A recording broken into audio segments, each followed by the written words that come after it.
to that specification. Only two of them did. One probably by design, and one probably by coincidence. So hopefully that made this video worthwhile to watch, to discover that there were at least two attempts at creating standards for tape counter readings on cassette equipment. One de facto standard adopted by various Japanese manufacturers in the 1980s and is still used today by TIAC and Tascam. And an attempt at creating an official industry standard by the ICIA, which never saw any widespread use outside of equipment meant for the educational market, and which can only apply to portable recorders due to the way it is measuring the supply reel instead of the take-up reel. But feel free to repeat the test I've shown in this video on your own cassette tape equipment to check whether it conforms to the de facto standard I demonstrated or the ICIA 2X counter specification. Yeah, I brought back those cassettes I bought. I thought you might view. Thanks.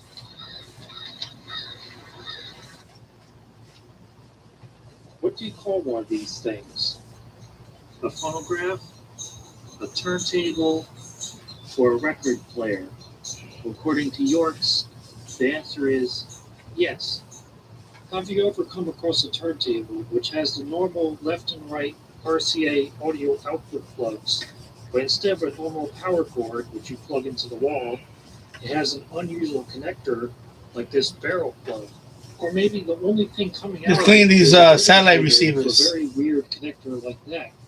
I refer to these as Ortman turntables because the reason why they have those strange connectors is that they were originally designed to go together with a matching stereo system, which they have since gotten separated from.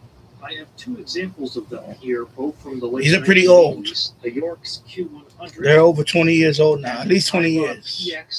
At least 20 years old, maybe. And there are a couple reasons why turntables like these can become First is that they consider the turntable the only part of the stereo put them system away. I'm going to put them up there somewhere. So somebody may have seen the complete system in a thrift store, but they didn't want the complete system. All they wanted was the turntable. I'm cleaning out there. So just the turntable. I'm taking a break. That's why I'm streaming right now. I'm taking a break. I was out doing everything. I'm cleaning up the basement these last few days since the weather's been crappy. I figured let me take advantage and do this, because then the next step I have to do is go to the garage and clean that. Of course, I still got some outdoor work to do. In terms of gardening, I'm done planting for the season. I may do a couple of little things maybe here and there, but for late season, I don't think so. This one has a sticker on it that you likely would have removed once you just really sometimes you get some of my skin. This one still has a piece of tape holding the 45 adapter. Whatever we grow. Obviously, someone would have removed if they yeah, because it's more work than what it is. You know, people think gardening is so easy. Vinyl records were declining in popularity so rapidly that it's time consuming to do gardening. I mean, don't get me wrong, it does really stress. It feels good. Leaving and it grows into stock of these turntables. There's no demand. And it grows into something you can eat, you know, which is great. But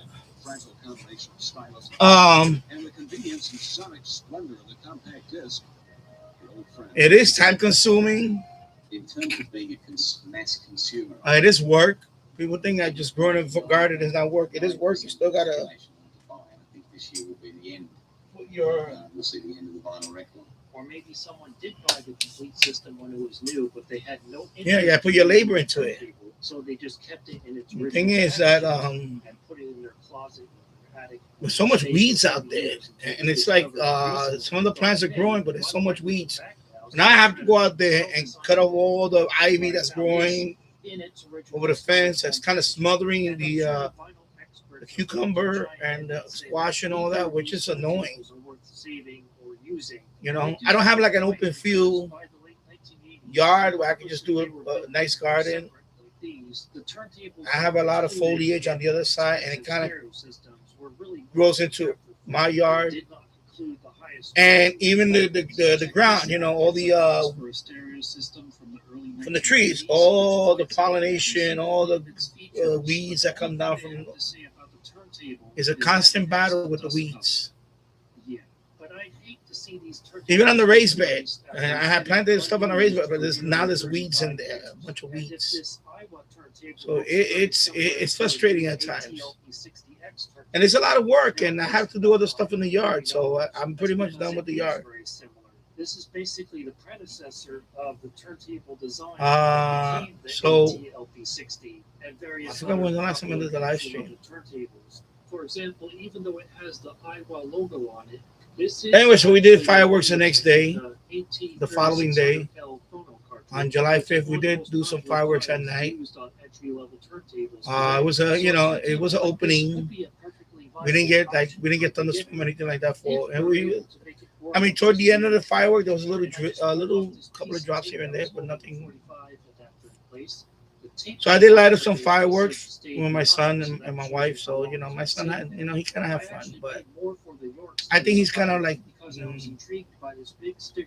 He's at a phase now. He just doesn't care about outdoor stuff. He really doesn't. He doesn't care about outdoor activities. He doesn't. My wife really tries to. Oh, let's go here. Let's go to this. Let's go to the state park up here in upstate. Upstate New York or whatever. Let's go do this. Let's go do that. No, he doesn't want to do anything. But when you put it on the platter and close he doesn't want to do anything. Part of it's going to hang off the edge. And York's was not the These kids today, they don't care about outdoor. I don't know about, but my son doesn't care about outdoor activities. He just doesn't care about it right now. The York's actually looks a bit more sophisticated than the Iowa. He's into right now. He's into this the video game. He goes from one game to another. So now he's into the Baldi thing. And of course, he has his own channel for that now. I'm not going to put the link here because I don't want this audience to go there. That's really for kids and what have not. That's why I don't link it. I don't link his channel here because it's a different type of audience, and I don't want And he's doing his account. He doesn't need my help. His account between my wife and my wife's running the account, and that account is actually doing pretty good. It's growing. It's growing very. And he's not doing it for views. He's doing it just for fun. So my wife says that too. And I was like, yeah, that's good. Let them enjoy getting, get a.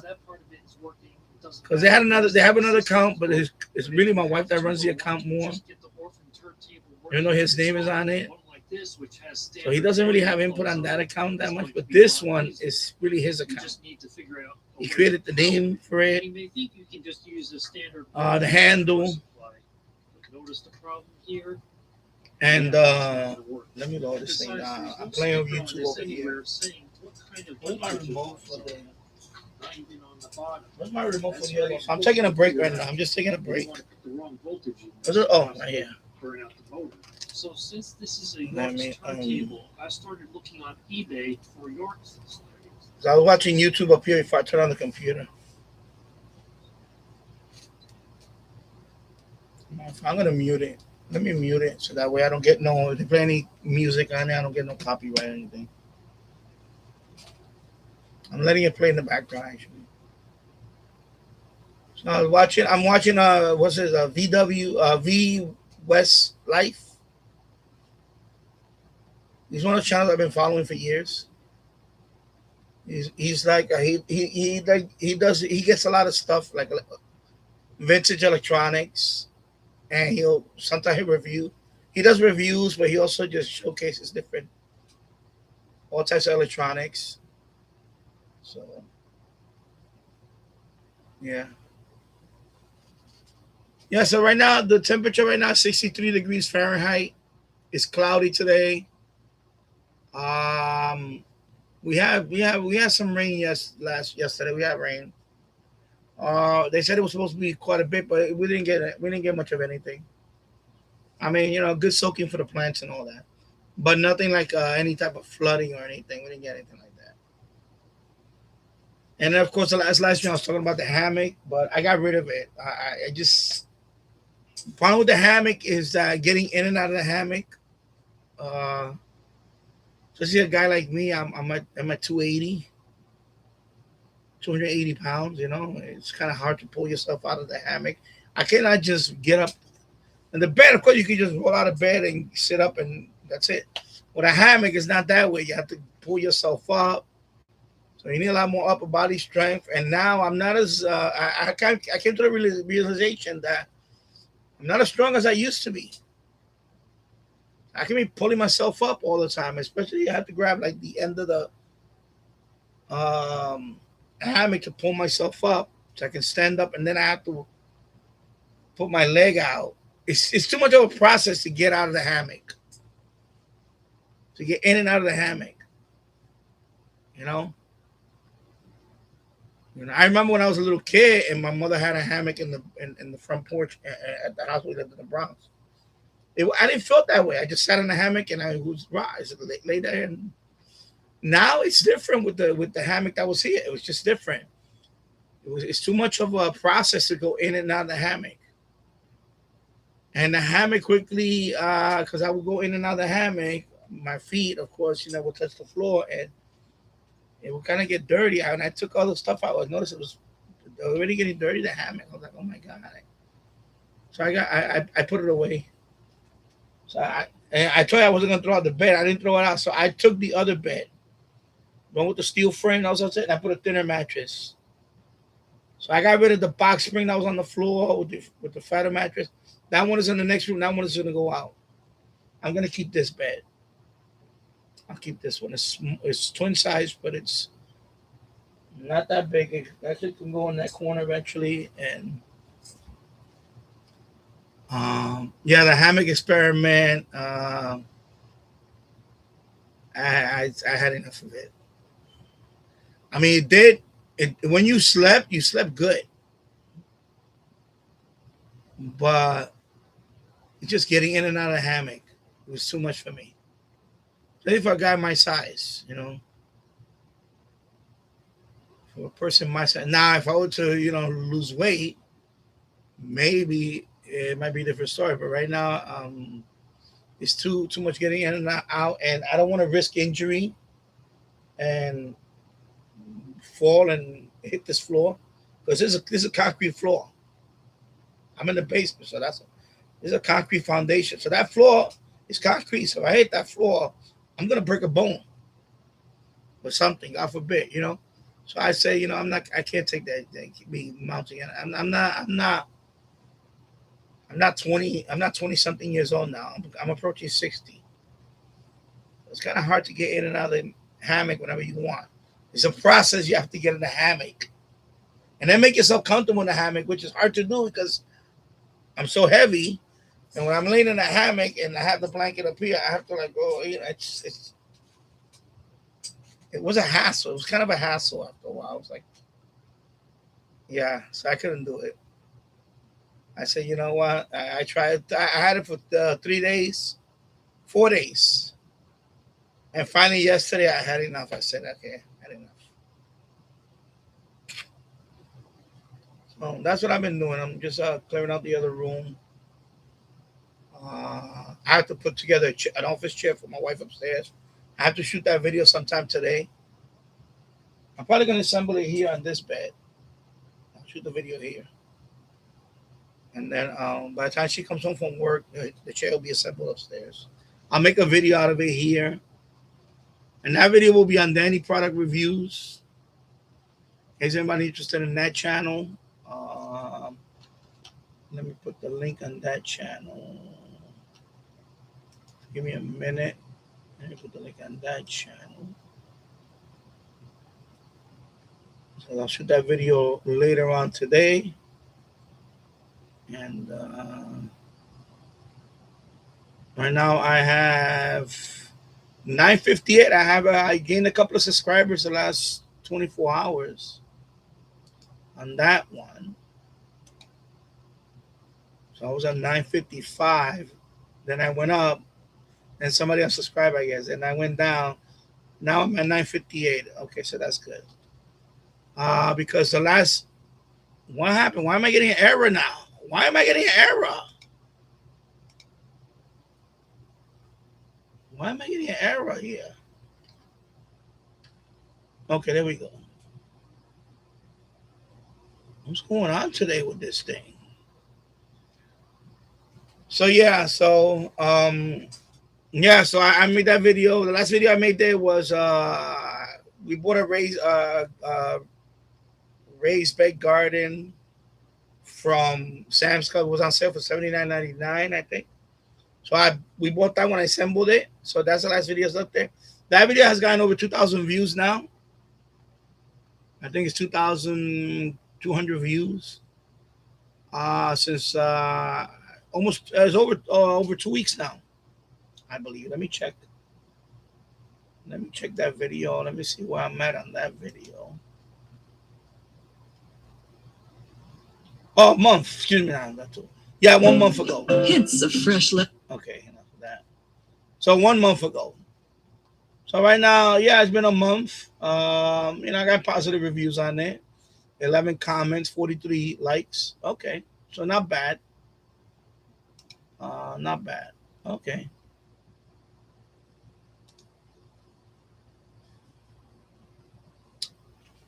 So anyway, that product review channel, if anybody wants to go there, I'm going to shoot the video later here for the chair, and then I'm going to assemble it. And then that video should be up because I got to edit that one. Because when I make these videos, I do multiple shots. I have to do that one has to edit because that's a long video. Those are like at least shooting for an hour. At least for the chair assemble video, it's going to be at least an hour shooting. And then I have to edit all those shots. I have to edit them. And then, edit them, upload them here. Or this computer, actually, whichever one. Then edit, maybe put some text in there. And then I upload it. So the video probably won't be ready for a couple of days. But I'm going to shoot the video here later. I'll shoot it here later. That the chair assembly. What else I have? I upload a couple of videos, but right now they're what do they call it? Unlisted. It's just a couple of catches from the other day. FMDX catches, nothing much. They're not even that long videos, only a few seconds. One is a Florida catch, and then the other one is from Mississippi. That's it. That's what I have. And so right now I'm in the process of clearing out the other room. Like I said, I got rid of the hammock. I just 4 days in, I said I had enough of the hammock. Just too much with the mounting and dismounting of the hammock is it's kind of made it a little too dangerous, especially at night when it's dark in here and I have to, at night, of course you have to wake up to use the bathroom and things like that. And getting out of the hammock is a whole process. When you're 21 years old and you weigh 155 pounds, it's not a problem. Or when you're a kid. But when you're 280 pounds and you're approaching 60, you're not as flexible as you used to be. So I said, you know what? I had enough of the hammock. I just gave up on it. So I put this bed in there for now. This is my old bed that was on the second floor. So, hello, Glenn Dansler. Good morning. Hope you're doing well. Hello, James Farley. Good morning. Hope you're doing well. So, yeah. I see. Okay. Yeah. So, anyway, I hope you're doing well. And, so I'm not gonna be on. I'm gonna be on for a little bit, depending on what topic, whatever. Let me turn off the air conditioner. Actually, I had it on because I was cleaning stuff, and I would get like an allergy or whatever. But anyway, the weather right now, we got relief now. The heat wave is gone. It's gonna be pretty good today. Pretty mild. It's just gonna be cloudy, but pretty good. I got the fan blowing over here. So pretty mild. Of course, this webcam is the one that I bought to replace the broken webcam that was out there. This one is a $10 webcam. if you can believe that. Yeah, I don't know if you heard the whole thing in the beginning, but yeah, the problem is with the hammock was just getting in and out of it. It got to the point where it was not sleeping on it. Once you fall asleep, it's great. It was great. It was great. But I noticed it took a lot more space in this bed because it's because I got mine with the frame. It's a big steel frame. It's like big pipes. That's why all the pipes are in the corner over there. I mean, I know you can't see, but they're over there in the corner. I dismantled it, and then the hammock itself is right there. It's behind me. I rolled it up, but just getting in and out of the hammock was the problem. I don't know if I had to demonstrate it, but I'll try to demonstrate as best as I can. Plus, I gotta move this anyway. So let me I'll put this over here. The problem with the hammock was, let me put this back here because I don't need this over here.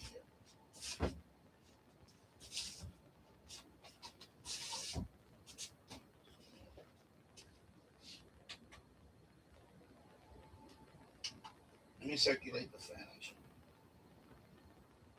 I'll put the ion thing too. Problem with the hammock is that, when it was here, is when you have to dismount. Yeah, I literally have to grab the end of the hammock and then I have to kind of like straddle my way out. And as you can see, I'm not as light as I used to be. So I had to lift that leg pretty high, and and the problem with that is that you put yourself in a vulnerable position where you could fall. So it's just getting in and out of the hammock was, the problem. It was not as convenient. With a bed, you just get out the bed. With a hammock, is a whole process you have to do. So that's why I couldn't, I gave up on the hammock. So my eyes are itchy. My eyes been itchy for the last few days too. Now I don't have no eye drops. I need to buy some eye drops. So yeah, so Glenda, so I dumped my hammock at 60 for the same reason. Yeah, so it just too much to get in and out of it. That was the problem, and it put me at risk. Every time I would get in and out of it, I could have I'm at risk of falling and getting hurt. And I just can't do that. I have to be smart, So hello, Chickapee Radio. Hope you're doing well. I have my heater on today, by the way. I had the AC running all night and it's cold in.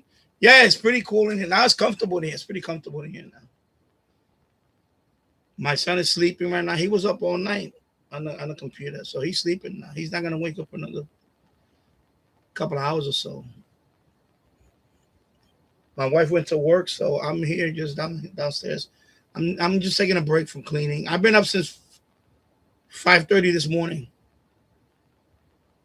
I went to bed around 11. I saw the USA game. I saw both games. That's what I did yesterday. I didn't do much yesterday.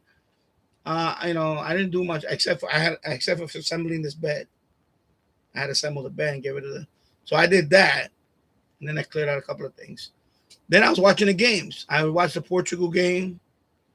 Of course, they lost. And then the USA versus Belgium. From the beginning, as soon as they gave it that first goal, they looked sloppy. They looked at that they were not ready to play a high caliber team. Belgium is a high caliber team. They have a lot of professionals on that team. That's not when you're playing Belgium now and Germany and Germany got bumped off by who bumped them off? Oh, Paraguay. France, England. Now you're playing with teams that got several professional players. USA only has like a handful of professional players. Belgium, their whole team is loaded with professional players. Everybody in the Belgian team is a professional player, pretty much. Now you see the difference. These are not amateur players, college level players. These are all professional, not only professional, Premier. Some of them are, big professional teams. Like some of them play Premier League football, which is the top professional team in the world, Premier League. So several of them playing there. Of course, the other professional team is Germany. Germany and the league. I'm talking about professional football leagues. Usually the bigger ones are Spain, right? Or Italy, Spain, England, France, their league, but really England, Premier League, that's the top league in the world for professional football or soccer. We call it soccer, but football. So a lot of those teams now, a lot of them are now you're going to have people that play in the Premier League, a lot more professional. So you can see the difference. USA was not in it from the beginning. They did score an equalizer goal, and they tied the game. But then they made a stupid mistake right away and gave up the tie. And that's when when they scored, I was a little optimistic. But then right away, they didn't go back to cover on the set up the defense. They just were too busy celebrating. And right away, Belgium scored another goal right away. Not even less than a minute after the tie, and that was it for me. I said, you know what? They just blew the game. And then they did another sloppy mistake, and the goalie went out there, and then it was 3-1. When it was 3-1, I knew it was over. As soon as it hit 3-1, I knew the game was over. That's it. There was no 2-1. I was hoping they would at least tie the game and then go to extra time. But once they made that stupid mistake, I mean, they really looked at they were just doing stupid after stupid mistakes. I'm surprised they didn't score more goals on them. It looked like it could have been 6 goals at least. 6 goals Belgium could have scored. Anyway, they scored 4, but they could have scored 6 from what I've seen. Because they were just making stupid mistakes. So they're not ready for that. USA, and I'm proud of the USA team. They exceeded my expectations. I honestly expected them to, get out the group and maybe not win the first game. I didn't expect them to be Bosnia. Because Bosnia is another European team, even though they're not the top tier team, but USA has not been European teams lately. So that was their first European team that they beat in a long time. So to repeat that twice, that would have been kind of like a miracle. And that wasn't going to happen. The way they played, that was not going to happen. So, they got as far as they did. Just like Mexico did, they was going to go as far as they did. They were not going to pass. They were not going to go past England. I really thought England was going to win. Because they just, remember, Mexico just made it to the quarterfinal. That was their first time in their history. Just to make it to the quarterfinal, they haven't made them quarterfinal in years. I think it was like 20, 30 years. Or something like that. It was crazy. So they made it. Canada was just happy to be there. They were just happy to be there. They exceeded the expectation and then some. So out of all of them, out of the 3 host teams, Canada really exceeded beyond what they were expected. USA kind of was expected to make it to the knockout and maybe win a game, and they did that. And that was going to be it. So they, they were that what USA did that was expected. If you're a realistic fan, they were not going to go beyond yesterday. Had they would have went beyond yesterday, that would have been a new uncharted territory. I think 1 year that they go to the next round, if I remember, I don't know if they ever did that actually. I don't think they ever did that. I think every time they will go to this round, they will play a real tough team, and they will put up a tough game. But this game wasn't even that. This game was just they were out. They were outclassed, outplayed, and USA just made too many mistakes, mental mistakes, physical mistakes. That were just really, you know, they weren't ready, and they don't really have. By the way, that's another thing. I know people talk about Pulisic. He's not a Ronaldo. He's not a Messi. He's not the guy from Norway, Haaland. He's not an Mbappe. He's not a top caliber player. He's a good player, Pulisic, for United States. Plus remember, he's been hurt this whole tournament. So that's another thing. He's been all these injuries. So he hasn't even been 100%.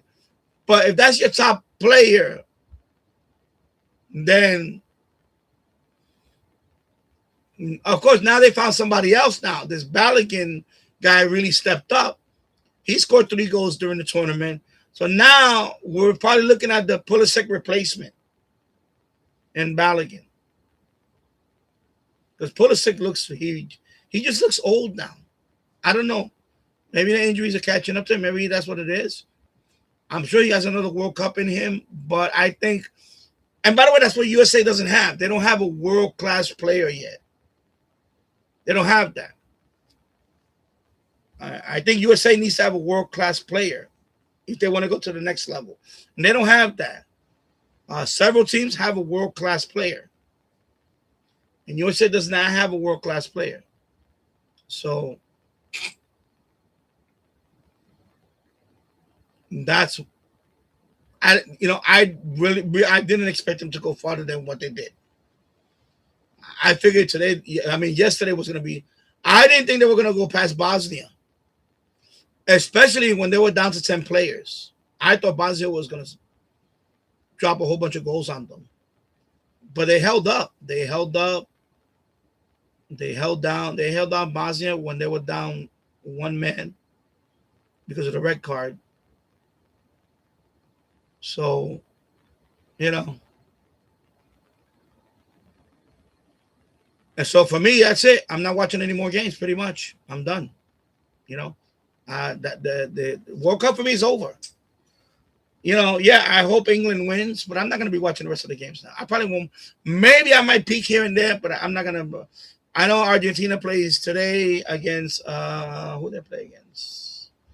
I don't know who they play against. Anyway, it looks like the path is clear for Argentina. I think who they play today. Anyway, Egypt. They play Egypt, which is, by the way, Egypt has been a surprise team, surprise African team. But I think they're going to be Egypt, and then they're going to make it to the semifinal. And then who they play in the semifinal? Norway, most likely. No, not Norway. Not Norway. Norway's going to play Belgium. So because now that remember, Norway just beat Portugal. So anyway, it looks like I don't want to say the fix is in, but it looks like Argentina has a clear path to the final. I don't think Egypt is going to beat Argentina. So that's gonna put them in the semifinal. And then the semifinal, who are we looking at? France. There's one bracket that might have a surprise team like Switzerland, and I forget what's the other team. But I think it's going to be France. That's going to win it all. Unfortunately, I think it's going to be a repeat. I think it might be France. Well, I have to look at the bracket and see. Hold on. Let me look at the bracket. But to me, the path is clear for France. France looks pretty tough. Argentina had a scare, but I think they're over that now. I think that was it. I think they're scared. I think Cape Verde was their scare, and that's it. I think now Their path is going to be clear. Let me look at the bracket. Let's see what the bracket. Come on, bracket. Oh my God, bro! Why did I click on this shit? Right, okay. All right, so Belgium plays Spain. So right now it looks like Spain is going to win that game. France is going to play Morocco. Okay. So France is going to win that game. Norway, England, that's the game that could be a toss-up. So Argentina is going to be Egypt, and then it's going to be Switzerland and Colombia. I think Argentina got a clear path all the way to the final. Well, to the semifinal, excuse me. So they beat Egypt today. Well, not really, because they beat Egypt today. Then they had to play the winner of Switzerland and Colombia. So they got a clear path to the semifinal. So in the semifinal,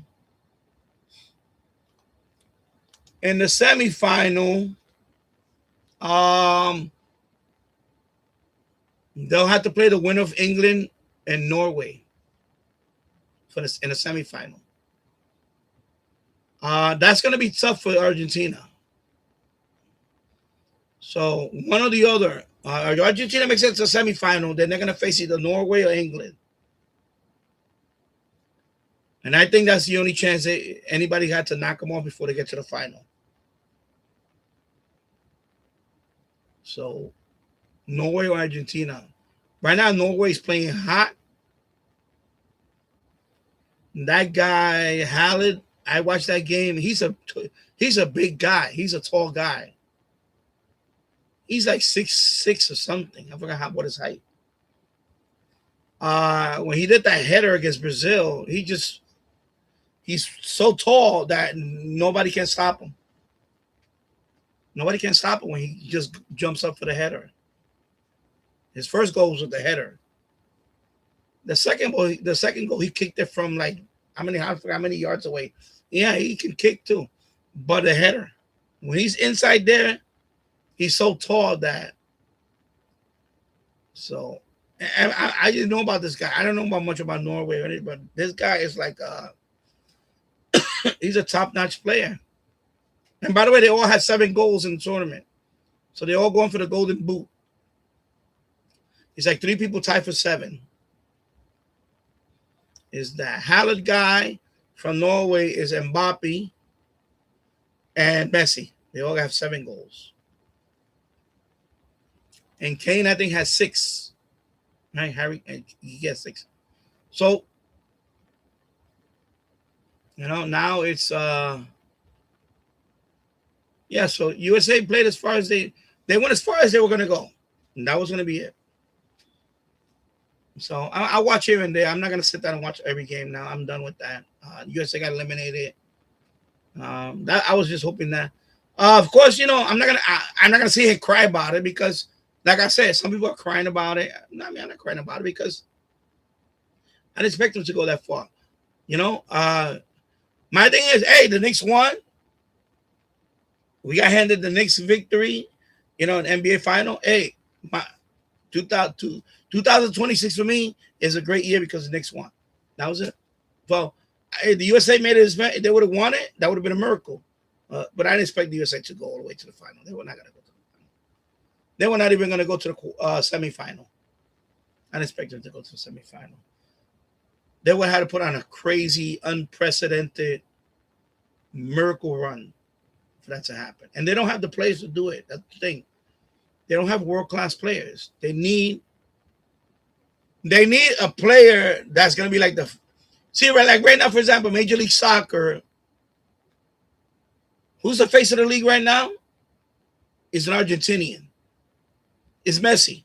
Messi came over, and he's now the face of the league.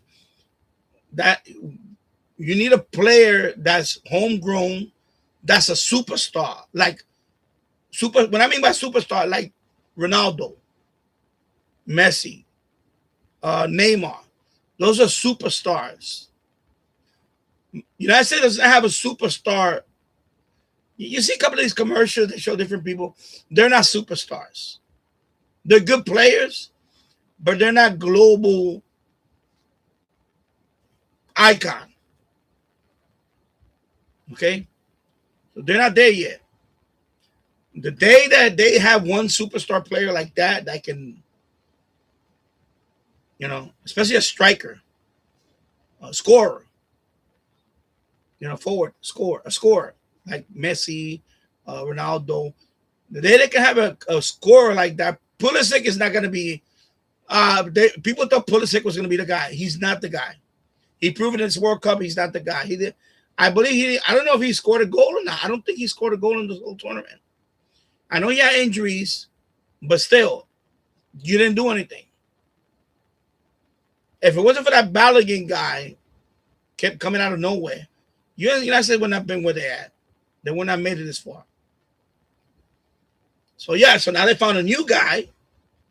And maybe this guy can be that superstar soccer player for America. But right now, that's not the case. Right now, they're far away from that. They're far away from that. They don't have a superstar, a world-class caliber superstar. They don't have that. They don't have a Messi or a Ronaldo. They don't have that. So they're a long way from that. I think if they're ever going to win the World Cup, they need a superstar. They might need two superstars of that caliber to win a World Cup. You're not going to win the World Cup with an above average team. It's not going to happen. There's too many great teams out there. There's too many great teams. And of course, this was your moment to do it at home, United States, and you didn't do it. I mean, you got as far as you did that next World Cup is not going to be in the United States. It's going to be, somewhere else. So you're not going to see another World Cup in the United States in a long time. So, that home thing, that home field advantage is gone. And your next World Cup, wherever you play at. So, they just don't have, they're not there yet. They're not there yet. So, yeah. What else we have here? Yeah, so I got to fix the end fed now. Of course, I told you it got damaged. I got to wrap it up. Crimp it, put a connector in it, and then connect it back. I'll do it sometime next few days. I'm actually thinking about bundling it up and putting it in the corner for the rest of the summer. Because I don't know if I want to do anything with the end fed right now. I'm thinking about leaving it for the rest of the summer. So I may just bundle it up and put it in the corner. I'll be out there tomorrow. Well, weather permitting, I don't know how it's going to be tomorrow. Definitely not today, but tomorrow I'll bundle it up, put it in the corner. I was thinking about just putting the end fed in the corner. And then, because I've done a few 6 meters here and there, but it's not much. So,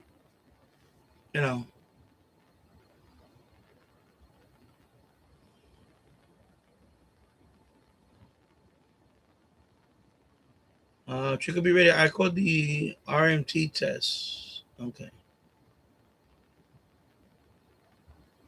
Yeah, I don't know. Some of you people are into that, catching all these tests and all that. I'm not into that. It's just, I mean, when I hear it, I hear it. I just, yeah, some of you guys are really out there with this stuff. I watch some of you guys' channels. You have like all these radios lined up, and all the alerts go off on each of them.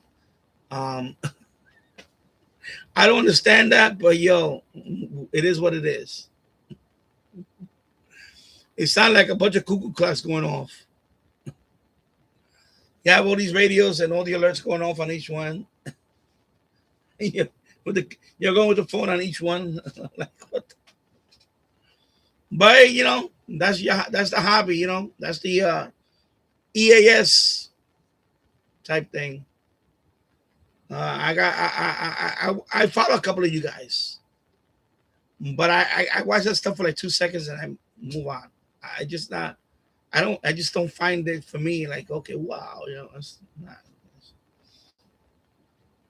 Weather DX, yeah, okay. If you catch a weather station from further out, yeah, that's okay. Weather DX. Just hearing alerts that go crazy, all the tests, okay, fine.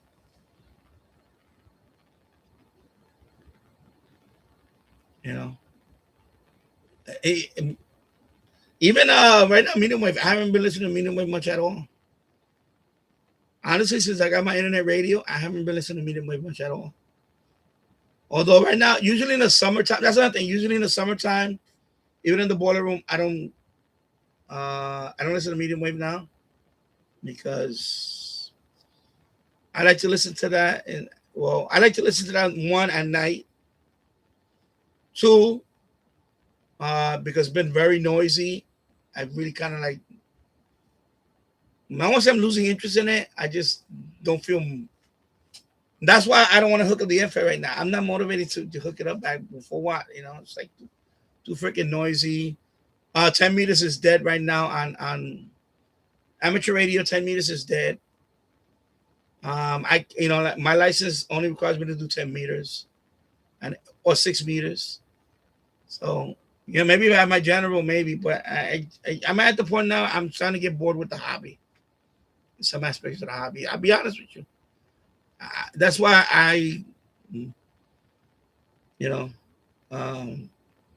yeah, that's what it is. I'm kind of getting bored with some things lately.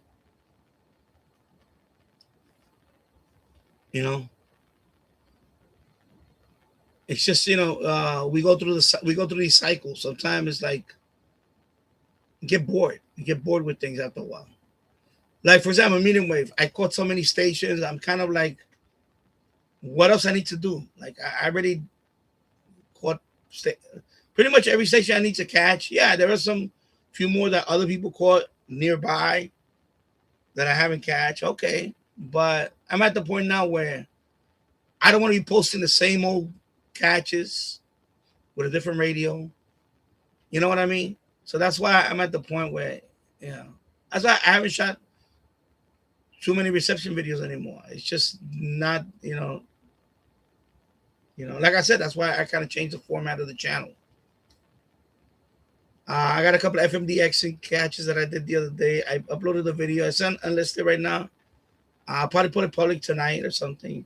They're a few seconds long, that's it. But, for me to listen to that, I had to leave the radio on for like an hour. I had left it on that frequency for an hour. And then the minute I hear anything, I turn on the OBS. I put the record on the OBS. And then those two videos, that's what I got from it. Everything else was too staticky. It was coming in and out too much. So sometimes you have to wait forever to get anything. And when you get it, it's not much. It's like a dud. And for me, I feel like I'm wasting time when I do that. And that's the problem with like for example, FMDX. Only that day in June 11th, was it June 11th, June 10th, June 11th? It was crazy. But every day that normally most days, I'll put it on for an hour, and right now my radio's off.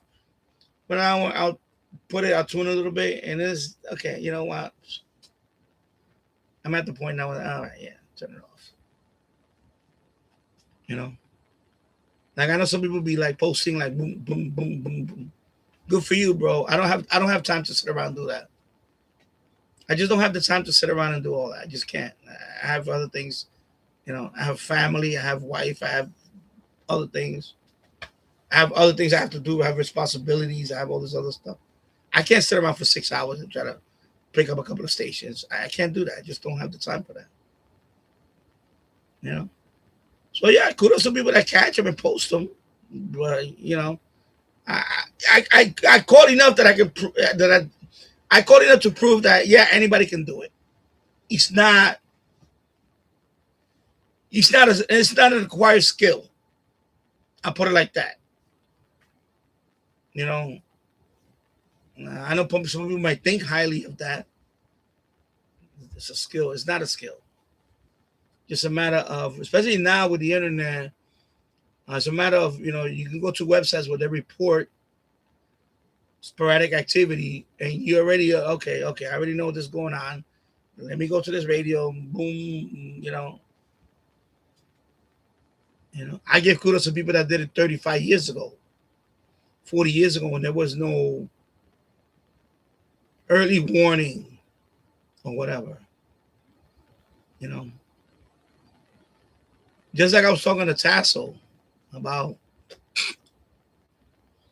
the radar detector, like years ago, for example, 35, 40 years ago, right now we have an app called Waze, right? You drive the car, you have it on your phone. Waze tells you everything. It tells you, police up ahead, or, speed camera up ahead, or whatever. It tells you what's going on. 40 years ago, you didn't have all that. You had to get a radar detector. And the radar detector sends out a signal. I guess it pings it. It pings the signal. It pings the. And if any police officer is further down, it's a certain range, and they have a radar gun, it alerts you. Yeah, there's a radar gun up ahead. You need to slow down now, and it'll go up. You hear the lights go off. Same thing with now with FMDX and all that. Now you have early, people post stuff, all this activity going on. So it's not like you're really out there. Oh yeah, I know it's coming. No, it's information already out there. All you have to do is set your radio on an open frequency. In my case, since I'm in a crowded band, I only could do a couple of them. Now, when you live in the middle of whatever, Idaho or whatever, and you only have like a handful of FM stations, your band is not crowded. You're gonna pick up everything. Now, I'm not trying to diminish anything and any of the but that's the truth. You live out there in the middle of nowhere, you're gonna pick up more stations.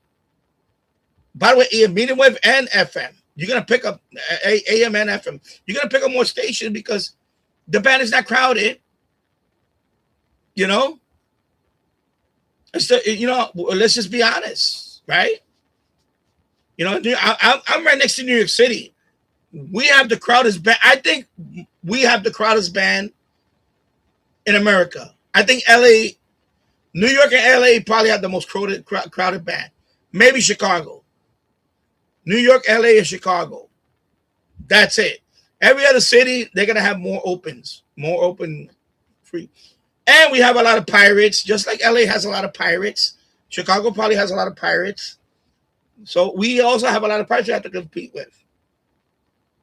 When you live in the middle of Idaho, somewhere like Idaho or Utah or whatever, first of all, you're not even going to have that many pirates because it's open, whatever, open, all these frequencies. You might have a couple of pirates, maybe. Not to the degree of New York City. New York City has a lot of pirates. I can tell you that. I have one antenna pointing this way. I switch. I pick up one pirate. And this antenna picks up another pirate. This antenna picks up another pirate. I have frequencies that I have like 2 out of the 3 is pirate. Okay? So there's a big difference. It's a big difference between DXing here in New York City and DXing in Idaho or Wyoming or whatever, Oklahoma. You know what I'm saying? It's a big difference. So, yeah, I can't post like, all these cash. I can't do that because I just don't have the slots. My number one frequency right now, it's not even 87.7. That's not really, 87.5. But I don't really bother with that one. I don't bother with 87.7. I never get nothing on that one. But for example, 89.7, I got in the field. I'll tell you my frequencies. 89.7, I got a few. 90.5, I got in one or two. My number one frequency right now is 91.3. Because the only thing I get in 91.3 is Vassar College. That's up there in Poughkeepsie. Low power station. Low power station. Easily, as soon as sporadic E comes in, wipes it out. And by the way, as I told you, that one's not even empty because I got Vassar College. That's Vassar College. Vassar College. It's just low power college station. So it's not even empty. I could just still pick up on it. And sometimes 97.5 if I get a blowtorch. 97.5 if I get sporadic or even good tropo like the Philly station, the sports station. I'll get that one if it's good tropo. That one will overwhelm Walk FM. Otherwise, if I get real good sporadic, then that one I can get anything at 97.5. But you see, there's not that many. There's not that many. The rest of them, some of them I get good tropo, And of course, like I said, this is my second season doing it. But it's not easy. It's not easy to DX in New York City. It's not. It's not. It's not like you live in Idaho and you got a handful of stations that are local. Even when I went to Florida a few years ago when I went to Florida, I went down to Orlando, right? Orlando. And back then I wasn't doing FMDX or anything. But Orlando, for example, I'll give you an example. Orlando, when I did the band scan, there weren't that many local stations. There was a handful of stations. Everything else was way out of town or DX. Same thing with FM. It wasn't a lot of FM strong stations. There was a few of them, but a lot of them were like more further out FM station. And then, so it's not as crowded, So imagine living somewhere like in Idaho or whatever, It's different. So, it's not that, it's not that, you have a unique skill set. It's that you have more to work with. Same thing in Europe. By the way, same thing in Europe. A few people that DX in Europe, you have a lot more open stations because there's not a lot of medium wave stations on medium wave where most people, so you're going to pick up more. And also FM,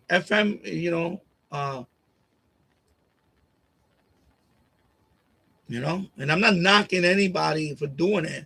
I'm just saying that's the reality of it. That's the reality of it. Sometimes I wish I could live in an area where the whole frequency band is only got a handful of stations. Especially with the setup that I got, I would be catching a lot. If I had this set up in Idaho somewhere like that, I would be picking up so much DX. It'd be crazy. But I don't have that. I'm in New York City. By the way, not only New York City, this is a metropolis. I'm surrounded by 3 major cities. Well, 2 major cities. I'm surrounded by what? Philadelphia, Boston, and of course, New York City. So I have 3 major cities in the tri-state. Well, technically, Philadelphia is not tri-state. And New Jersey, of course, you have Newark, New Jersey. But,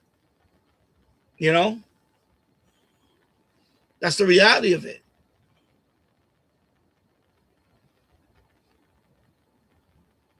Yeah, and also population. And that's another good thing. Good point, Chicopee. That's another good thing.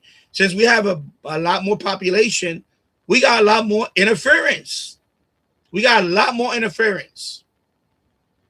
because of heavy population. Because I'm a heavy populated area, you're gonna get a lot more interference than you live out there in country city, country town, Idaho, wherever. It's not the same. You live in country 123 Main Street, country town, Idaho, whatever. You're not gonna get the interference that I'm getting. You're not gonna get the interference from across the street. You're not gonna get the interference from up the right there at the end of the street. You're not gonna get all that.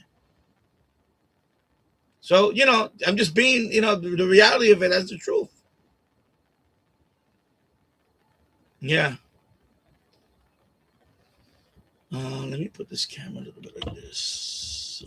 Kind of like that. Kind of move it. Okay, there you go. I can't read the chat. Yeah. Trigger be ready. I'm in a crowded band too. The only one that's empty is 92.1. Exactly. You gotta work what you have, and that's it. And you know what? You're not gonna get the catches that somebody in Idaho is gonna get. He's gonna be like, 30-minute video of a whole bunch of catches. You're not gonna get that. You're lucky. You might get a handful. On a great day, you might get a handful or two. On a great day, like me, on a great day, I may get a couple of handful, and that's it. The reality is, most of the time, I'm gonna get maybe a handful. If I'm on monitoring and doing, come on. So that's why, I called my first Florida station on July 4th this year. So July 4th, I finally got a Florida station. But the other day, the last month, I didn't get one Florida station. I was getting everything from West Midwest.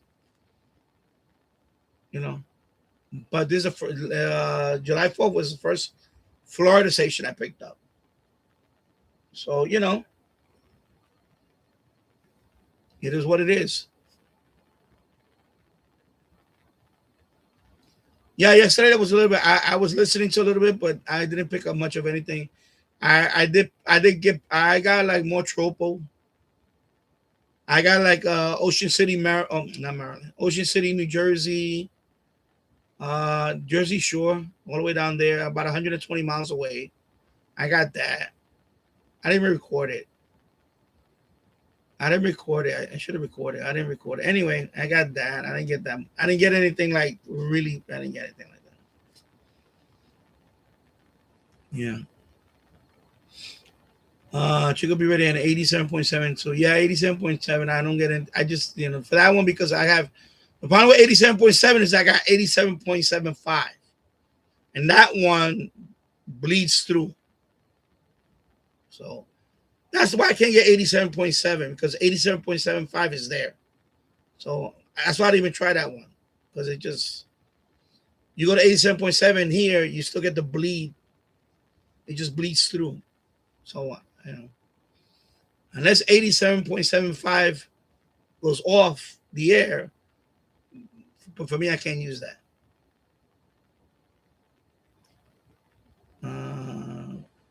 And then 88.1, I get a pirate on one, and then the other one, I forgot what it is. I can't remember. But usually it's a pirate. 88.3, of course, that's BGO. So that one is strong. 88.5, I usually get Connecticut Public Radio. That's the one I get. That one is very strong now. So that's another 88 that I can't get. And then 88.7, I get the, I think it's, only the West antenna gets 88.7. Yeah, Valhalla. 88.1, I get Valhalla. That's the one I get, Valhalla. It comes, I get it enough, but I don't get RDS on it. I don't know, maybe that one doesn't, I don't know. I don't get it strong enough to get RDS, but I do hear it. Valhalla. 88.5, like I said, Connecticut Public Radio. 88.7 is Wayne, New Jersey, I believe. That's the one I get on the West antenna. Sometimes I'll get on the Halo, and sometimes I'll get on the other one. But on the West antenna, that's the one that picks up. I think it was that. I think it's that one. Is it that one or anyway? Yeah. So that's why it's crowded. You know, FM band in New York City is crowded. It's just you get what you can get, and that's it. Yeah. Because by the way, the same thing with medium wave. I face the same thing on medium wave. Band is crowded on medium wave too. So I get what I can get. You know, if I lived in somewhere like Idaho, where I got open bands, and with my setup, I would be getting stuff all over the country. I literally I would be getting a lot more. With my setup, I will be getting a lot more. So yeah.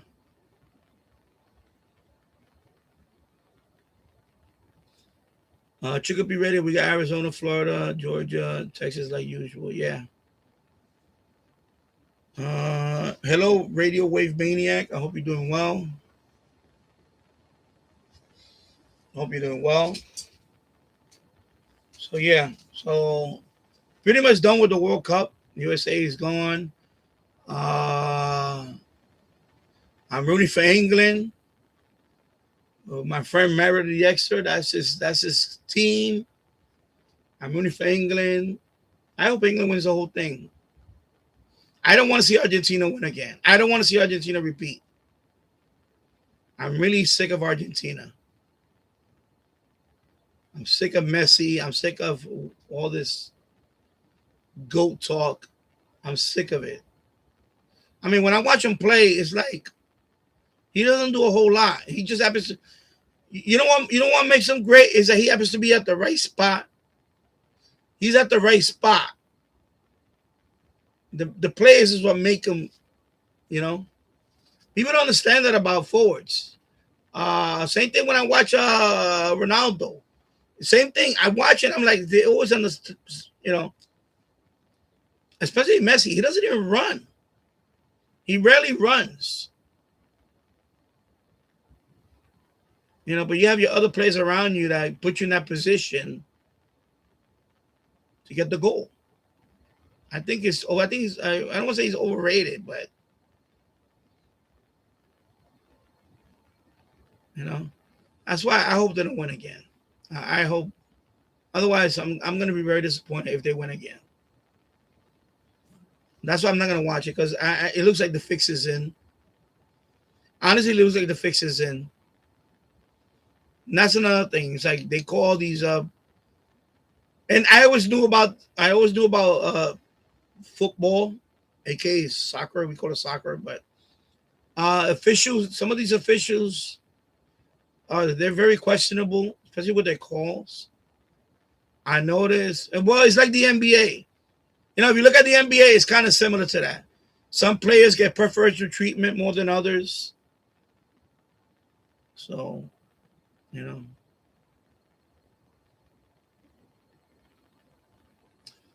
Chicopee Radio, the problem I got with my setup is the interference from mix 93.1, which bleeds through all the bands. Wow, yeah. And your 7.5 miles away from the transmitter. Okay, yeah, that's pretty close. And that station, 100,000 watt station. Wow, yeah. Well, hopefully when you move to Florida, it'll be better. I think it'll be better when you move to Florida. When you move to Florida, that'll be better.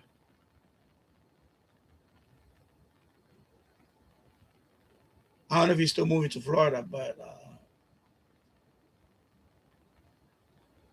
I mean, when I was in Florida, I liked it, Florida. My wife isn't crazy about Florida.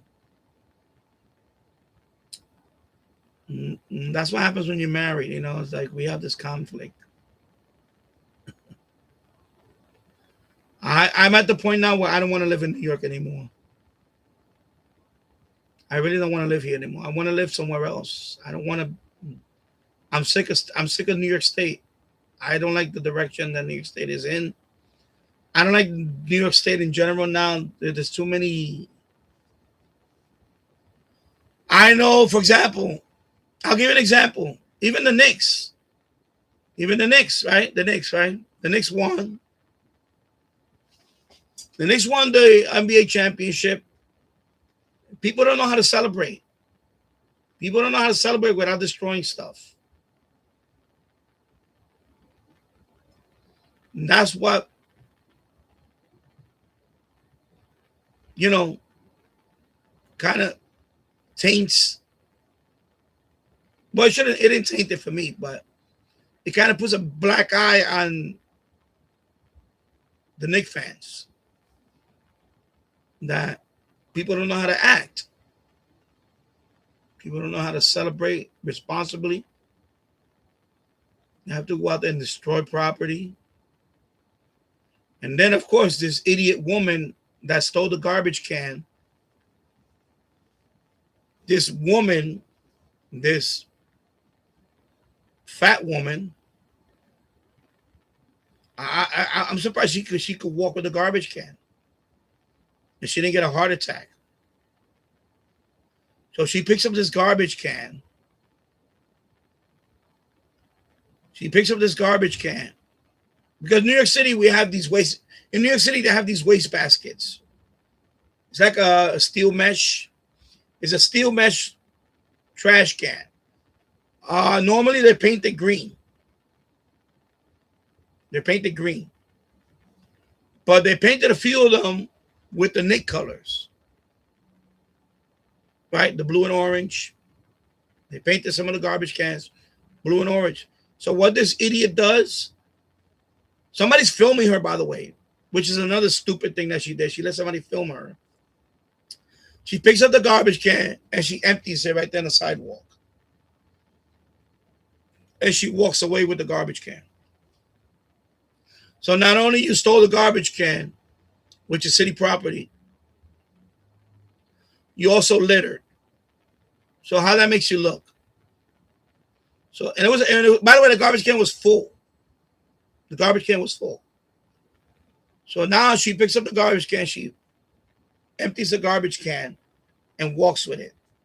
Like, oh, I got me a souvenir. And then there's another video of her and pictures. She's on the subway car. I guess she's going home with the garbage can next to her.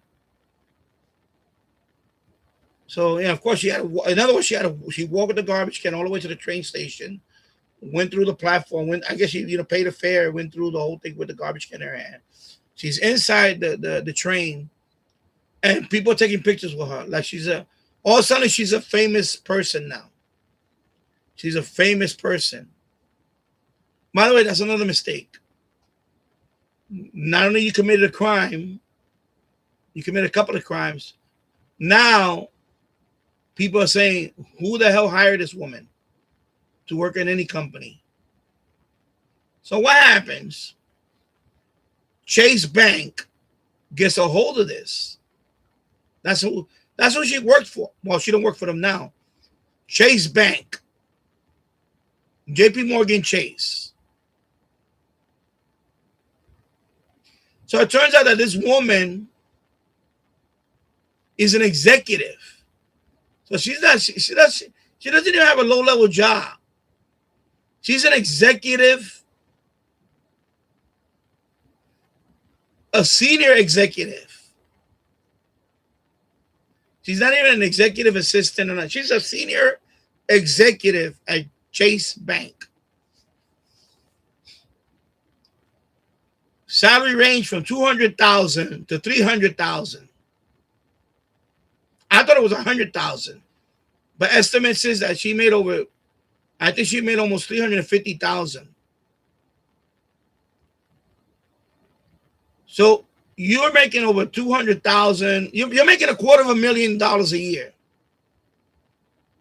and you do something so stupid and petty. Now you lost your job because Chase fired her. She got fired. She got fired from Chase Bank. All because you wanted to get your 2 minutes, your 15 minutes of fame stealing a garbage can because you're a diehard Knicks fan. So you know, again, you're a Knicks fan. Be happy that they won. Do you have to steal property? Do you have to litter?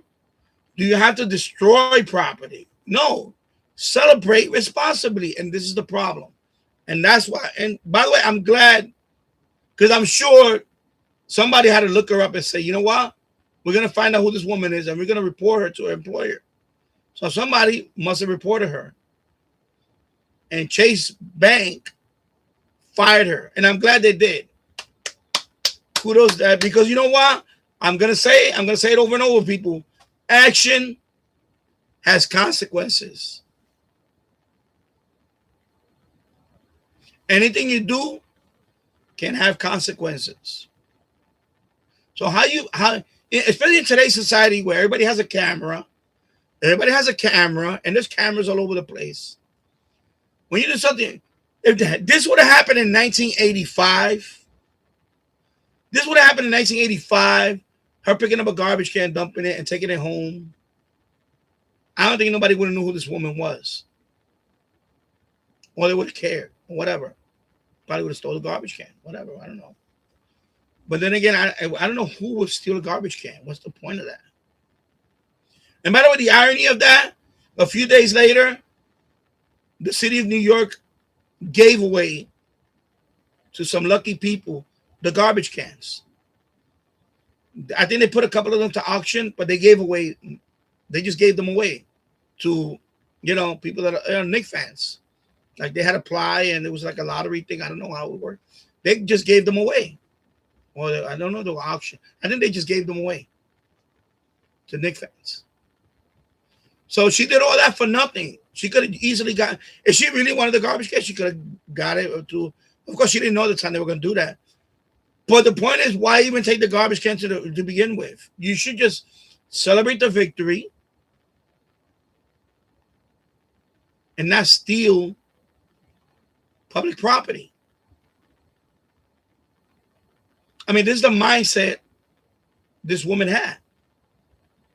And she's a senior executive at Chase Bank.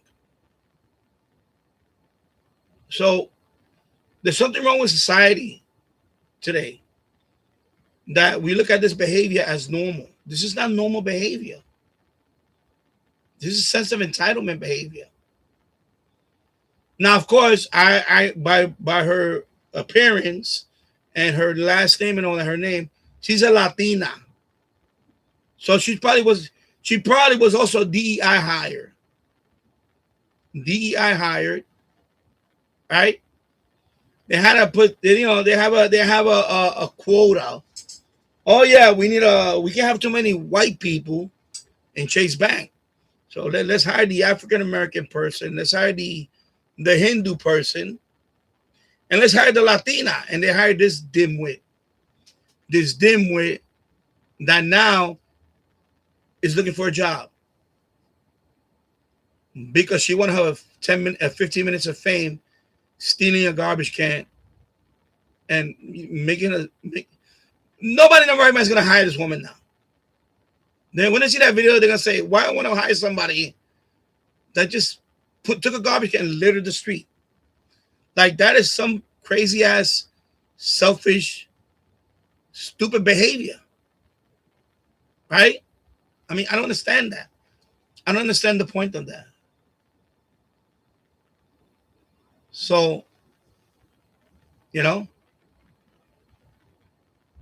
and it's unfortunate that people do this just to get attention. Now, did she get attention? Yeah, she got attention. Now she can walk down the street and say, oh yeah, you're the woman that, but now they're going to say, oh, you're the stupid woman that got fired from Chase Bank. You're the stupid woman that lost a $300,000 a year job all for a garbage can. I hope the garbage can was worth it. By the way, even if you sell it and auction it on eBay, you're not going to get $300,000 for it. So I don't know what was the purpose of getting it. I guess she thought she was going to auction it on eBay or something and make a few bucks. But that just tells you the mindset of this person. And this is what I always say to people. Be grateful for what you have. Be grateful for what you have. I never had a job that paid me $100,000 a year. I never had a job that paid me $75,000 a year. I wish I had a job that would pay me $75,000 a year. She had a job that was paying her $250,000 a year plus, up to $300,000. You see what happened with people that they get to that place? They lose their priorities in life. They think they're untouchable. They think that, oh, now I'm making $300,000 a year. I got that bag now. I'm making bank. I'm untouchable. I'm not. There's no accountability when it comes to me. I made it. You see how easily you can lose that in a flash? See how easily you can lose that? I know right now she got to feel like the dumbest person on the planet for doing such a stupid move. My stomach is growling. What the hell? Yeah, so I'm telling you. And unfortunately, there's a lot of people out there that are like that. They're stupid people. They're really stupid people. Like, they're so deranged. You know? They're mentally deranged. They're blinded with being stupid. They're just plain old stupid. You know, many years ago, a friend of mine, he's an actor. He's an actor, but when he first started acting, and he got that role in General Hospital, and then he got into a fight in a club with Fat Joe. We're talking about 30 years plus, over 30 years ago. So, you know, he's an actor. He's a good-looking guy, but he used to go into clubs, and you know, and I don't know, try to pick up women. I don't know what the hell was going on with him. He's a good-looking guy. He doesn't need to do all that. And then he got into a fight with Fat Joe. He had a black eye, and then I saw him. I called him a few days later in my block, you know, and I spoke to him. I gave him advice. I gave him my advice back then, and I told him. I said, "Listen." And by the way, he lost his job. He lost that part, General Hospital, because they found out that he got into a fight. And of course, they saw the black eye and everything. They said, no, forget it. They cut him off the script. They cut him off the script. By the way, he became a he's a famous actor. He's not an Oscar winner actor, but he's a famous actor. He's been in a bunch of movies. I know him. I grew up with him. But my advice to him back then was, like, bro, first of all, why you hanging out in bars at 3 a.m. with, you know, get in the Bronx? Like, you trying to be an actor. You trying to step up acting. Like, you can't be getting caught up in this stupid nonsense. So I told him, if I was you, I would move out of here, because we both lived in the Bronx back then. And I told him, yo, you should just. I told him like that. Listen, word to my mother. I told him this is what I told him, and he took my advice. I told him, if I was you, I would move to LA tomorrow. I told him, if I had the chance to be a movie star, to be an actor, and I'm getting all these jobs already, the next step is, bro, you need to move to LA. You can't be doing this shit in the Bronx no more. You can't be hanging out with the hood rats no more. You need to cut them off. And he was always hanging out with one particular guy, and I could tell the other guy, you know, he's a nice guy, but I know he's a little low IQ guy. He's not the brightest bulb in the bunch, but he's always hanging with him because they grew up together. But I told him, I said, listen, if I was you, I would move to LA tomorrow. Just take everything you got. Just go to LA. The opportunity's out there. Why are you still here? Why are you still slumming in the Bronx, hanging out, you know, because what happened was, he went to a club, and there was clubs in this place. We talking about, when I say club, I'm using the term loosely. They're ghetto type clubs. Like, there's a lot of bad people that go into those clubs, like drug dealers and also rappers. So Fat Joe was in, I guess Fat Joe was at a table, and I guess Fat Joe's whoever, maybe Fat Joe's maybe Fat Joe's wife or whatever, recognized my friend Charles from General Hospital, because I was a soap opera, General Hospital. So he probably said, "Oh my God, look at Charles, he's so cute," whatever, women like that. So he probably didn't like that. He probably got jealous. That's what happened. I know that's what happened, because Charles is a very good-looking man. He's a model. He could be a model. In fact, he did model. He also modeled. He did model.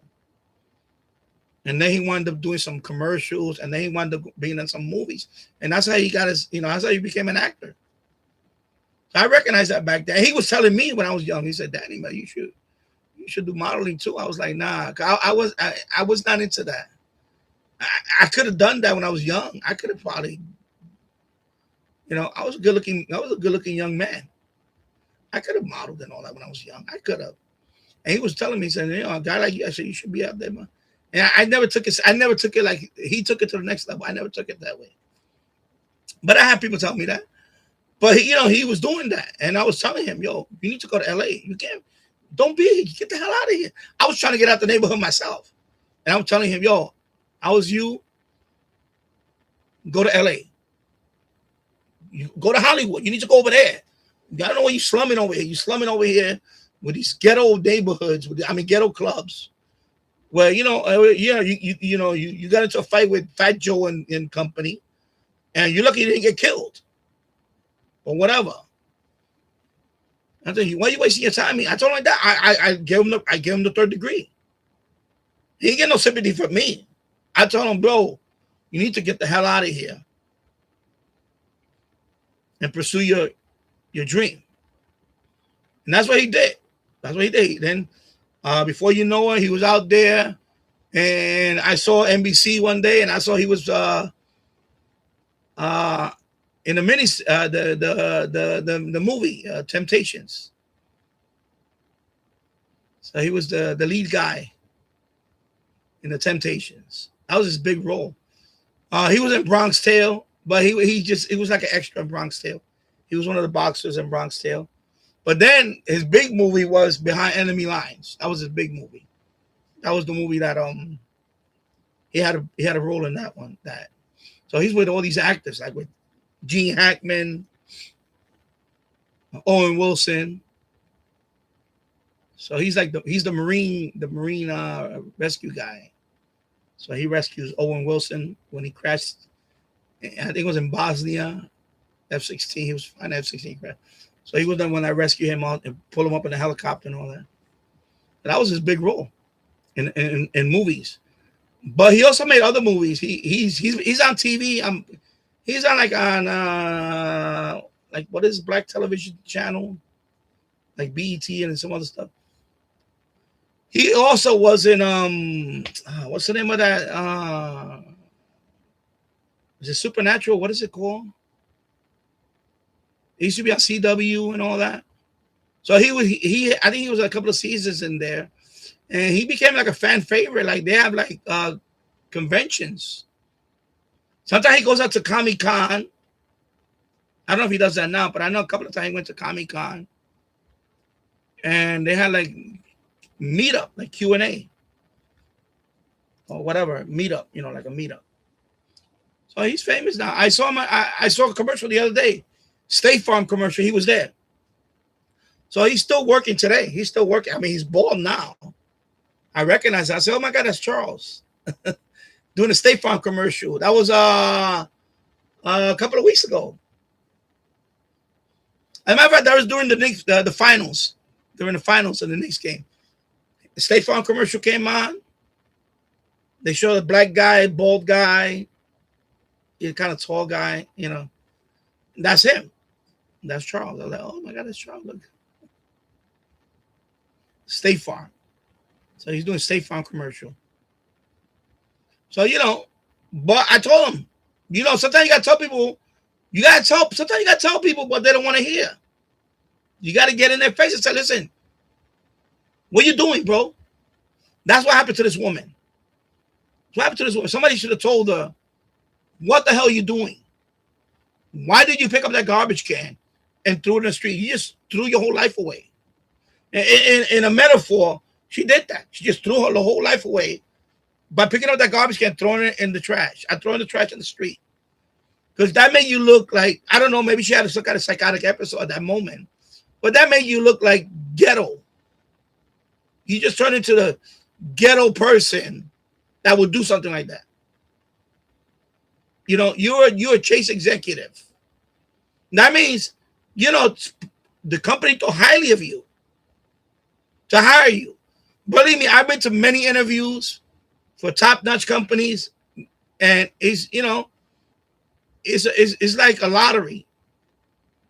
You know, I had an interview with IBM where literally IBM flies you out there. They pay for everything and fly you out there and everything. I've been to an interview where I had to go to North Carolina. They flew me out there one day. They pay for a hotel, everything. They fly me out there. They even gave me I think they gave me like spending money and everything just to make it to the event. It's like a hiring event. They you know, same thing in Connecticut. I went to the one in Connecticut too. Same thing. They pay for the train. They pay for the what was it I took there? Not the Amtrak. Yeah, it was the Amtrak. No, not the Amtrak. The bus. I had to pay for a bus. They pay for all that. Bus ticket and everything. To Waterbury, Connecticut. I had to go to Waterbury, Connecticut. They pay for all that for me to go to for the interview. And it's not an interview, it's a whole day event. Because they have to give you a tour of the IBM facility. They got a presentation. It's like a whole day event. And then finally, you get to interview. You know, so people sit down and interview all of us to see where it could fit in. But they didn't hire me. I didn't go to the next level. I only made it there. My resume is good enough to make it there, but I didn't make it to the next level. And that's what happened to me a bunch of times. I never made it to the next level. So I never got the 100,000, 200,000 a year job. I wish I would have had that. And by the way, have I gotten that job? It would have changed my life. It would have changed my life for the better in terms of financially. You know what I mean?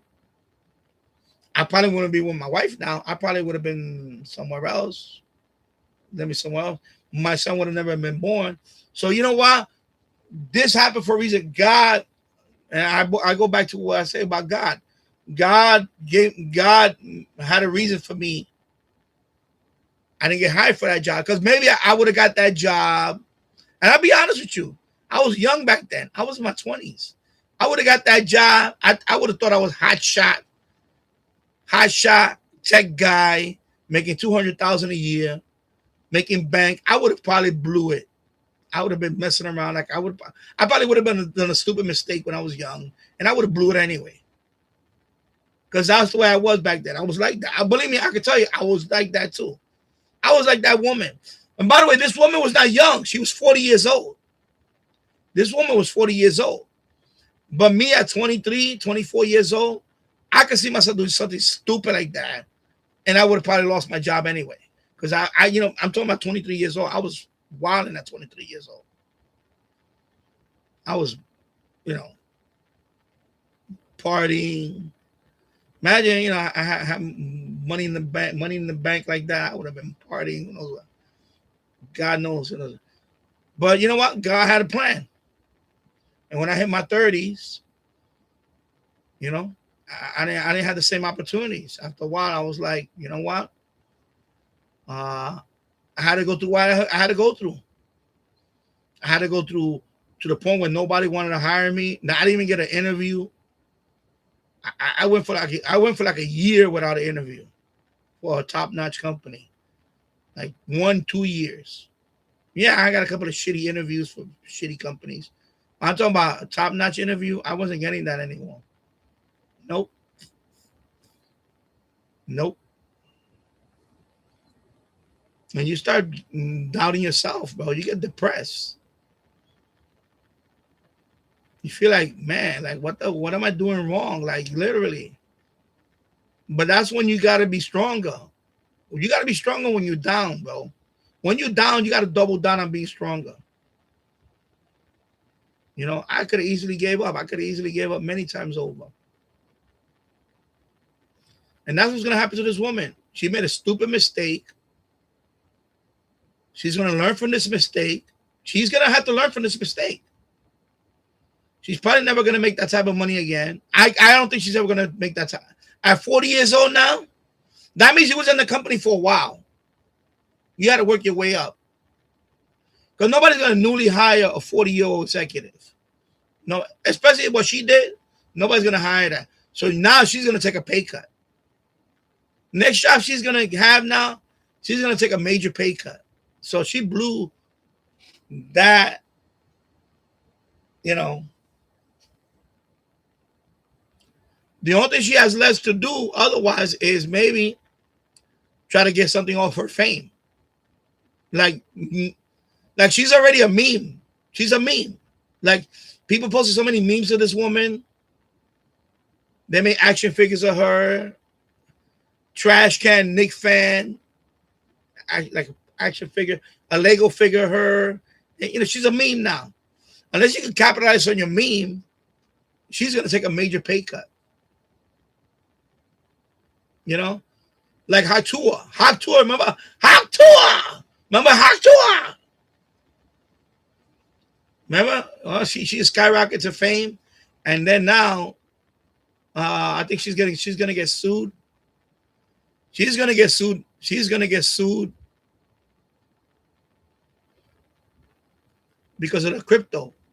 Then she launched a scam coin, and people lost a lot of money on crypto, and now she's hiding under a rock now because now, you know.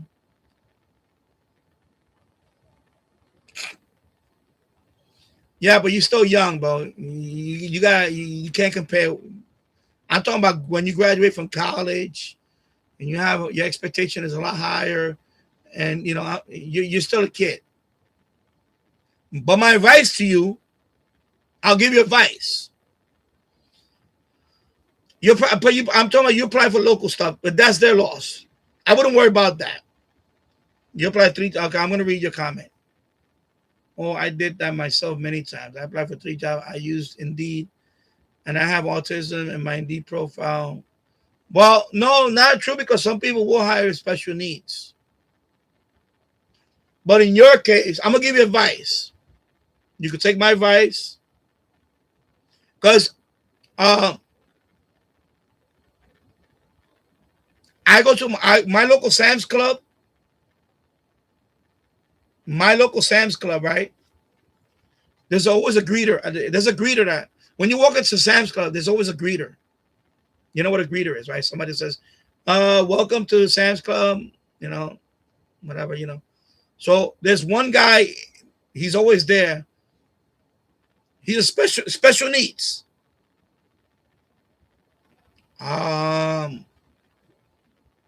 He's not, I don't think he's autistic. I think he just has a physical handicap. Because he kind of like I don't want to mimic it, but I think he has something with his body. I think he's like I don't know what, but anyway, it's a physical handicap. And what I'm trying to say is you always got to start at every job. Your career is going to dictate your. So, because I don't want you to limit yourself because you have autism. Don't do that. You can mention it.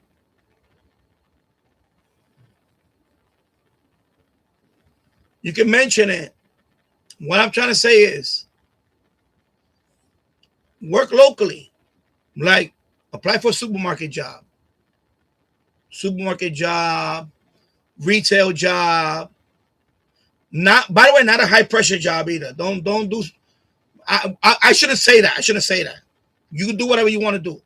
You can do whatever you want to do if you put your mind to it. What I'm saying is, this is what I tell kids today. Learn basic stuff first. Don't try to be a hot shot. That's what happened to me. Even though I did work in other stuff. Yeah, I know it is hard. It is hard, but it's not impossible. There's plenty of people out there. There's plenty of people that do work with disabilities. Yeah. So it's gonna have to be a small local job. Like, working at a supermarket where you just pricing groceries. Something like that. Something that, you know what I mean? Something you're pricing groceries. You're doing inventory stuff. Like, I did that. I did that when I was 16. My first job, my first two jobs was I worked in a supermarket. That's what I did. I was stocking shelves. I was just stocking shelves. Like, I could do that today with Walmart. I could just stock. They call it stock clerk. You just stock inventory. You're just doing inventory. And this aisle needs to be filled up with this particular product. And by the way, supermarket is specialty now. Now you got produce department. So you only charge it. You only deal with the vegetables and fruits in the produce department. And you got the meat department. That's for the butchers. The butchers do that. And then you got regular stock clerk. That's for everything else. Like, we need more this particular product, like the soup cans in this aisle. You have to go put and you might have to price them. I don't know if they still do the pricing thing, but I remember I had the pricing gun. I had to do all that. But this stuff you need to do first. Do all this stuff first. You build your work history. You got to build your work history. It's not going to be easy, but build your work history. That way, because right now, if you send out your resume, you don't have a job. You never worked before. It says it's just you went to high school, blah, blah, blah. With Indeed, that's a lot of competition. With Indeed, you have to have any job. By the way, even if it's volunteer job, even if you don't get paid, like if you was a counselor at a camp, if you volunteer feeding the homeless at a soup kitchen, you got to build your resume with that first. Like you can't just go, I graduated from high school and nothing. No, you got to take a job at McDonald's. I know people think that McDonald's is we need to make a lot of $20 an hour. No, McDonald's is not a career job. So, like in your case, McDonald's, you're not going to be up on the register. By the way, they don't even have nobody in the register no more. They're gonna have you in the back doing the machines, the fry machine. By the way, I never did fast food. That's the only thing I never did. I never did fast food. But stock clerk in the supermarket, Walmart hires people with this. They all supposed to hire with people with disability.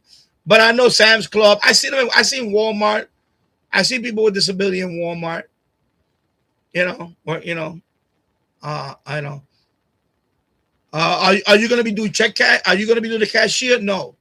But there's other stuff. The people that do the cleanup. The cleanup, right? When they spill something, that's maintenance. They call that maintenance. The people that clean up the aisles and all that, that's maintenance. So I did that too when I worked at the supermarket. Somebody dropped the item. I was the one with the mop and had it. By the way, when they were closing up the shop, before they closed for the day, I was the guy that was mopping all the aisles. I was the guy that did all that. I was mopping the aisles with two other guys. It was me and one other guy. He mopped the whole supermarket. Me and another guy. So we would mop the whole supermarket. So I had to fill up the bucket, pine saw, water, the mop. I did all that. That's what you're gonna have to do. You gotta do those type of jobs first. Build a resume. Say, because you know what they want you to, you know what they want to see, that you work there for a year or two, and that you could work, that you could get up in the morning and go to work. That's all they care about. That's all they care about. They don't care about what skill set. That's later on. That's later on. Right now, they just want to see that you worked here. You worked at this bodega. Even if by the way, I worked in bodegas too.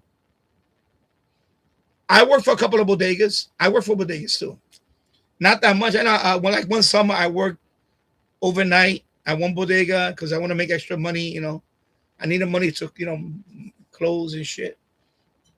I was like 16. I think I might have been 16, 17. I was working in bodegas, supermarket and bodega. That's what I worked on. So like the bodega for example, right? I didn't do the sandwiches. Like somebody else did that. But the coffee, I had to do the coffee machine. Yeah. This guy want coffee. Okay, so okay. So you want 3 scoops of sugar? You want light and sweet? Okay, put the coffee. Make sure the brewing machines are full. Especially in the morning, I had to do like things like that, So try to get something that is gonna be, it's easy. Oh, you know what else is big? Even by the way, even with special needs, I don't know, but I did a lot of messenger work. I did foot messenger work.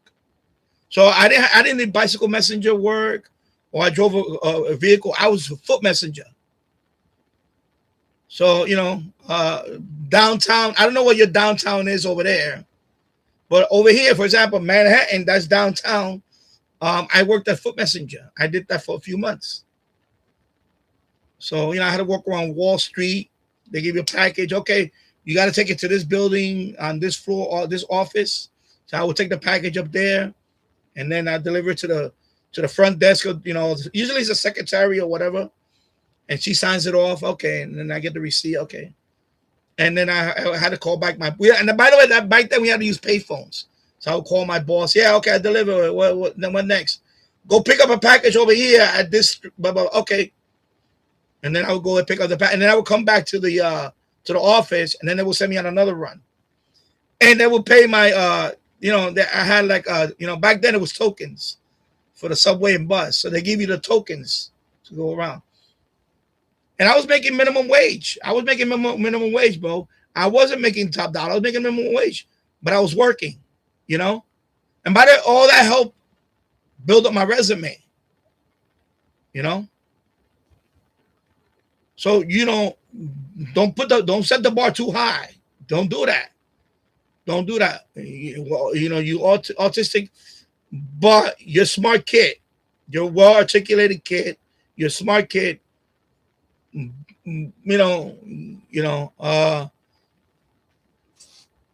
But you gotta start. You gotta start at a job where minimal responsibility. And I should have said that you can do whatever you want to do. You can do whatever you want to do, but you got to build your resume because that's a big thing. You got to build your resume when you're young. A summer job, just a summer job. A summer job. I applied for summer jobs, by the way, in New York City. I didn't get. I applied for New York City jobs. I never got a summer job. 2 summers I applied for summer job. I went for the physical and all that, but I didn't get called for the summer job. And the summer job is, I know they have, you could wind up cleaning the park, work with the parks department. You clean the parks and all that. Or what other jobs they have for summer job? You do. I know another person that worked at a summer job. She did a lot of filing. But now, of course, we got computers. But back then, she had to do a lot of filing and answer the phone. She had to answer the phone for a city agency. So when they would call in that particular agency she was working for, she was answering the phone. That's what she did. But there's jobs for everything, summer job. So you can apply for summer jobs. Yeah. So anyway, let me read something. Let me read your comment before I move on. So it will. So you're gonna move to Florida? Okay. Hopefully, I will get to see you. Me too. I don't want to live in Massachusetts anymore. I want to live somewhere else. I am a traveler too, so that makes sense. Yeah. And I did that myself many times. I applied 3 times for a job, and I use Indeed, and I have autism. Yeah, that's another thing. Don't limit to one particular job. You know, try. Like I said, main thing is you want to just get any job that it's going to start giving you experience in your resume. Because you want to start putting entries in your resume. Okay, I worked for a year. I worked at this place. Or for 6 months part-time, I worked at this place. You know, they want to see that you could be able to do this job and this job. They want to be right now. They just want to see if you could just handle a job. Not everybody can work at a job. You'd be surprised. And I'm talking about people that are not disabled. There's people that are lazy as hell. They don't want to work at all. There's people that are, by the way, and it's not a disability. I know people that are always late. They're unreliable, undependable, and they have no disability. They're just lazy. And they're unreliable, and they have no concept of punctuality. I don't know if that's even a word. They're not punctual. You'd be surprised. Now, I'm not talking about people in all walks of life. I work with many people. I know people that used to always come in late every day. And they would lollygag around in there. They didn't care. They didn't have a care of the world. There was people that were motivated to work. There was people that just, you could tell their body language. They don't want to be there. So, right now you're young. Just try to get a job with a retail place, like a Walmart or a supermarket, whatever supermarket chain is there. Apply for those jobs. Make a little, just to make a little money. And, part-time jobs. Because right now you're going to school, right? You don't want a full-time job anyway. You want a part-time job. You might have to work on weekends. Part-time job for school, that means you're probably going to work on the weekend or every other weekend. So, if you don't mind working on a weekend, you can make extra money. That's money for you to buy your radio, your TEF radio. You make enough money to buy your TEF radio and things like that, You're not working to pay rent. By the way, that's a good thing about now that you're young. When you're young, you can work just to buy all your goodies. Like when I used to work, I want to buy a nice pair of Nikes. I had to a couple of hours. I'm getting my Air Jordans now, or whatever. Back then, I didn't have radio hobby like I do now. I would have been like, I'm gonna work a few extra hours to get that TF radio. That's how you gotta look into it. Get that. Get the job that's like that. A supermarket job. Those are the most common jobs you're gonna get. A supermarket job for a teenager. Supermarket jobs are dime a dozen. Retail job.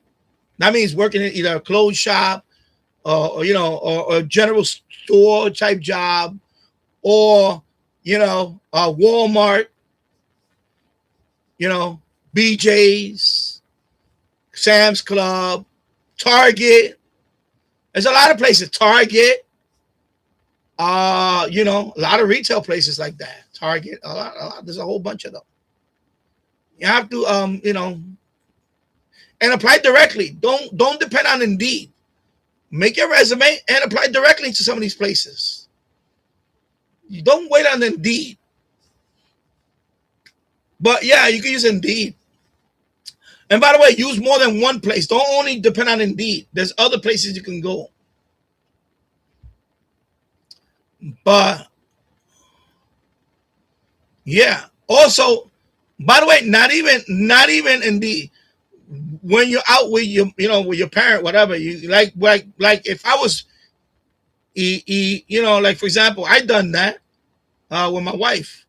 I went to ShopRite over here, ShopRite, right? That's a chain, right? ShopRite. I went in there and I saw, while I was in ShopRite, I saw the we're hiring. I saw the we're hiring sign, QR code. I put the QR code in. You got to go apply to the website of ShopRite. So you go to shoprite.com, you apply for ShopRite, and all the jobs are there. So don't depend on Indeed. Go to the website of each place, and they tell you all the jobs that are available.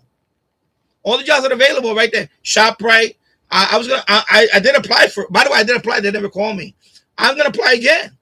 Right here, Tucker Hole Road. They have the ShopRite opens at 2 a.m. I want to apply for the night shift at ShopRite, just to do stock, inventory. That's all. I don't want to be. I don't want to. He's gonna pay whatever minimum. But a few hours a day, I go to ShopRite, work with them. I'll get a discount also at ShopRite. By the way, that's another thing. When you work out of these places, you're gonna get a little discount too. That helps too. So don't be limited by because I seen plenty of people when I go out there shopping with my wife, people with disabilities working. So is it gonna be a little bit is it gonna be a little bit difficult for you because you have autism? Some employers might be like, yeah, there's probably certain jobs that they're probably going to say, I don't know if you could do this job. But you got to start building your resume with, I would go for like I said, supermarket job, inventory type work. That's very simple work. Although that type of job, it might involve some lifting. I don't know if you're going to be able to lift. That's one thing. Some jobs are going to involve some lifting. So, of course, you also have remote jobs.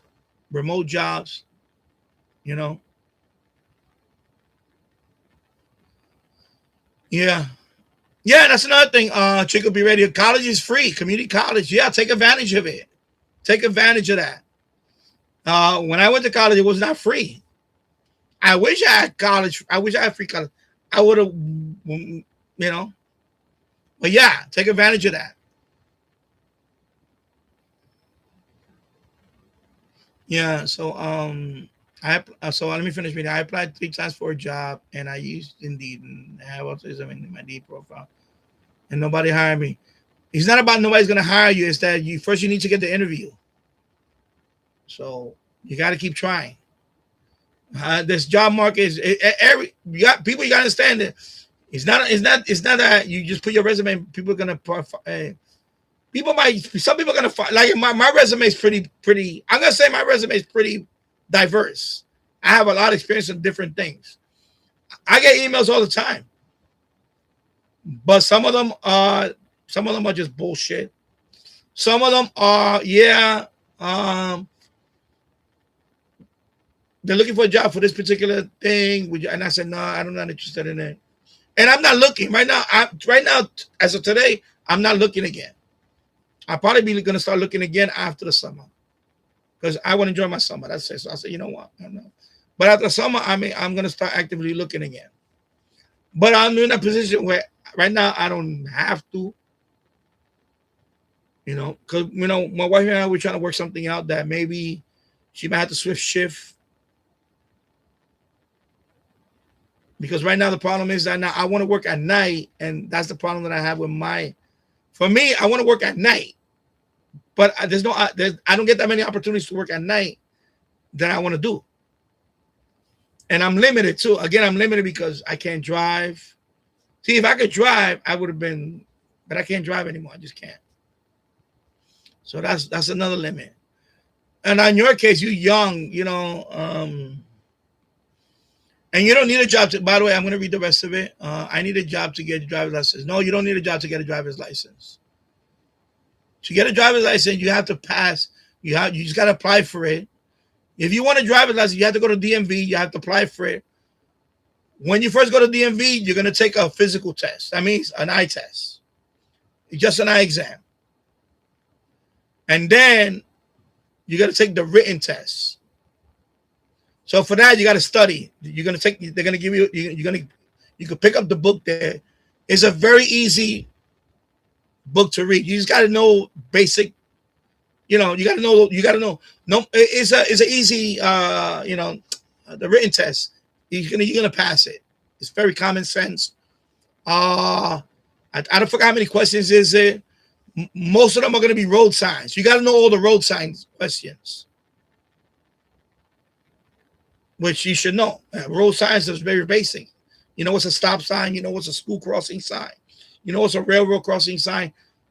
Speed limit. What does this sign mean? How many? You know what's the speed limit on things like that? Basic stuff. And then there's some parts, some questions there. Of course, now it's going to cover. Well, back then it's the same thing. Also, couple of laws you need to be familiar with, and that's it. It's very simple. You know, the written test I passed it with no problem. I think I aced it, if I remember. And then you get a driver's part. That's the part that you're gonna have to go to driving school, and somebody's gonna teach you how to drive, or unless you have somebody that's willing to teach you how to drive. And I'll teach you how to drive, prepare you for the driving test. Because the driving test, you know, if I remember, it's a couple of things they're going to cover. One of them is going to be parking, parallel parking. Of course, they want to see if you stop at a stop sign, not go through a stop sign. You literally have to go by the book. When you go through a stop sign, you have to stop your vehicle at the stop sign and wait. And of course, according to them, you're supposed to look both ways and do things like that. And by the way, you also have to have two hands on the wheel, not chilling like this with your whip. You got to have two hands on the wheel at the 2 o'clock position, at the 10 o'clock position type thing and things like that, you know, whatever. You know, just for the road test. The driver's test, the road test. They call that the road test. But that part, you get time. Once you pass the written test, you got about 2 years. I think it's like 2 years. If I remember, once you pass the written test, you got like 2 years to schedule and take the road test and pass it. Once you pass the road test, then you get a temporary license until you're, you know. But you got time to practice driving. So you don't need a job to get your license. You just go and apply for it. Community college, yeah, that is generally, I know in Massachusetts it's free. I know New York here is free. So yeah, so that definitely I would try to get advantage of that. You know, get a free, you know, get that good get that free education. You know, and by the way, community college is a good option because, you know, that's another thing. Instead of you going for 4-year degree, go for a bachelor's first, or even go for a certificate first. But definitely go for like a 2-year degree first. Get at least your associate. And then if you want to go for 4 years, you're already here. If you don't want to go for 4-year degree, at least you have an associate. That's what I did. I didn't go when I went to college. I went to get I got my associate first. I graduated with my associate. Then I went out there, went out to the working world again. Then I came back to get my bachelor's. So I had to do 2 more years of school, and I got my bachelor's. I didn't go 4 years straight. I wasn't gonna do that. You know, because my way, you know, I said, you know, because I tried a couple of times. Wasn't ready for college. A couple of times. But this time I said no, 2-year degree. I actually did it in, I think, 18 months, a year and a half. Because I went to summer school and everything. So I accelerated. And I went at night. Because I wanted to go at night. Because I'm a night owl. So I took night classes. That's it. So I got my associate degree in 18 months. And then I was working for some company. And I was working there for over a year. And then I kind of got tired. I said, I want to move on. And then I went back to school. And that's when I met my wife. When I went back for my bachelor's. Then I met my wife there. And then when I went back, it was another 18 months for that one. And I got my bachelor's. Okay, so yeah, so don't so Jacoby Radio. It's hard because of my autism, but I also did apply for 3 local jobs, but no. And that's something you got to keep trying. Just keep trying. It may be like in my case. By the way, my first job. By the way, my first job in the supermarket, my brother had to pull the strings. My brother was the one that told the manager, "Listen, my younger brother wants to work. He's a good kid, whatever. Because he doesn't. He left that job. He left, but he put a good word for me. So your job might be somebody you might know might have to give you a good word, like maybe a friend, somebody, a relative, a family member, a relative that works or that's already working at a particular place, and they'll probably tell them, "Listen, I got this kid here. He wants to work. Even if it's just cleaning the offices or whatever, sweeping up here and there. Can you hire him? Even if it's a part-time job, you take what you can get for your first job."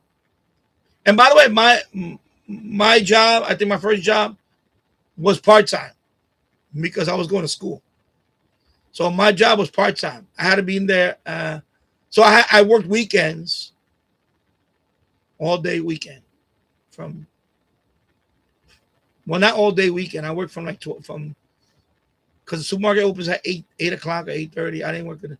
So I worked from like, I think from midday or 1 o'clock in the afternoon till closing, 8 o'clock, 8 at night. And then on Sunday, same thing, from 12 noon to closing time, 6 o'clock on Sunday. And then during the week, I think I worked from like 4 to 8. So it was part-time. So it was like 4 to 8. So I would go in at 4 o'clock in the afternoon, and I would stay there till the supermarket closed at 8 o'clock. Around 8:30 they close. 8:30 they close. And then I wanted to believe by the time I went home, it was 9 o'clock because of course I was doing a cleanup, and then they close up the gate and all that. So but that's on my resume. To this day, it's on my resume. That I worked the supermarket. I did this, and I did it for a year. Then I went to another bodega. Not after supermarket, I worked for a bodega for a while. Some of it I don't put no more because it's not relevant, but some of it I still put. So now I have all this other stuff. But in the beginning, you got to put what you can get. So even if you worked at a supermarket, well, even if you worked at for example, somebody works at this factory, and they need somebody to sweep the like, even if it's like I know a friend of mine, his mother used to work at a place where they make uniforms. They sew uniforms and all that. So he worked in the summertime, but he had to clean up, just cleaning up. It's a factory. Imagine, it gets dirty on the floor. So he comes around and sweep up the area. And then the offices too, he had to clean the offices. So he did that for the summer. He was doing that in the summertime. He made money. He was making money in the summertime. Enough money to buy his clothes and all that. He wanted to, and he bought a gold chain, things like that. We're talking about like the kid is like 15, and he wanted to buy like gold chain, things like that. He wanted to look, fresh. But yeah, that's what you do, and so you gotta keep trying, bro. Don't give up. Hello, Todd. Good morning. I hope you're doing well. Right now it's 12:39 p.m. here. I've been out for 2 hours. Wow. Let me go check upstairs. Let me go check out my son. I don't know if he woke up. Let me go check up on him.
We have a Papa John's, baby.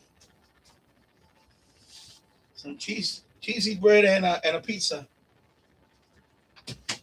Gotta eat some Papa John's. And a brownie. Chocolate chip brownie. Yeah. I put jalapenos in there too. So you got your chocolate chip brownie, your cheese bread, and your stuffed crust. I threw some jalapenos on top. Jalapeno. Ooh.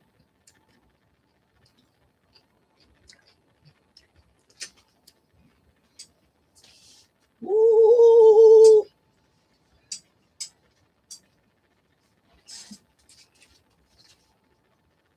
Oh my God, that's clearing my sinuses right now. Let me get these two receivers out the way.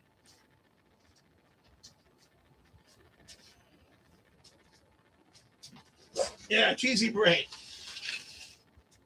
And marinara sauce, of course. You got different in marinara sauce. So I'm gonna have my back turned for a bit. So I'm cleaning out here in the basement, but I'm taking a break.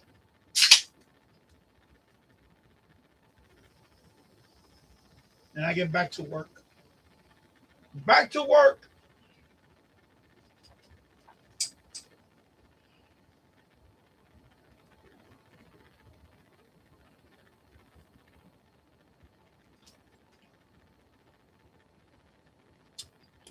Cheesy bread.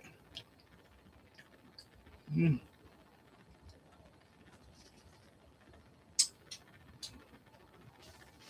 Where's my paper towel? Paper towel.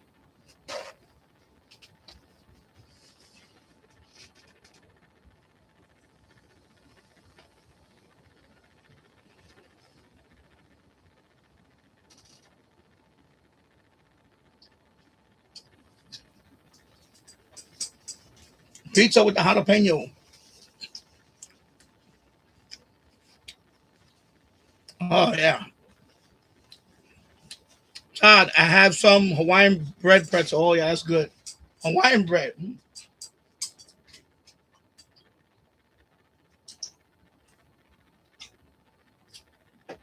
I love pretzels. One thing, I love pretzels. I grew up in New York City. Who doesn't like? If you don't like pretzels, I don't know what's wrong with you. If you don't like pretzels, I don't know anybody that doesn't like pretzels.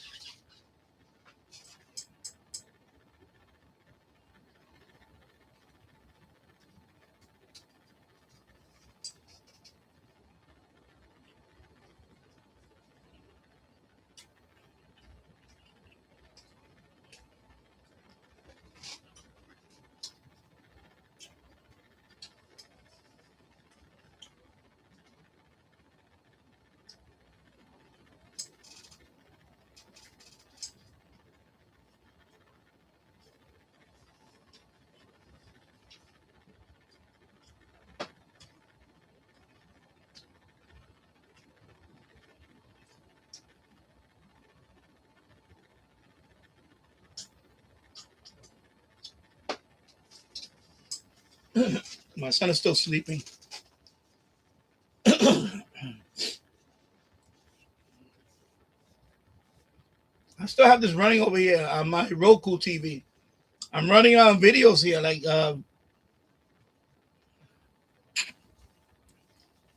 yeah, we have Papa John's nearby. Well, when I say nearby, well, about a quarter of a mile, I guess. I don't know. Almost a half a mile.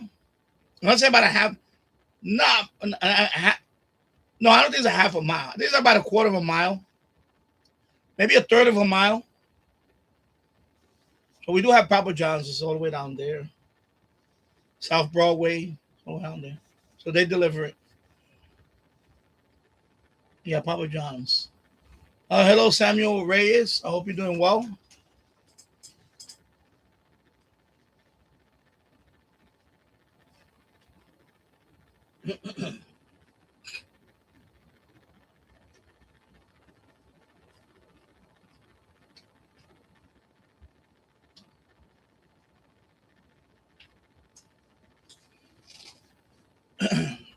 Marinara sauce.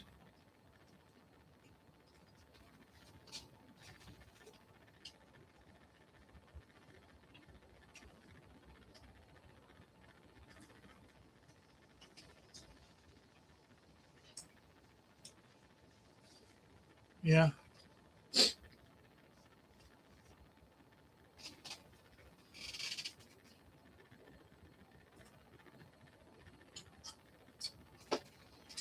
Right now, I'm giving that guy a whole bunch of views because I'm just letting it play right here. Let's see one. Yeah, V Westlife. V Westlife. I like to watch his videos. You know, he's from New Jersey. He has a lot of vintage electronics and all that. He talks about a whole bunch of stuff. I've been following him for years. V Westlife. I used to say VW Westlife, but it's V Westlife. So I don't want to move this camera because I don't want it to get loose and I lose the feed. But right now he's I guess he's reviewing a CD player, TIAC CD player, radio cassette deck record player. That's a whole. Excuse me. Right now he's playing a record. I don't know. I'm letting it play there. I don't know. Next video is 1000 AMDX on a Fisher Cassever. Cassever. You know what's a Cassever? I used to have one. You know what's a Cassever? Can anybody guess? Do you remember what a Cassever is? Cassever. Take a guess what that is. Cassever. It's a cassette player with a receiver built in. So back in the 80s, we had a lot of that. We had we had brands like Sound Design. I don't know if you remember. I'm talking about the older guys here. Remember, so you had like in New York City, we had a brand called Yorks with the X, Yorks. That was a brand that when you go to all these electronic shops in the 80s, you will see it in the window. You will see the Cassever, or you will see the one with the record player on top. So it's all in one. So basically, it's all in one. You got the cassette player with the receiver built in, and a record player. Or sometimes the record player was not there; it was just a cassette recorder player with the receiver built in. So that's what they would call a Cassever. So he's showing one right here. So that one is a Fisher. It's an old Fisher. So yeah, Cassever. So there was a whole bunch of them. They were popular in the 80s. They were popular in the 80s, all in one. Yeah, it's like a mini radio stack, but it's just the receiver. It looks like a receiver, analog receiver, with a little tape deck next to it. It's all built in. Because I don't want to take that camera because that USB cable is very loose. So right now, of course, he's showing AMDXing. Analog. So there's a Fisher Cassever. I can't even show you because I don't want to turn the camera on and that thing gets loose. You can remember yesterday? Was it? No, it wasn't yesterday. Anyway, remember I lifted the cam and it disconnected. So yeah. Because I'm not using OBS. This is YouTube Studio. If it was OBS, I could disconnect the camera and put it in there. It's okay. But this is not OBS. This is YouTube Studio. So if I disconnect, the stream is over. It won't matter. I can't plug it back in. And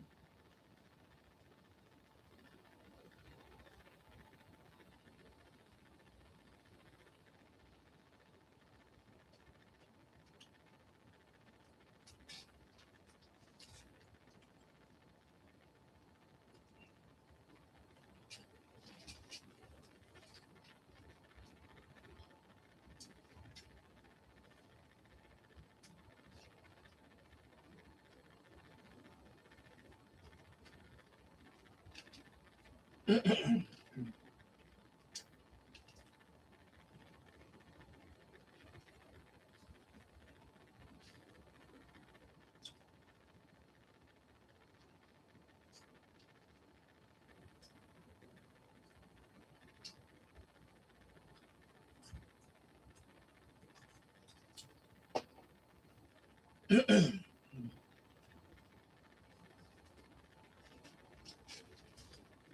much tissue?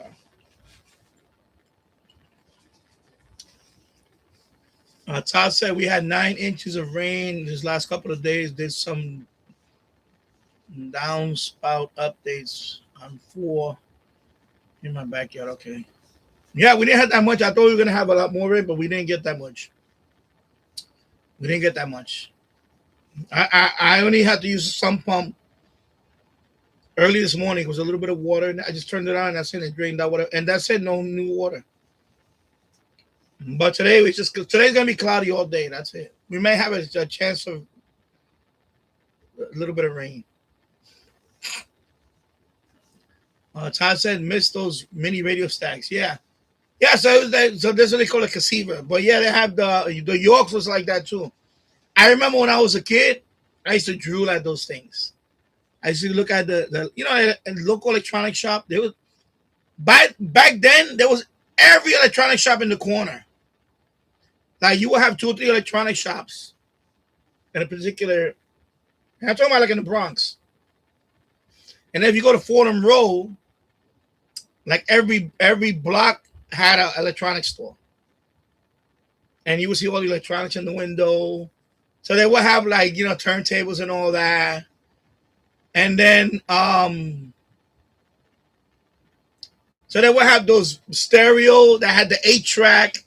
It was a stereo that had the 8-track, the tape deck, the receiver, and the record player on top, the record player. All in one. All in one. It was all in one. And I remember that brand called Yorks.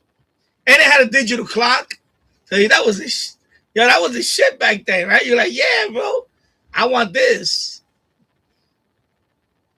And you can still get them on eBay, but they're like, now they're asking for a ridiculous price for it. Most of them, that tape deck don't work now. If you go on eBay, look for them now, they're like, Yeah, I used to drool on those things. I used to drool wanting to buy those.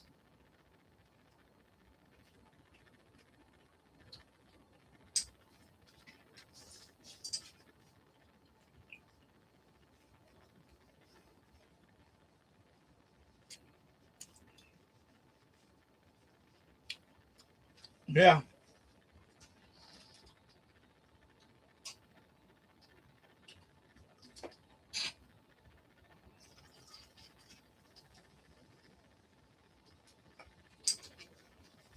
James Farr. Oh no, not James Farr. Todd. I keep getting mixed up. Anyone need a Sony Bluetooth speaker at my local Walmart? We're selling them for $100 off for $67. They cleared out the entire cabinet. Oh, you talking about the big ones? Oh yeah, I want one of those. I wanted to get one of those for a party. You know about the big party speaker ones? I'm looking to get one of those. The big ones. You're talking about the big ones for like the big woofer, the big ones for like a party. Say, I want to put it upstairs for the party. Just one of those. I'm looking to get one of those. So they cleared out the entire cabinet and moved them to the clearance. Nice. Yeah. We might go in a couple of days. So we were gonna go yesterday, but I was like, we could wait a couple of days. And then she's working today and tomorrow. So we might go. Today's Tuesday, right? So Thursday we might take a trip to Walmart Thursday. But yeah, we're looking to get. I was looking to get one of those big, like when we go to Sam's Club, I see them there, and I'm thinking I want to get one of those eventually. I mean, right now I don't need it because I have one that was like around like this big. And that's the one I use for parties upstairs. And that's the one I use. It's like this big, and it has a top. It has a glass. It has a plastic, like a mirror, and it does like the disco lights. But the one he's talking about, I think the one he's talking about, they have the lights. They're like different color lights in the front too. They have. I'm looking to get something. I'm looking to get something like that.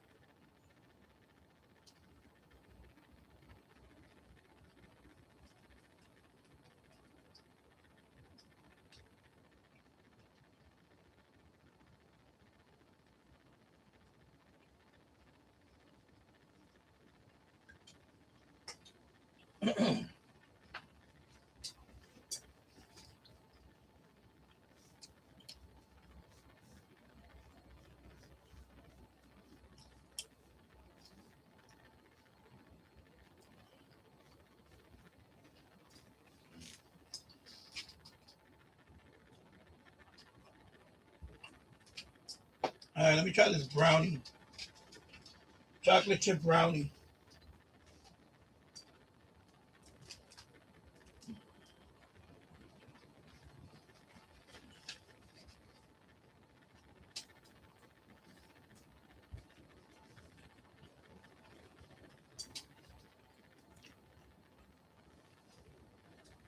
Wow, that was good. Chocolate chip brownie. Oh my god, it's so good. So good. My god. Mm.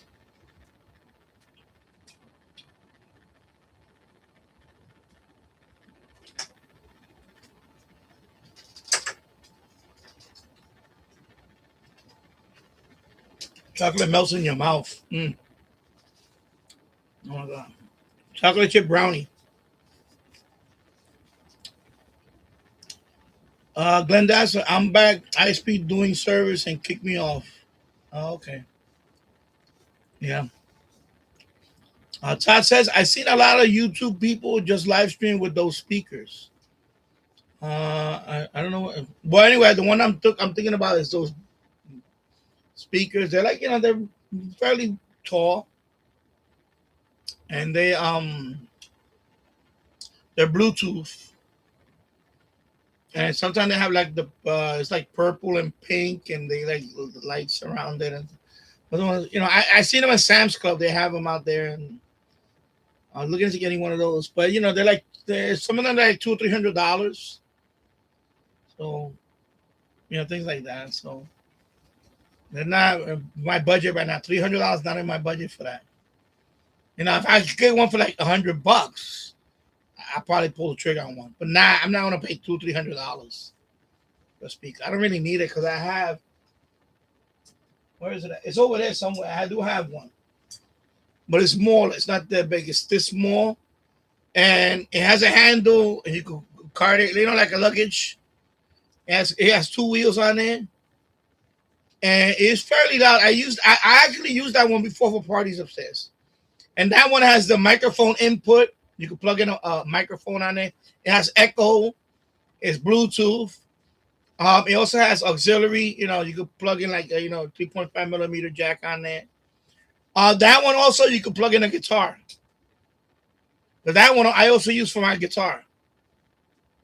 It does have not the 3.5 millimeter. It has the other one, the stereo jack, which is the big one, the big jack for like headphone stereo.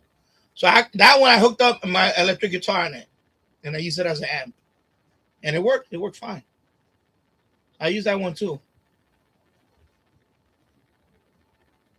So, and that one my brother gave it to me for Christmas.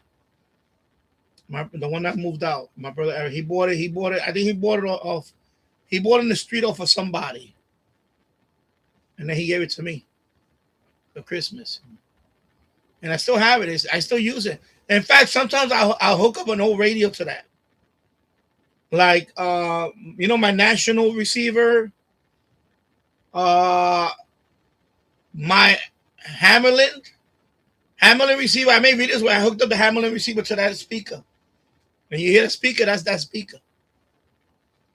So, because the Hamlin radio, they doesn't have a built-in speaker. Most of my old tube radios, the shortwave radio, they don't have a built-in speaker. You have to hook up a speaker to it. Like the only the S38 has a built-in speaker. Holographic S38, that one has a built-in speaker. That one you don't have to hook up a speaker. The all the other ones, you got to hook up a speaker to it. Yeah. So even though the Hammerlin, the one that I have, somebody took out the little clock and they put a little speaker in there, but the little speaker sounds crap. So I hook up that speaker. That's an amplifier, because an amplified speaker also. So I hook that up to one of my tube radios, and that's how you hear the tube radio. That speaker.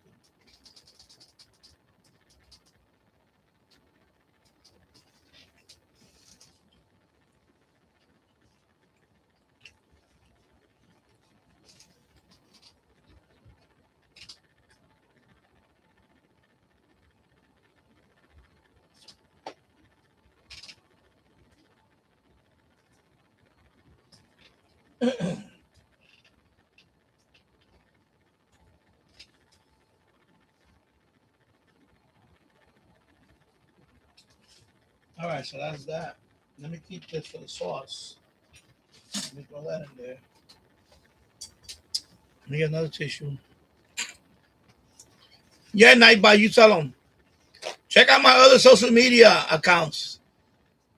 https:// allmylinks.com/Dan the1. All my social medias in there. Also, join my Discord. Is right there, the link. Also, if you want to become a member, the link is there. As low as 99 cents a month, you can become a member of this channel. Even though I haven't done any videos for members only, it's 99 cents a month. 99 cents a month. You know, and if a whole bunch of people, if I had a whole bunch of people pay 99 cents a month, that would be great for this channel, and that would be great for the content. My last thing I bought with your donations was the internet radio. I bought that with the donations. All right, where's my internet radio? Right here. Internet radio, I bought that with the donations. With your donations, I bought this radio. And I love this radio, by the way. This is a great radio. Great radio. By the way, this says RDS. FM, it has RDS. So when the weather gets nicer, I'm going to take it outside. I'm going to do a full FM scan first, because you got to scan. This doesn't have a tuning knob, so you don't tune FM like that. You have to scan the whole FM band, and whichever one it picks up, then you just tune the ones that it scans. Like the ones that it find, those are the ones you can, you know. So, by the way, it does RDS. Okay?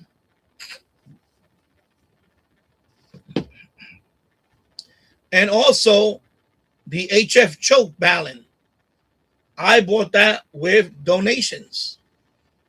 And by the way, the HF choke balun, I'm going to get another one to hook it up to this receiver.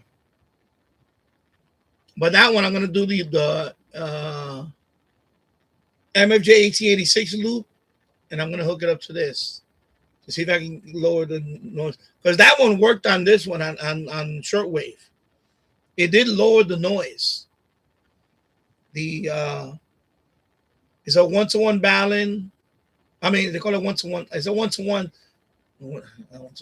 Anyway, it's a HF choke balun 1-to-1. So, and it's like $20. Total came out to like $27 with the shipping and everything. Now that one, yeah, you can build your own, but for the price of building my own, you know, because the most expensive thing is going to be the toroid. The toroid. I hope I pronounced that right. Toroid. The toroid. And then the coax. You need the coax with the male on one side and the female on the other side. And then you have to wrap it around the toroid, and then you tie wrap it. So you can make your own, but for the price of making my own, it would have probably cost more if I made my own. I just bought it, and it works. It works well. I'm gonna get another one for this one. I'm gonna get a second one. And when I get enough funds. Right now, I'm about halfway there right now. This month has been slow. Right now, it's been like what I got, like $50 in the YouTube account. So of course, the threshold is $100 before you get paid.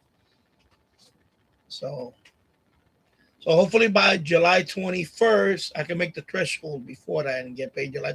Otherwise, it carries over to August. But yeah, you know, it helps. 99 cents a month. If I had, I'm gonna lie to you, if I would have had like 30 people, 40 people paying 99 cents a month, you know, that's a nice little contribution to the channel for content. So between that and the ads, that would be fine. But I only have, last time I checked, I only have 7 members. Two people dropped out already. So I'm down to 6 or 7 members. I forgot where I'm at now. I think it's 6 or 7. I get it, 6, 7. Anyway, the most I had, I think, was 9.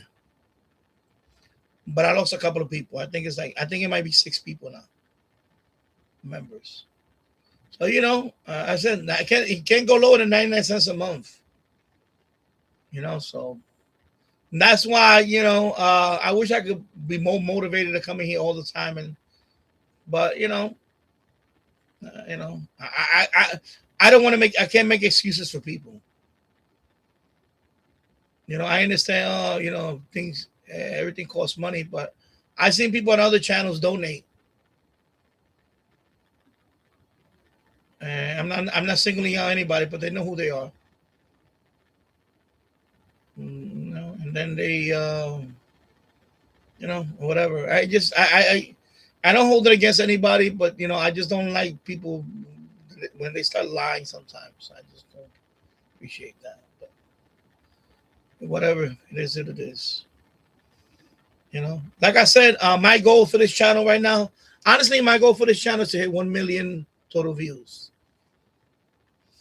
And then I'll decide what I want to do with this channel after that. My son motivated me the other day, looking at his channel. He actually motivated me, this kid. Because I don't know if this channel is permanently shadow banned. Because the problem is, before I did the 30-day live stream, my channel was going upward. Totally, it was going upward. Like when I did a live stream, I would get like, you know, I think one live stream I got 1,000 views. 1,000 views total. Like one live stream I got 1,600 views. And that's with the other format, not this format. And then when I do this format, I know a couple of them. I got a couple of hundred. I got 300. Lately, I get nothing. I get like, you know, I don't. The last live stream I did hasn't hit 100 views yet. You know. And this one, I don't know what's gonna happen with this. I don't think this one's gonna get that many views either. So you know, I'm trying, folks. But you know, I need you guys. I need the support of everybody, more people, not the same people over and over. I need more people to support this channel, because I'm getting to that point where I think when I hit a million view mark for this channel and hit the anniversary, I may drop the microphone on this channel. I may just drop it and move on to another channel, because I just don't see the upside potential of this channel anymore. With the way it's going now, I just don't see it. My son has a channel that his, my wife helped him out. He launched his channel in March. I'm gonna tell you. He launched his channel in March. And I'm very proud of him. I'm very proud of him. He's about to hit 600 subscribers. 600 subscribers. He's approaching 200,000 views. March, April, May, June. 4 months. March, April. Well, it was like March, the middle of March. So I'm gonna say April, May, June. So 3.5 months. He's about to hit 200,000 subscribers. Now it's a different genre altogether. It has to do with gaming. His top video now is about to hit 20,000. And it got me thinking about, man, I should just start over with a new channel. A totally different genre. Just start over. Because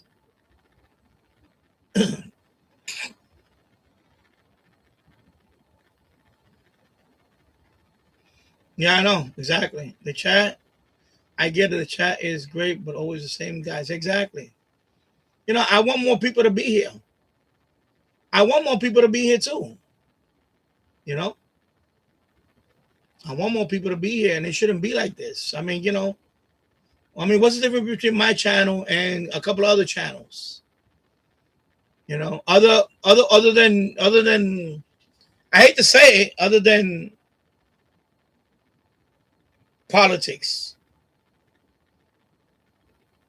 Other than maybe there's too many liberals out there. Maybe that's what it is. Maybe too many liberals, and I don't know what it is. I think part of it could be that. I try to not talk about it so much, but the reality is that it is what it is. We live in a country where, unfortunately, this country is the most divided country in a long time. Before we could agree to disagree. We had that. Now it's like pure hatred.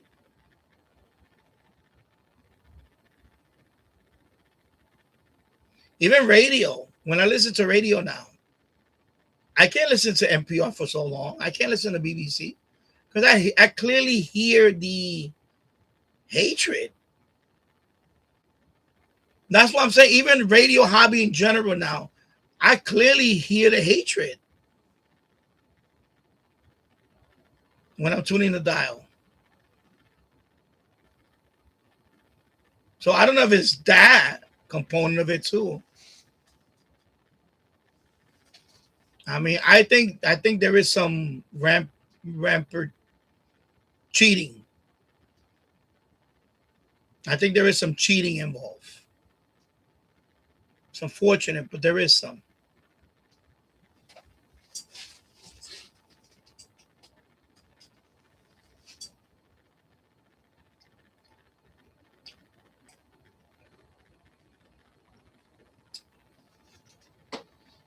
So my son actually taught me maybe I should go back to basics and do something else. And I feel like sometimes maybe there's a life cycle. Maybe this channel is never gonna. It's gonna be like floundering like this. It's gonna be steady, but I don't. Yeah, I understand something. I'm gonna be 60 years old. I can't waste 10 more years waiting for this channel to grow. And I wanted people to help me by now. I really did. I'm not gonna lie to you. I'm not gonna sit here and say I wanted people to share my link. To I know people on social media. I guess not. I don't know. I want to see more social media. Like when I look at my analytics. I'm gonna tell you. I look at my analytics. When I see my analytics, who sends me more traffic than anybody? Myself. I created a Reddit group, Shortwave Radio. It has 1.1 thousand people now. I just went over the 1,000 mark on Reddit. I get views from Reddit, but those are my own posts. I'm posting in Reddit. I get a few views from Facebook. It's not anybody else posting on Facebook. My links. It's me on my own Facebook. I'm posting my own links. So I'm generating my own traffic. I was hoping other people would be like, oh yeah, let's we're a community. Let's help build them up. And I don't see that. I don't see that from other people. I don't see it. I see it from other people. Even on my own Discord, I see people post on my own Discord. I see people post other channel videos than my video. On my own Discord, I seen that. They post a video of another channel video, and I'm like, what? And a couple of times I had to call out a couple of people. They know who they are, and I said, bro, why are you posting other people's video on my channel? They're not even a member of this Discord. But I would hope they will have the same energy they do in my Discord to post my video link on another Discord, and I haven't seen that. I have not seen that. I have not seen one person post my video link on another Discord. I have not seen it. I have not seen it.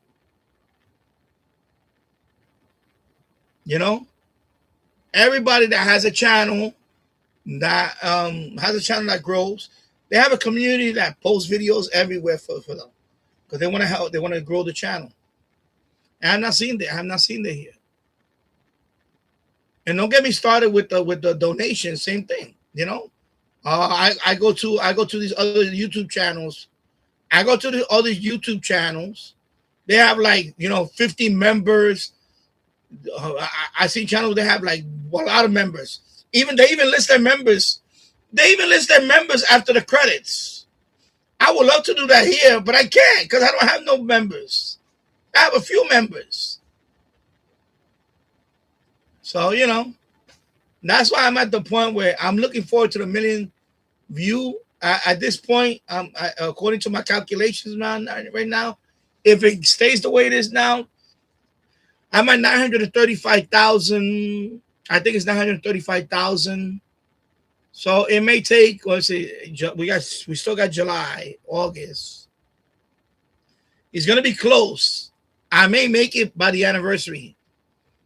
9/11, that's the anniversary of this channel.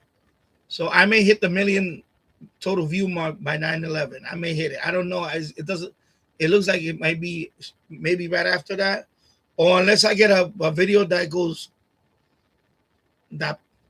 pops a little bit, maybe I'll get it. But right now it looks like it might be around September. Because remember, summer, another thing happens in the summer, which it does happen. It does slow down a little bit. But right now, my revenue is my revenue wasn't even that good in the beginning, but now it's really plummeting. So,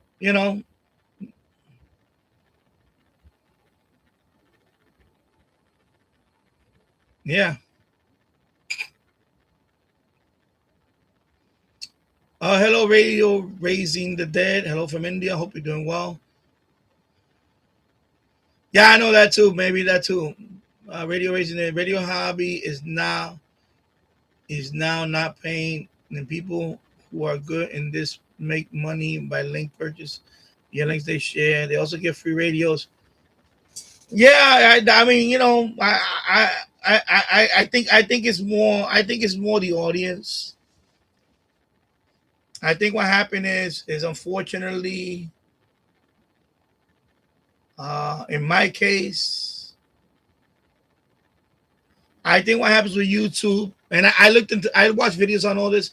I think YouTube keeps looking at my videos, and they see that there's no engagement in my videos, and they assume that my channel is not worth it to keep pushing my videos out there. Like, for example, the hype. I tried to hype up my video, my And now you can't hype all video. Only, for example, the last video I tried to hype was the radio, this one. And it made it to number 28. It made it to number 28. That's good. It's gone. That's off the list now because now there's no today was the last. Yesterday was the last day for this video. So I made it to 28 yesterday. But you saw the number of views I got. I only got 700 views. 700 views total since 7 days. So basically, I average 100 views a day on this video.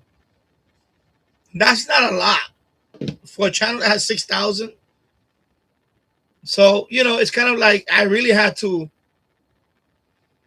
hustle to get the hype. If I didn't get the hype on it, this video wouldn't have got 700 views. I would have been lucky if I would have had 250 by now.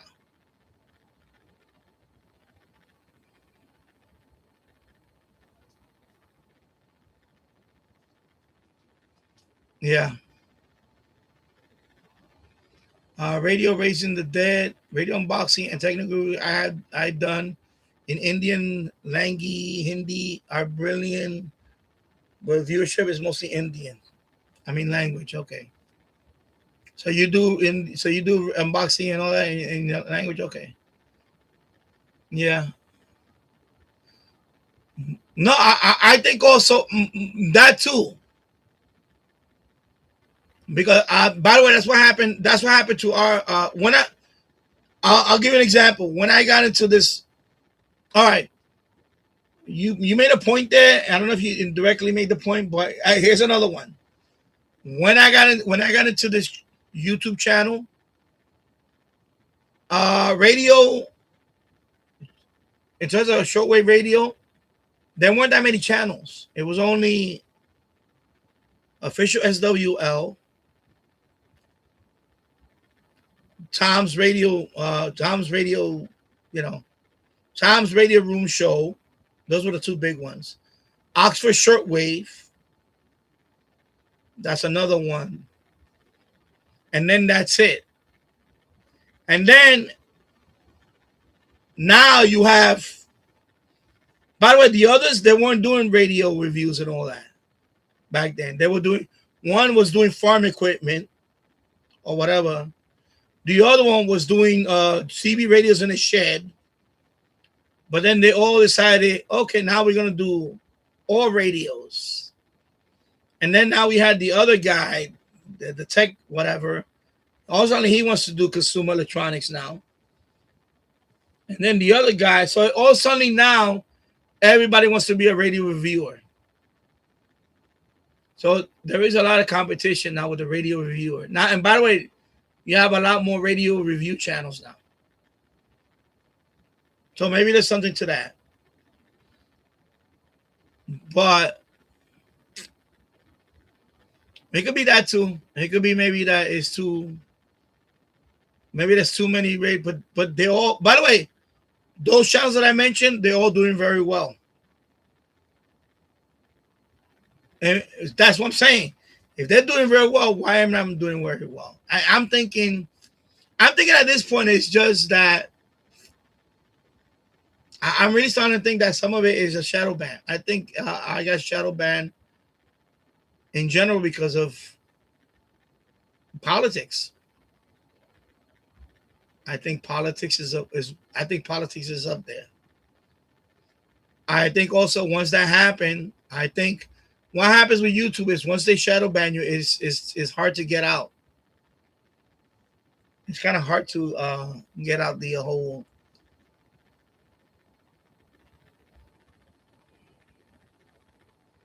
I don't know. That's why I needed my audience more to help me like boost. Like I noticed that with other people. I noticed that with other channels, by the way. I've seen people post their videos all the time on other channels. Like they'll be quick to post. For example, you know, I'll give you an example. The farm guy. they'll be quick to post his video up on any different forum. But my videos, I never seen them anywhere else unless I post them myself. You won't see them around there. And I wish it was the opposite. I wish more people would take their time. Post one of my videos on a forum that you guys go to. But I don't see it. I just don't see it. You know? But the way YouTube works is you need to get views.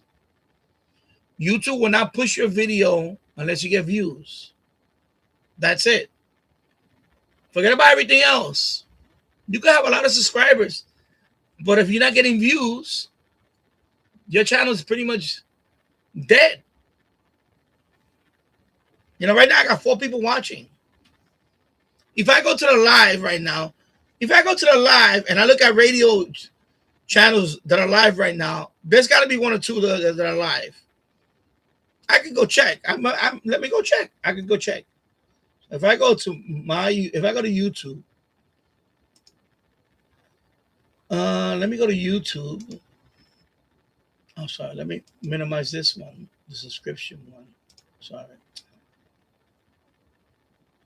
Let me minimize this one. Let me go to show more. Actually, let me go to show more here. If I go to live, and I'll search. I'll go to YouTube live, and I'll put radio. I'll just put radio in general. Just put radio. Never see how many people are streaming radio related. Well, some of it's gonna be music radio. So yeah, there's a lot of music radio. Okay, there's me there. So 1, 2, 3. 1, 2. So 475 watching on that one. Then you got me at 4 watching. Then you got a radio station here. Then you got another radio station. Yeah, so you're competing. I'm competing against radio stations, which is a lot bigger. Yeah, so right now streaming radio content is just me. By the way, since it's just me, it should be more unique. That's why not enough people watching me. Everybody's going to radio station live streams then. Yeah, I'm looking at it right here. It's all radio station with music. So right now it's just radio station, then it's me on the search. Then it's me on the search. Then there's another radio station. So there's nobody talking about radio hobby that's live other than me.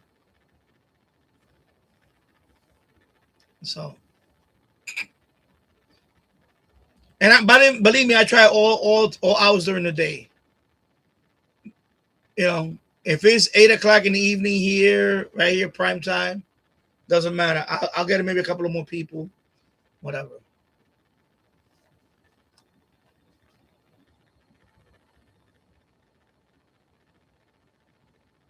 Yeah. Radio raising the dead. I'm into broadcast radio listening. I review radios. Yeah, I review a lot of radios too.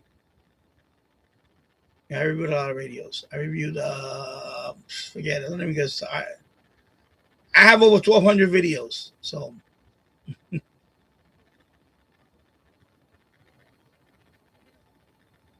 yeah, and many other brands like SH Data, Sean Young. Yeah, some of them, you know. I review some XH Data. I review some, you know,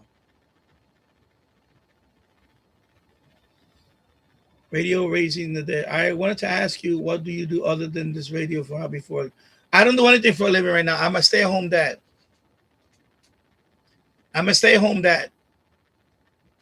You know,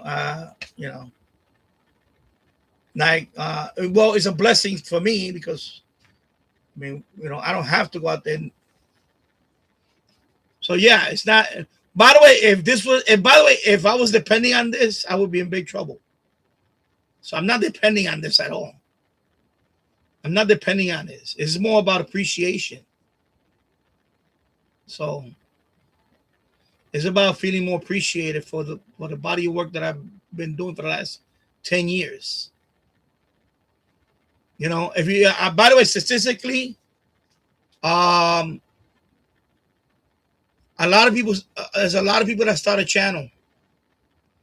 I think it's like 90% of all people that start a YouTube channel don't make it out of their first year. They quit within their first year. They quit within their first year. A lot of people that start a channel, by the first year, they're gone. They're out of YouTube. They're not coming back to YouTube. The channel's dead.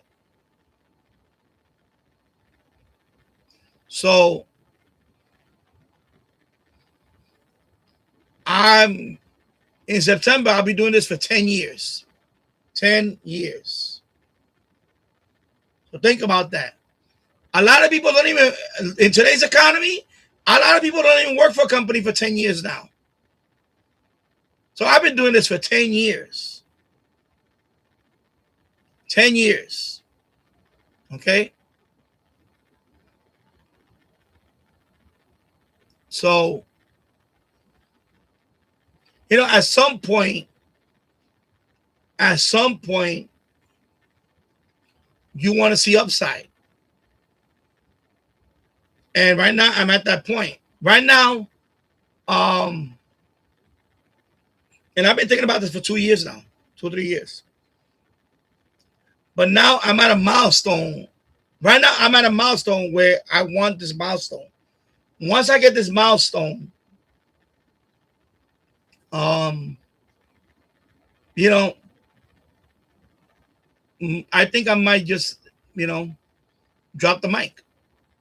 I might drop the mic. Only because, you know, for example, the membership thing. I mean, come on, it's 99 cents a month, bro. It's 99 cents a month. I mean, if you've been on my channel forever in the chat and all that, and you can't give 99 cents a month, then I don't know what to tell you. I don't know what to tell you anymore. You see what I'm saying? You know, things like that. I just, you know, I can't. You know, like at some point, you know, just can't. I can't, you know.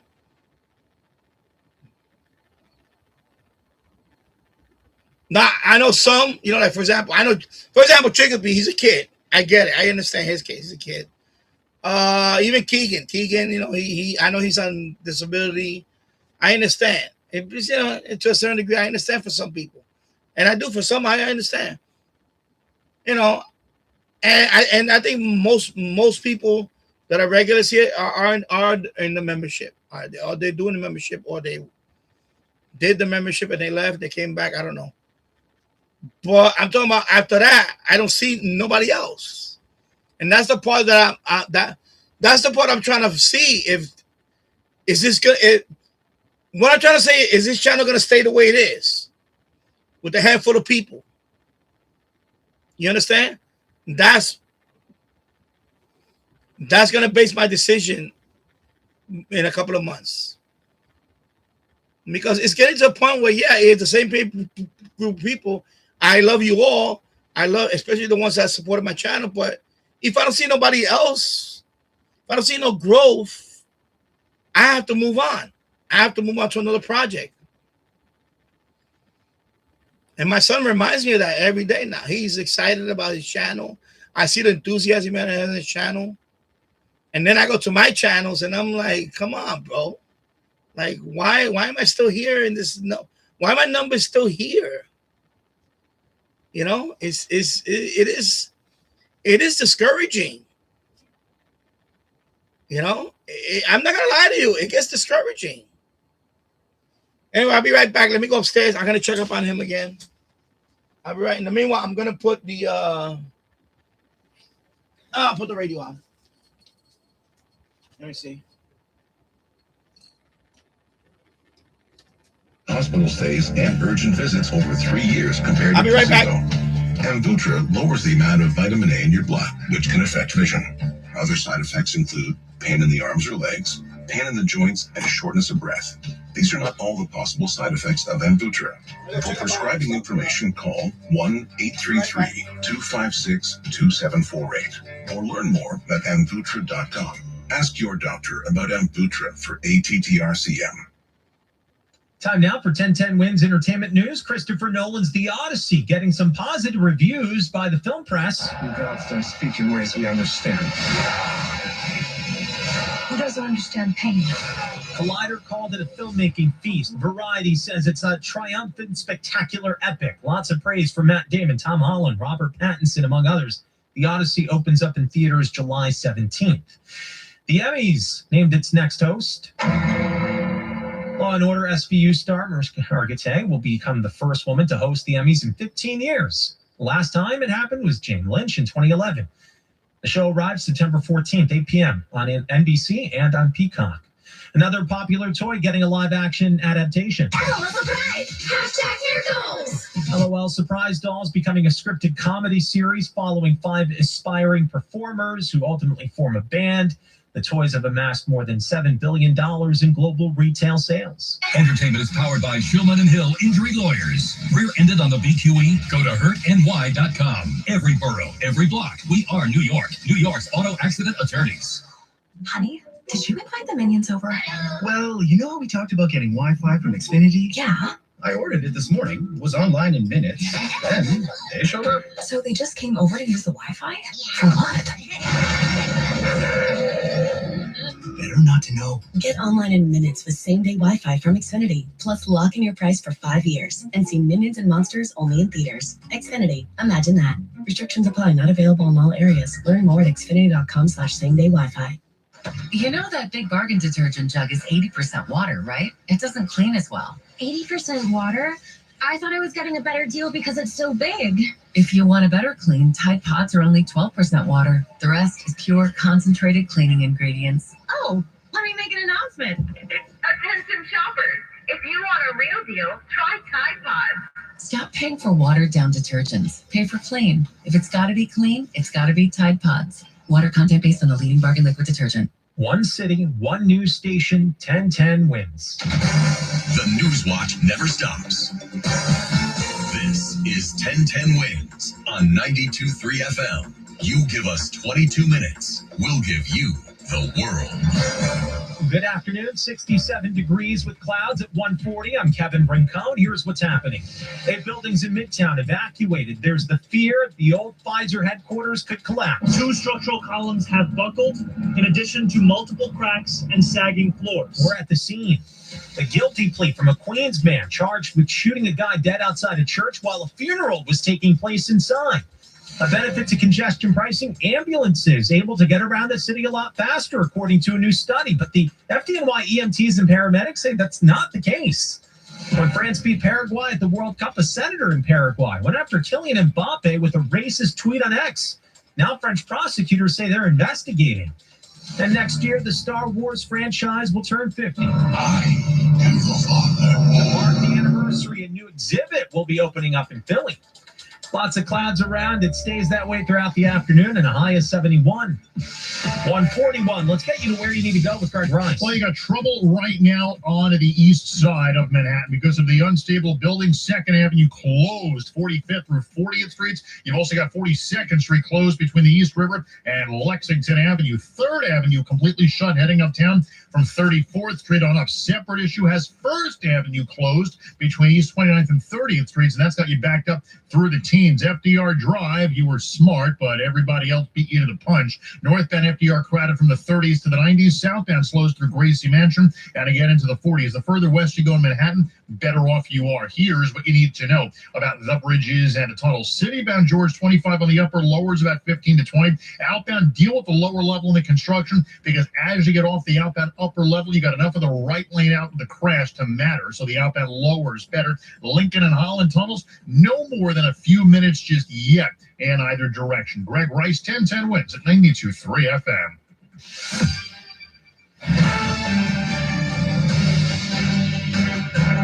There's a frozen zone in Midtown surrounding the old Pfizer building after 2 columns started buckling. There's a fear it could collapse. 8 neighboring buildings were evacuated. At the scene for us with the very latest are Mac Rosenberg. The building at 42nd and 3rd remains unstable. Mayor Mamdani. Since arriving on scene, we have witnessed additional movement in one of the compromised columns. First responders and structural engineers are working closely with the project engineer to develop plans to shore up the impacted floor. The buildings department is bringing in equipment to try and stabilize the 21st floor where the beams began to give way. DOB Commissioner Ahmed Tagani. Emergency beams, emergency columns that are brought in, and then they go and replace the load, plus we may add additional for extra security and safety. The building is supposed to be converted from offices to apartments. Mac Rosenberg, 1010 Wins on 92.3 FM in Midtown. A Queens man pleading guilty to manslaughter for fatally shooting another guy outside a church as a funeral was taking place inside. Prosecutors say Joseph Gilbert Stevens attended the funeral in April at Shekinah Youth Chapel in Jamaica. But shortly after he left, he ran toward Richard Carter, who was approaching the chapel, and shot him 4 times. He died at the hospital a short time later. Stevens fled the scene but was arrested the next day. After today's guilty plea, he is expected to be sentenced to 24 years in prison next month. The Legionnaires cluster on the Upper East Side is growing. Cases jumped to 23 at last check. On Friday, there were only 12 known cases.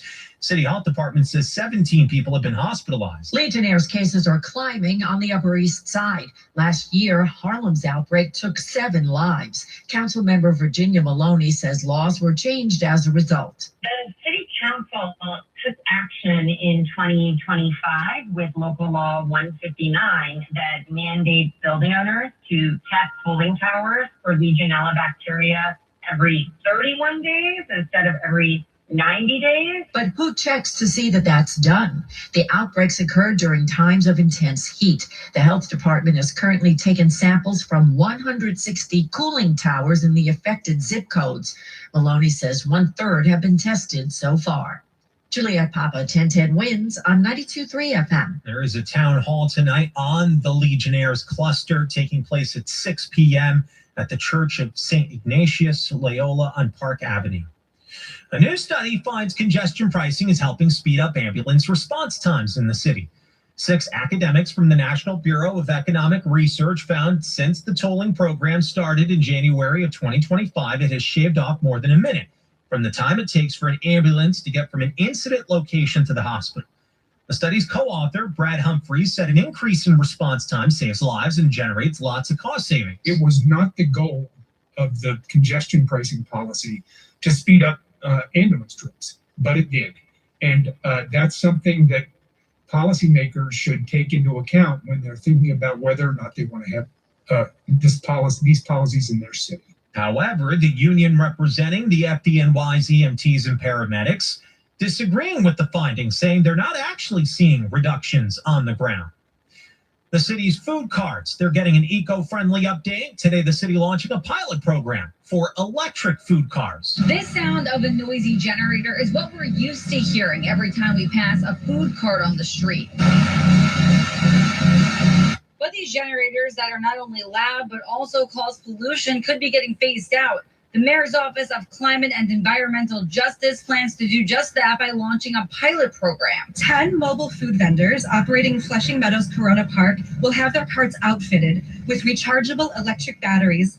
Louise Young, the city's chief climate officer. And over the course of the pilot, these batteries can be swapped out in the cabinets that fit right into the food carts. The city says if the pilot program goes well, they plan to expand it to other vendors all across the boroughs. Mary Lynn Buckley, 1010 Wins on 92.3 FM in Corona Park. President Trump in Turkey for the NATO summit. In his remarks, he said he will lift sanctions on Turkey after they were issued when the country purchased a Russian missile defense system.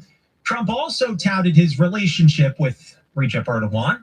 He also criticized NATO allies, some of them, for what he perceived as a lack of support during the start of the Iran war. We didn't need any help at all. And in a way, I was testing people. I was testing to see whether or not they'd be there, because I've long said that we help them, but I'm not sure that they'd be there for us. And Italy turned us down, and Germany turned us down, and France turned us down. And Trump has threatened to leave the alliance on several occasions, has called it a paper tiger that would cease to function without American arms and leadership. After France soccer star Kylian Mbappe led his team to victory over Paraguay at the World Cup, a senator in Paraguay's Liberal Radical Party posted a racist comment about him on X. French prosecutors are now investigating Celeste Amarilla.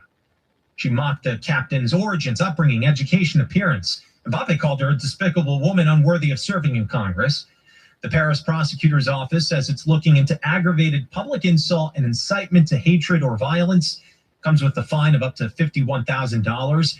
And Amarilla issued an open letter in which she said her problem is with Mbappe, not France.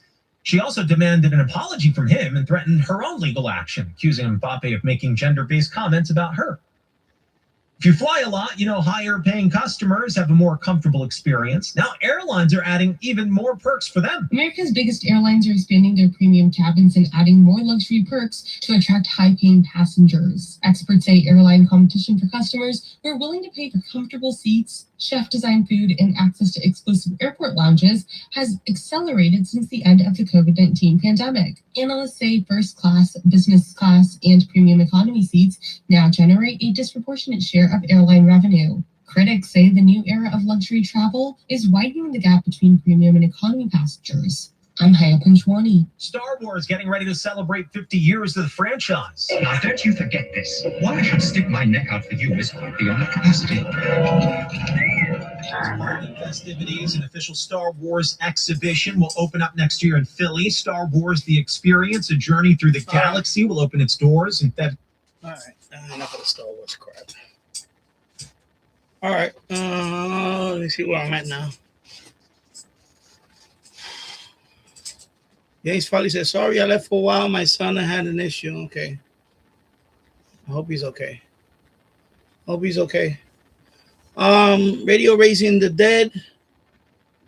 I am 15 now. I do my farming. I'm also into data recovery and cyber forensic. I am also planning to start some business related to farming sector like dairy. And so that's good. You got a lot of stuff going. Good.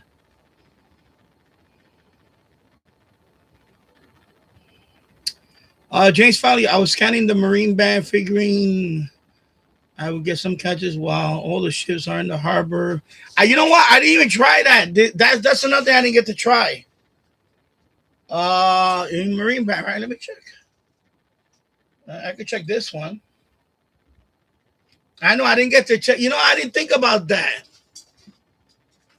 We had the New York Harbor. Why did I press this? You're supposed to turn it.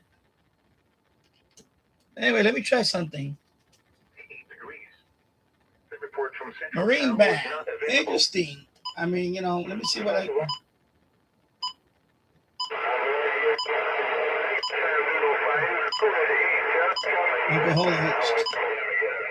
What am I doing? Okay, let me give it now. It's a marine band only. You know, I totally forgot about that. But of course, it's nothing now because it's too late. But I totally forgot about that because we had all these New York ships in New York Harbor coming down the Hudson. Man, yeah, I totally forgot about all that. I could have been monitoring the marine band. Wow.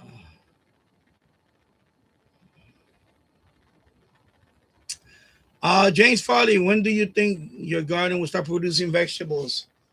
Right now, for example, the problem with I think I talked about it earlier. I think I talked about it a little bit earlier. It might have been.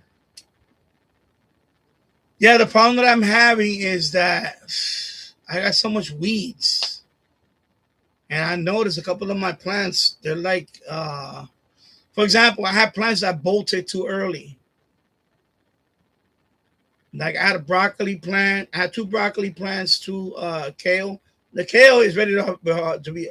I could harvest the kale now. I got kale ready to harvest. I got collard greens ready to harvest. That's marine band.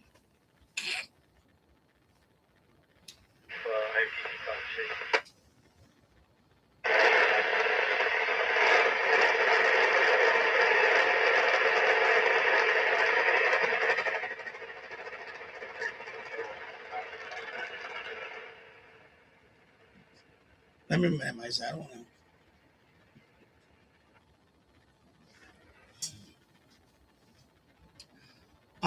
don't know. The other stuff, right now, for example, my pepper plants, I'm starting to see little.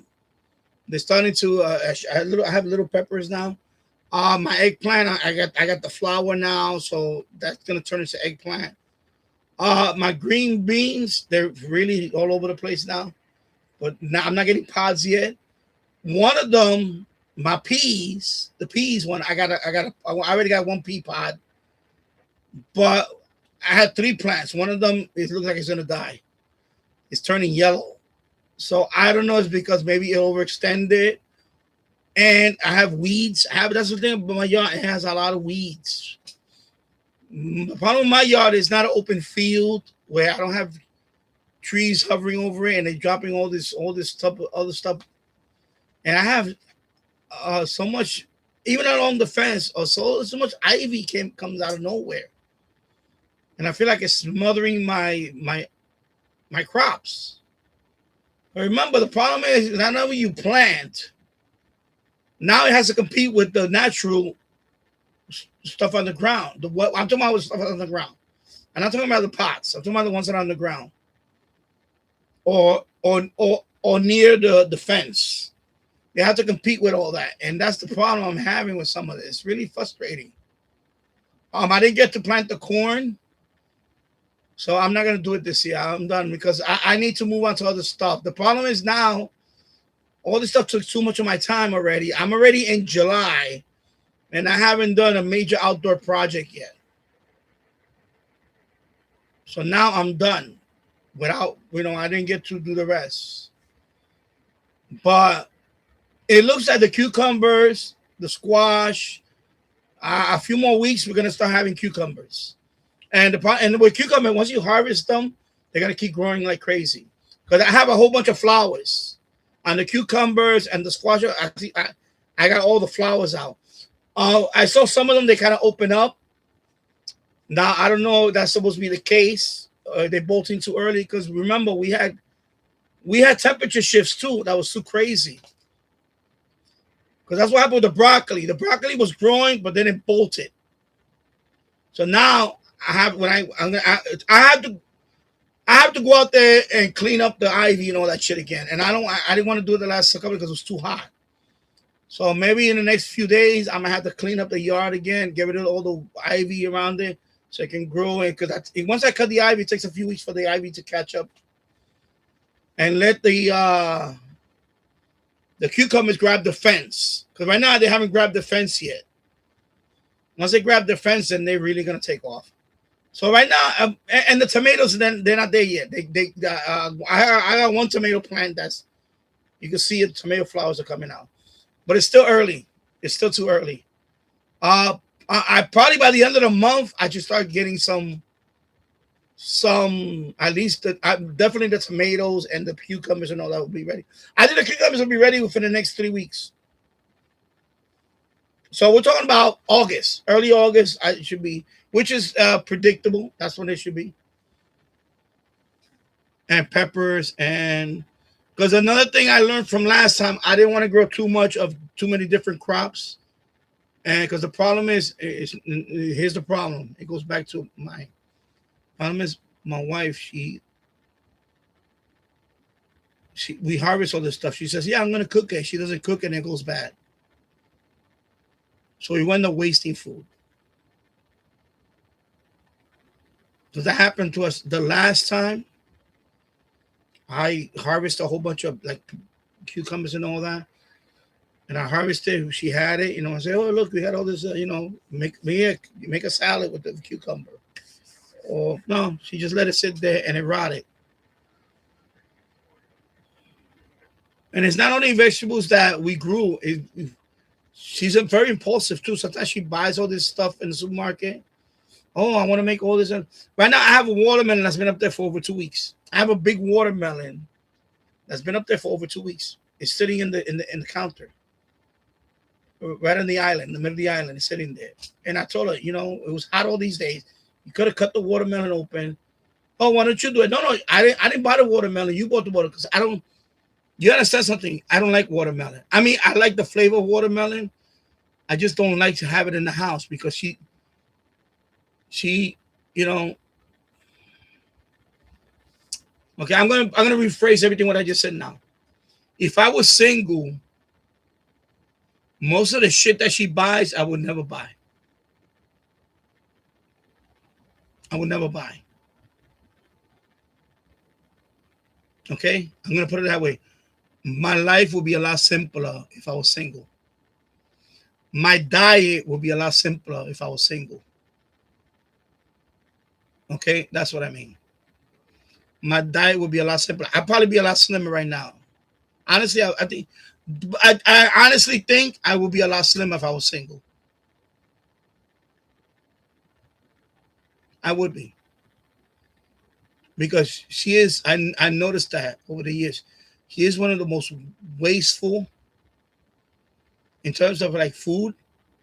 She buys stuff, she will never say, I'm gonna cook it. She doesn't cook it. It'll sit there and rot. In the refrigerator, it'll go bad, or it'll be on the counter and go bad. She's done that many times in the last few years. Yeah, you gotta understand something. She wasn't like this when we met. When we first met, she used to get very excited about cooking and things like that, and And then Sanjay, after Sanjay was born, she was still a little excited. And then I don't know, overnight, like maybe I think when Sanjay finally, I think it might have been about 5 years ago. It really started about 5 years ago. 5 years ago, she just became very angry and bitter and tried to blame me for shit. And that's when I said I had enough. I avoid her. She talks to me. I talk to her, but honestly, when she's off and she's here, I'm down here. I'm down here most of the time. I let the two stay upstairs. She wants to. Same thing happened with the school year. Oh, by the way, same thing happened with the school year. Not to get off on a tangent. My son passed the 6th grade. But his grades deteriorated.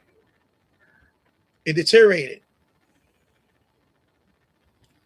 Because when it's my turn to take him to school, I wake him up on time. I take him to school on time. I'm very punctual.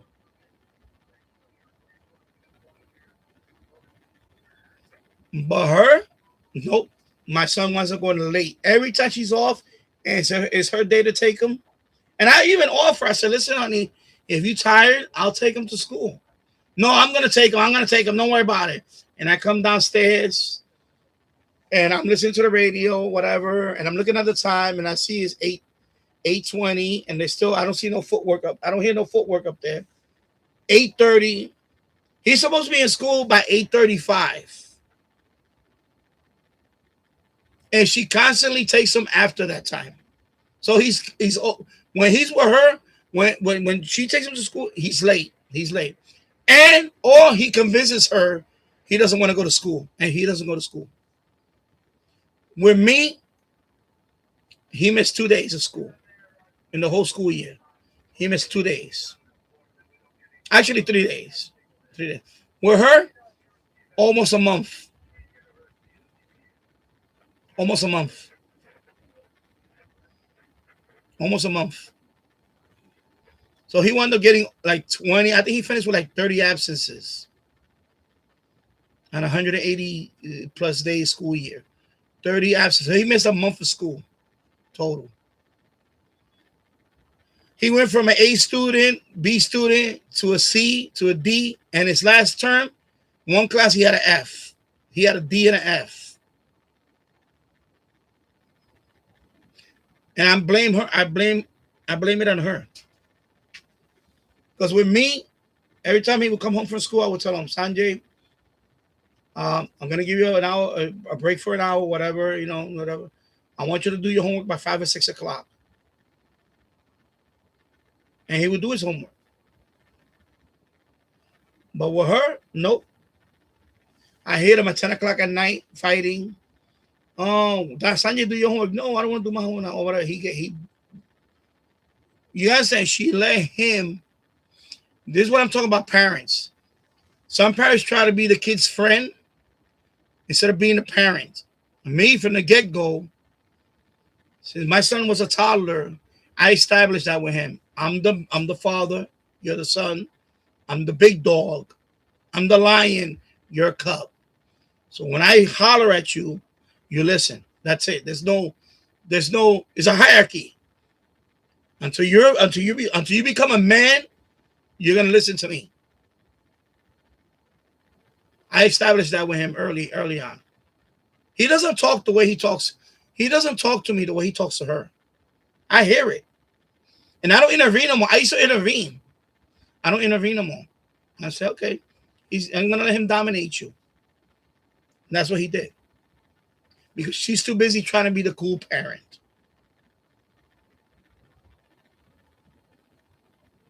Me, I'm just trying to be the parent. I'm not trying to be the cool parent. I told him from early on, you may not like me, the things that I do, the things that I say, but you're gonna respect me at the end of the day.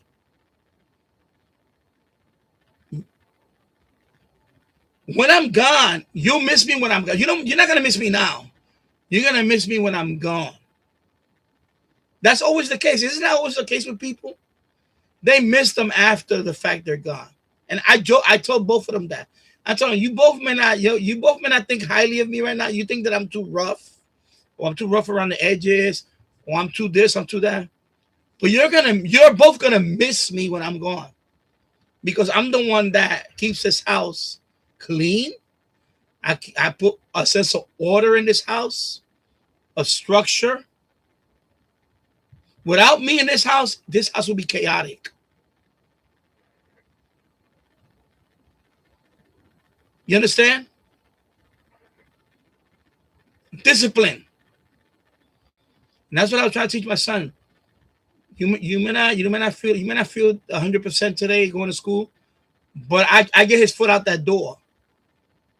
Because I'm trying to prepare him for life. Because that's what it's going to be in real life. Real life, nobody likes their job in real life. Not many people like their job in real life. Well, you have to go to work. If you want to pay rent or you want to make money, there's days you don't feel like working, you're going to have to go to work and suck it up. It's not, oh, I don't want to go to work. I'm going to be absent today. That's it. No, there's no consequences about it now because it's school.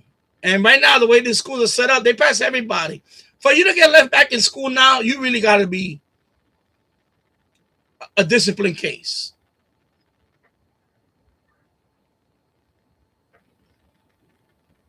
Pretty much. Or illiterate.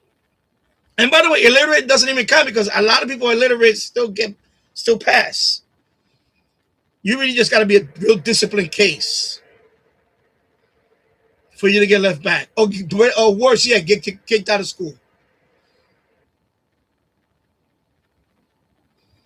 And I'm trying to teach them life lessons. I said, son, he said, oh, I don't feel like, I said, wow, are you physically sick?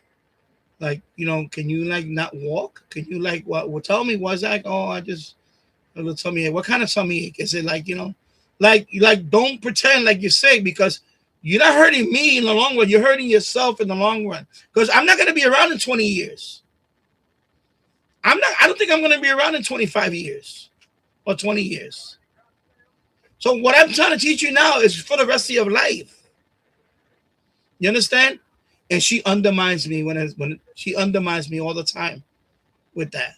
She lets him do what he wants. And this is the result. This past year, I told him when I saw his report card, I told him. I even had a little tear in my eye. I told him I'm very disappointed. I told both of them. I said, I failed as a parent. I thought I would never see an F on your report card. I fucked up. I should have been harder on you. I told him like that. She had nothing to say because, she knows what happened. She knows what happened. Because a few years ago, I was really, you know, especially during the remote learning, you know, there was day he didn't want to sit in front of the desk, and I told him, "You're right there. Get up and sit on the desk. You're not gonna miss a day. Remote learning? Are you kidding me? You're gonna no. Put in your pajamas. I don't care. You're gonna sit there. And you're gonna be on the computer." And sometimes there's times I got in his face. I really, like a drill instructor, I really got in his face, and I told him, "Listen, you're gonna listen to me. You're gonna get out of bed and you're gonna sit on that desk, and you're gonna mark yourself present. There's no excuse. You're not walking." When I went to school in Puerto Rico, I had to walk 1.5 miles by myself in the 4th grade. And I remember those times it was pouring rain with no umbrella. You gonna tell me you can't fucking walk 1 block down the block? You see what I'm saying? This is what I'm trying to teach this kid. You think life is hard? I laugh at these kids now. When you know, that phrase that I hear, "Oh, I can't wait till I'm 18." Boy, but you're going to find out real hard when you're 18. Oh, sure, suddenly ain't no more free shit. You have to work for everything now.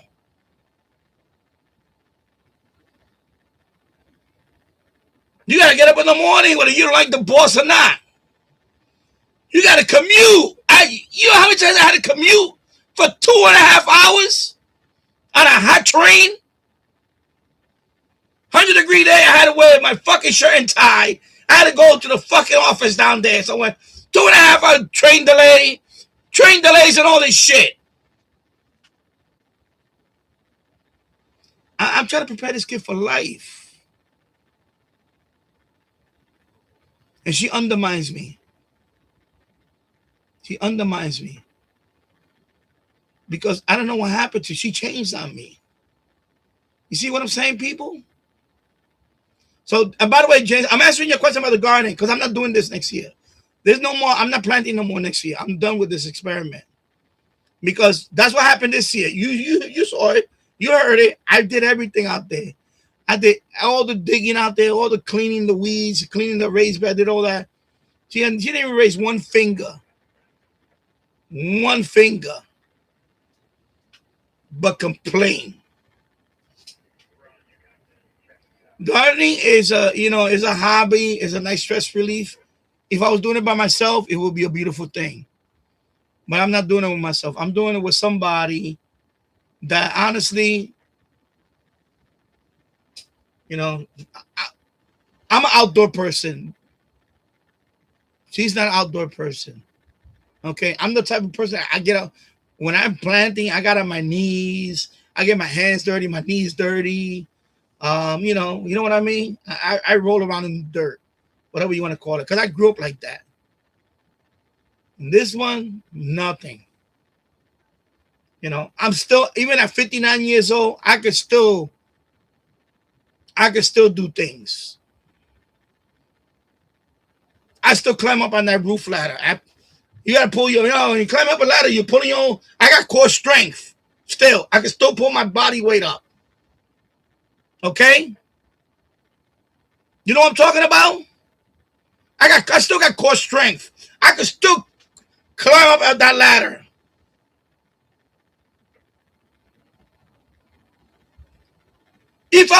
By the way, if I had to go to boot camp 6 months from now, all I got to do now, I will get back into shape to make it boot camp because I can still climb up a wall. At 59 years old, I can still climb up a fucking wall. Okay? I can still climb up a wall. I know a lot of people in their 20s, they can't even climb a fucking wall or a chain link fence. You understand that? These kids had no idea what hardship was. None. None. And I'm trying to teach this kid that, and this one undermines me every fucking step of the way. And I told him, I told him, you're gonna raise him to be a fucking pussy? That's what you want to do? You want to raise him to be a fucking pussy in life? Come on. Are you fucking kidding me? You know, I grew up without a dad. My mom, she had to raise 8 of us. When I went to Puerto Rico for those 2 years, and by the way, before that, I went to school by myself with my brother. We had to walk a few blocks away. That was it. This kid still, he has not went to school by himself yet because she fights with me every fucking day about that. Every fucking day she fights with me about that. And he's going to the 6th grade now. Now he's going to the 6th grade. And I told him, I said, yo, bro, you're gonna walk down there by yourself, bro. You need to, that's it. I'm not gonna be, I don't have, that's one thing I stopped doing since last year. I don't hold hands with him. And I said, no. You're not a toddler now, bro. You're not a fucking toddler. I'm sorry. You just thought, you know what? Now, you know, before you're like a couple of years, you know, you're like 2 more years, you're gonna be a teenager. I'm sorry, you know what? But she fights me all the way with that shit. She doesn't understand that. She thinks that it's a sexist thing. I said, no, it's a man thing. You know, I'm a man. He's a boy. I'm trying to raise him to be a man. I'm not trying to raise him to be a version of you. I'm not trying to raise him to be a version of you. I'm trying to raise him to be a man. That's my job. By nature. By nature. The law of the jungle, whatever you want to call it. If I'm a lion, I'm trying to raise my cub to be what? A lion. He's a boy. I'm trying to raise him to be what? A man. Not to be a man boy. Or a man child. I'm trying to raise him to be a man.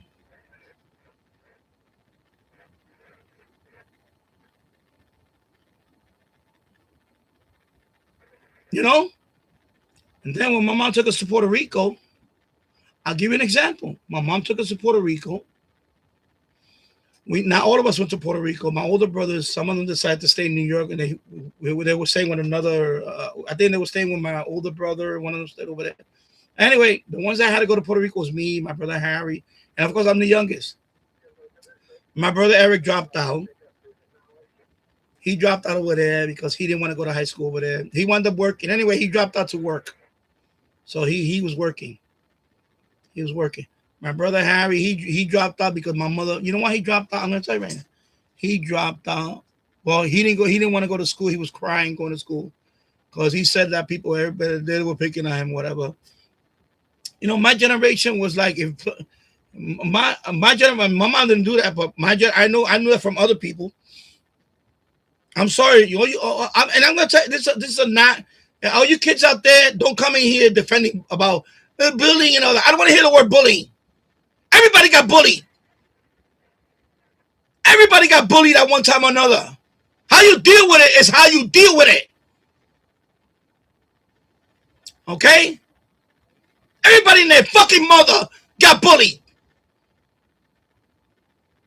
Okay? Sometimes you gotta fucking kick ass. That's it. That was it. You didn't take it. That's it. If you took it, well, you're gonna keep getting it taken on. You're gonna keep on. At some point, you're gonna say, you know what? Fuck no, I'm done. I had enough of this shit, and you fight back. That's the way we dealt with it back then. Not this crying shit all the time. And that's the problem we have now. No, you fucking tell them, do not fucking lay your hands out. If you do it again, there's going to be repercussions. That's it.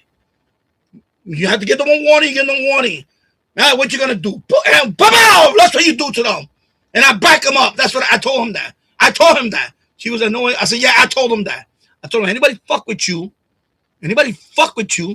you tell them, bro, you tell them, don't touch me. If they invade your space, then you got to do what you got to do, bro. That's it. That's the way that's why I fucking deal with that shit. And I told him, I said, listen, I'll back you up. I don't care. I'm going to school. If I have to shoot the principal's fucking head off, I will do that. I will fucking do that. I will rip the fucking principal's head off if I have to. I will back him up. That's what I told her. That's what I fucking told her. Not this, oh, you know, no, there's no, but it's not the answer. No, it is the fucking answer when you have to fucking do it. Okay? I don't want to hear this shit. And that's what happens. She undermines me every fucking step of the way. Every fucking step of the way, she undermines me with this shit. This is all the garden question. I'm still answering your question. This happens to everything I do with this woman. That's why. That's why. Yo, listen. If you don't listen, I'm gonna tell you guys. Let me turn on the scanner. I'm gonna tell you guys. I'm gonna break it down to you right now. This is why I'm trying to blow up this channel. I got 2 more years. Listen to me carefully, people. I got 2 more years before I collect Social Security. By then, my son will be in high school. Most likely, he'll be knocking down the door of high school. What's going to happen is 2 things. Either shit is going to change in this house, or I'm fucking gone. I'm gone. And if this radio channel makes any money, I'm going to need that money to supplement my income. And then I'll be somewhere else. You see, you get my drift, people? This is why I need this channel to blow up. Because this channel's not going to blow up. Don't waste my fucking time anymore. Do not waste my time anymore with this channel. If you guys can't blow up this channel, do not waste my time anymore. Because I'm done. I'm done. Because in a couple of more years, I'll be fucking done if shit don't change here. You understand that? This is where I'm at right now. This is what, look at my eyes. This is where the fuck I'm at right now. You understand? Because that was the last straw. The garden was the last straw. I did everything I can to accommodate this fucking woman. Okay? You know, these hands, I got dirty. I did everything. No appreciate nothing. That's why I told you guys, all you guys out there that are single, don't get married. Don't get married. In 2026, he's not a benefit. There's no benefit to getting married. If you want to have a kid, just have it out of wedlock. Have it out of wedlock. Pay child support. Actually, child support would be a lot cheaper if you pay child support. It's just like you paying off the woman that's not going to be there for you. Because you know what's going to happen? All you men out there that are stupid, it happens to every woman. When a woman gives birth to a child, you become, when you meet a woman, you're number one. You're the man. You're the man and woman. She's going to, that's what happened to me. That's what happened to me. I'm going to tell you. I'm going to tell you like it is, bro. I'm going to tell you like it is here, bro. When we were together, and there's a funny commercial out there, meme, that I hate to say it. The son asks the dad. It's a British comedy sketch, right? The boy asks the dad, the son asks the dad, how come you're not with mom anymore? He said, because you came along. He said, because you came along. He said, before you came along, she was hot. She was loving. It's the truth. So I never thought I would say that, but that is the God honest truth. That's the God's honest truth. She used to worship me. She used to cook for me.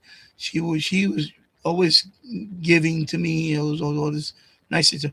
The minute, and it's not his fault. It's not his fault. I love him with everything.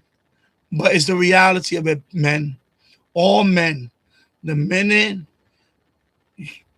your spouse gives birth to a child, your days are numbered. Your days are numbered. Your days are numbered. You're going to be number 2, distant number 2, or you're not going to be even, you're at this point, you're just an annoying person in their life. Because even if you try to be a father, like in this case, even though my intentions are good, I'm trying to teach my son values. I'm trying to teach my son to deal with real problems in life, not cry about it, not to be a crybaby, not to be all these things, not to be a fucking pussy in life, not to blame everybody for hardship, So we deal with hardship all the time, people. And let me tell you something. She undermines me every step of the way. You know why? Just to gain points with him. And what she's actually what she's doing, she's hurting his development. She's hurting his development. I'm gonna say it. I'm not gonna mince words here. I'm gonna say it. And I'm at the point now where look, I'm like I said, I'm gonna be 60 years old. And right now, this school year I was disappointed because I'm a stay-at-home dad. That means I get up every morning. I'm at the point now, honestly, I joke about this. I should be enjoying my retirement right now. I should be in a beach in Florida right now, having a fucking Mai Tai, having a fucking margarita or some shit. I shouldn't be dealing with this shit when I'm 60 years old. I should be playing golf. Why am I here nickel and diming over this fucking channel and dealing with all this shit upstairs? I'm a senior citizen. Why am I fucking around with all this shit? Honestly, I said that. I even my brother Harry, I told him the other day, I said, listen, why am I still here? Why am I fucking around with all you people? You people don't give a fuck about me. They don't give a fuck about me. Nobody give a fuck about me. I should be somewhere in fucking Florida or Arizona somewhere, playing fucking 9 holes of golf or whatever the fuck. Whatever the fuck. I shouldn't be doing saltwater fishing. I don't know, some fucking boat off the Caribbean somewhere, fishing. Why am I still here fucking around with all this stupid shit in my life? That's where I'm at now. I'm at that point, bro. You understand, people? I'm at that breaking point right now. So I got this clock in my head that I'm gonna, every time you hit a decade in your life, it's a milestone. And I turned 30. I was like, man, I still haven't graduated from college. I need college. I achieved that.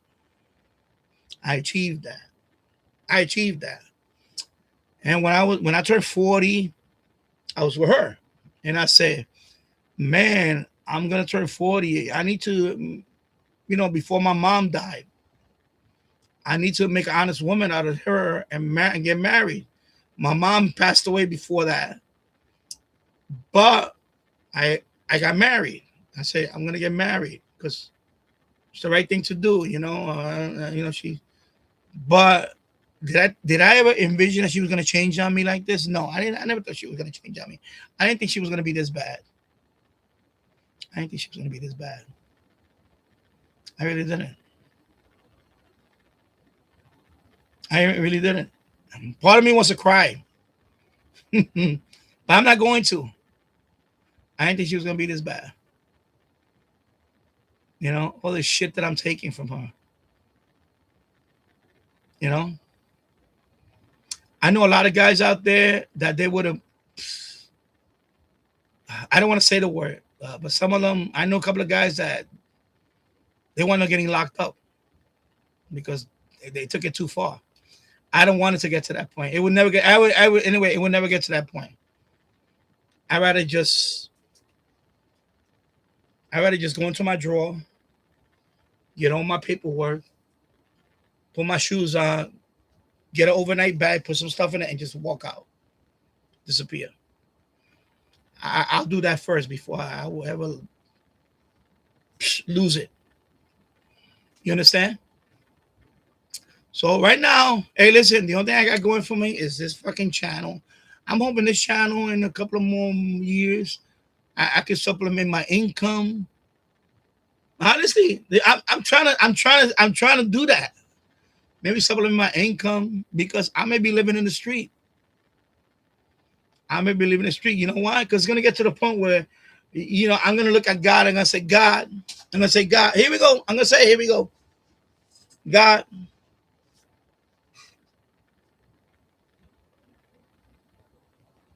Either I'm going to be in the streets or I'm going to be locked up. It's a no-brainer which one I'm going to pick. I'm going to be on the street. Street is freedom.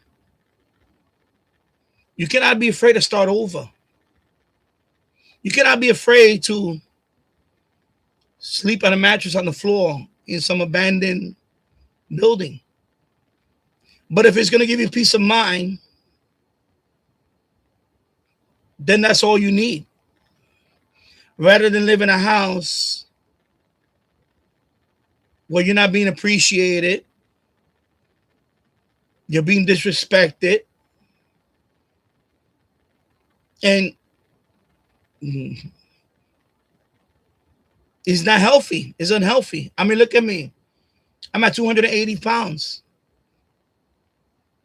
This belly fat, a lot of it is stress. It's cortisol. It's stress. You know? By the way, before this, I didn't drink as much as I used to drink. I was a weekend drinker, and I always had money in my pocket and all that. Now I had no money in my pocket. I got no money in my pocket. I got no money in my pocket. She got all my money. All my money I invested is in her name. Is all tied up in her name. I'm talking about tens of thousands of dollars I invested with this woman, and not $100,000. I'm not gonna see that money. That money's that money. I can't touch that money. She has control over that money. So I'm gonna be like God.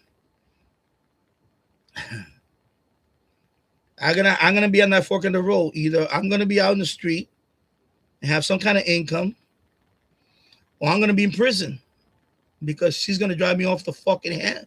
I'm gonna go off the fucking rails. You see what I'm saying? I'll keep it real here, folks. I keep it real. 4 hours in, bro. I keep it motherfucking real in this channel. Shadow ban me all you fucking want. I don't give a fuck. I keep it real here. Look, I'm sweating. Look how fucking nigga, I'm sweating, bro. I'm pouring out my fucking soul right now. Because it's real. It's real. I'm still answering your question, James. This is a long, open-ended answer right here. Long, open-ended answer right here. So I don't care if it produces vegetables or not. I'm done with this. I'm done with this whole growing shit with her. Because we didn't grow shit together. I did all the fucking work and get no fucking credit. But I get bitched at, ridiculed. As I'm telling you people out there, don't get married. Don't get married. If you want to have a kid, then you don't have one out of wedlock. Fuck it. Have one out of wedlock. Get, whatever. Have a fucking kid with her. But don't marry the fucking woman. Don't fucking do it. Because you know what? You're going to fucking regret it. This day and age, you're going to fucking regret it. You're going to fucking regret it. You're going to fucking regret it, bro. And that's where I'm at now. I looked at a picture of me a little over 10 years ago. How the fuck I aged so fast in 10 years? Being married with her for over 12 fucking years. So a lot of it is fucking, I used to pride myself on looking good. Cutting my hair every fucking 2 or 3 weeks. Shaving every fucking day. Trimming my eyebrows. I don't let my nose hairs get bushy. I trim my nose hairs. I do all this grooming stuff. Now it's like I don't give a fuck because this woman really, she's sucking the life out of me. I hate to say it though. She sucked the life out of me. You know? And this is the only thing I have left is this fucking channel. I hate to say it, the only thing I have left is this channel. Is this channel. And otherwise, I would disappear. I would disappear from the face of the earth. I would have just picked up and fucking left. Because this school year really did it to me. My son doesn't appreciate me. He doesn't respect me. And yeah, and he won't say it in my face, but I know he doesn't respect me. He doesn't respect me because my wife turned him against me. She certainly doesn't respect me.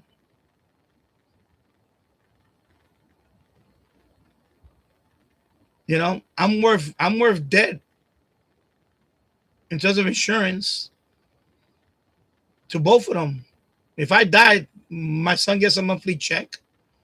My wife gets, I don't know how much it is now, $100,000 life insurance. I'm worth more money to them than I'm dead. They're not gonna care about all the things I'm trying to teach him. You know, yeah, later on they'll probably, you know, when I die tomorrow,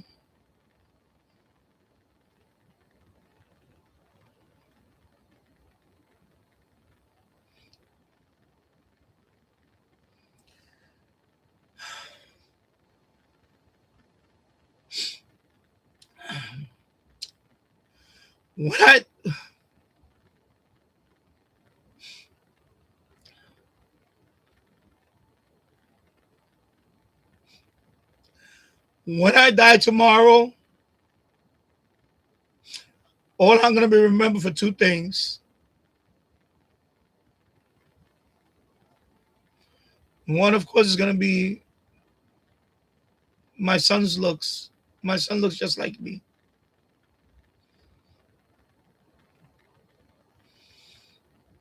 And the other one, what is it? What is it gonna be? Yeah, he had a YouTube channel and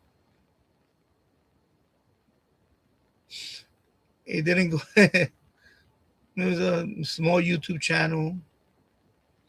He maybe touch a handful of people. And that's it. And then it's gonna be, they're not gonna miss me. They're not gonna miss me. They're gonna miss me 5 years from when I die. So 5 years from now, when I'm dead 5 years from now, then they'll say, I miss him. It's unfortunate. I've seen it happen to too many people. People don't appreciate their parents until they're long gone. My brother Harry upstairs all the time. He used to curse the shit out of my mother. He used to curse the shit out of my mother. Now he posts on Facebook, I miss my mama. Because today's the 7th. She died on the 26th of July 26th is the anniversary when she died. So every July 26th is, oh, I miss my mama. I miss you, mom. I can't wait till I go to heaven. I will meet you in heaven. Fucking asshole. Always used to complain to my mother. Always yelled at her. Always fucking, fucking shit. Fucking don't appreciate shit. That's what's happening to me. They don't appreciate anything I do. Anything I do, they don't appreciate it. They don't appreciate it. James Farley. Gardening shit, all that shit I did for, she don't appreciate it. She complains about it. Now she actually complained about it the other day. Now why you haven't went out there and whatever. Oh, why the plant looks like this and oh, I'm sorry. I didn't know I was a fucking everyday. I didn't know I was a everyday gardener. Now I'm a landscaper, everyday landscaper for the house now. Like, no, I thought the garden was our thing. I thought the garden was our thing. You see, I did it. I did it to try to bring us together. I did it to try to bring us together. But it was a waste of time. It was a waste of time. Just like everything else. Did I not tell you about the kitchen? It's a mess right now. It's a disgusting mess up there right now. I built that kitchen. I still got to do the backsplash thing and all that. Because I got to get a wet saw. I need a wet saw to cut the stone. That costs money. It's like over $150. You know, like I said, I don't have that money. She has all my money. All that money is not mine now. It's her money. All the money I invested is tied up.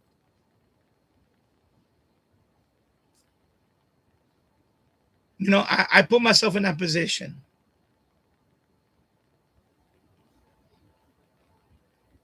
I believed in this woman a long time ago. I believed in her. But she's changed. She's changed. She's really changed.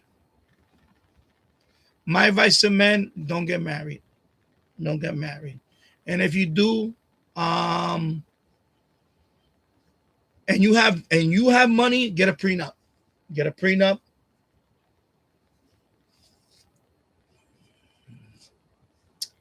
But also, everybody told me years ago, I was in my 40s. Everybody told me, you're going to have another kid now in your 40s? Because I have 2 children in previous relationship. And of course, they didn't last. You know, we broke up and whatever. And I never got married. And of course, you know, I paid child support and I had to pay child support and so on. And, you know, that's right. You know, you have to pay child support. That's you're supposed to. But I didn't want another kid. But then me and her, we had this, we kept seeing each other for years. It was, my mom told me, listen, Danny, before my mom died, she said, Danny, you need to settle down because you're not getting any younger. That's one of the last words my mom said to me. She said, Danny, you're not getting any younger, and this seeing different women, it's not gonna last forever. And she's right. She's right. You don't want to be the 50-year-old man. You don't want to be the 40-year-old or 50-year-old man at the bar trying to pick up young women. You look stupid. Unless you have a lot of money. And by the way, even if you have a lot of money, they're not gonna want to be with you for you. They're gonna want to be with you for your money. That's it. You know, you're just a sugar daddy. So at some point, and let me tell you, when she was a different woman back then. She was very down to earth. But she changed. As soon as my son was born, I don't know what happened. She changed. And then over the last 5 years, she's really changed. She's like, even to the point where she told me about me with this channel. She told me, that's why that's why she's doing the channel too with my son. She's trying to stick it to me. She's doing this to me too. She's saying, because she said it, she said, anybody can come out here and talk shit for 3 hours. She said that to me. My own wife said that to me. She said, anybody can come out here and talk shit for 3 hours.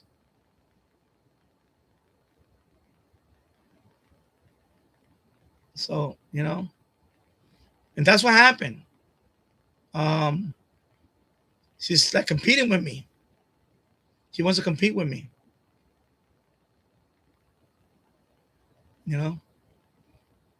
Like all these years, she never wanted to can we, and I used to, by the way, years ago, I used to encourage her to start her own channel because she can cook. And I was telling her, why don't you do and now that we have the kitchen to do it, doesn't matter. She doesn't want to give me credit for she never gave me credit for all the advice I gave her, including like I said, when I met this woman, she never bought a stock in her life. She didn't know anything about the stock market. She didn't know anything about money management. She didn't know anything. I taught her all this shit. Now that I helped her build out this portfolio, now she just threw me under the bus. She says, oh, and she'll say, she lies to my face. She said, I didn't need you to build all this. I built this shit on my own. She said that. She said that. I fucking said, what? He said, yeah. She said, yeah. So if you never met me, you still would have been having I don't know, hundreds of thousands of dollars in investments. $1 million net worth and whatever, right? No. Bullshit. You see what happened? You put somebody on a pedestal and all of a sudden, now you just went, I don't need you now. And I told her, I said, I know what you did. I told her, I said, you just used me. You used me. You got what you wanted. You got your fucking portfolio and all that. And you got a kid. You got a kid now. I also gave you got a kid. You got a son that's going to be your heir.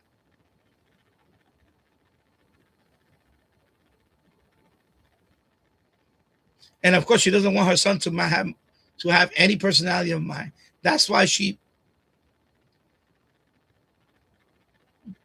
By the way, not only do we have a son, but she doesn't want her son to be like me. She said that too. She said, I don't want my son to be like you. I don't want him to be a loser like you. She said that. I don't want my son to be a loser like you and your family. Check that shit out.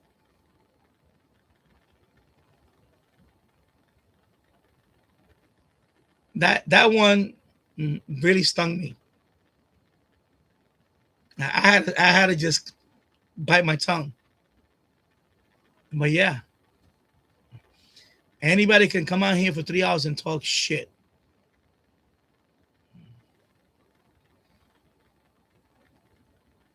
But I'm an open book right now, bro. Because listen, this might be my last video. When I die,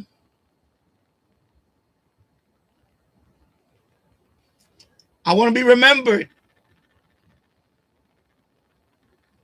That's all I ask. That's all I ask. That's all I ask. Because the reality is, I won't be remembered. I won't be remembered. I won't be remembered. I'll be mourned for a day or two, and that's it. And then, who the fuck is he? I'll be mourned for a day or two, maybe, for appearance's sake. For appearance's sake. And then, a year after that, they're not gonna give a fuck about me. Maybe 5 years after I'm dead, then, especially when they go through hardship, once they go through the hardship, they're going to go through the hardship. Then they're going to say, I wish I miss Danny. Danny was the one that really, he was the glue. He was the glue. He was the pillar of our strength. He was the one that said, you can do anything you want to do. You can do anything in life you want to do.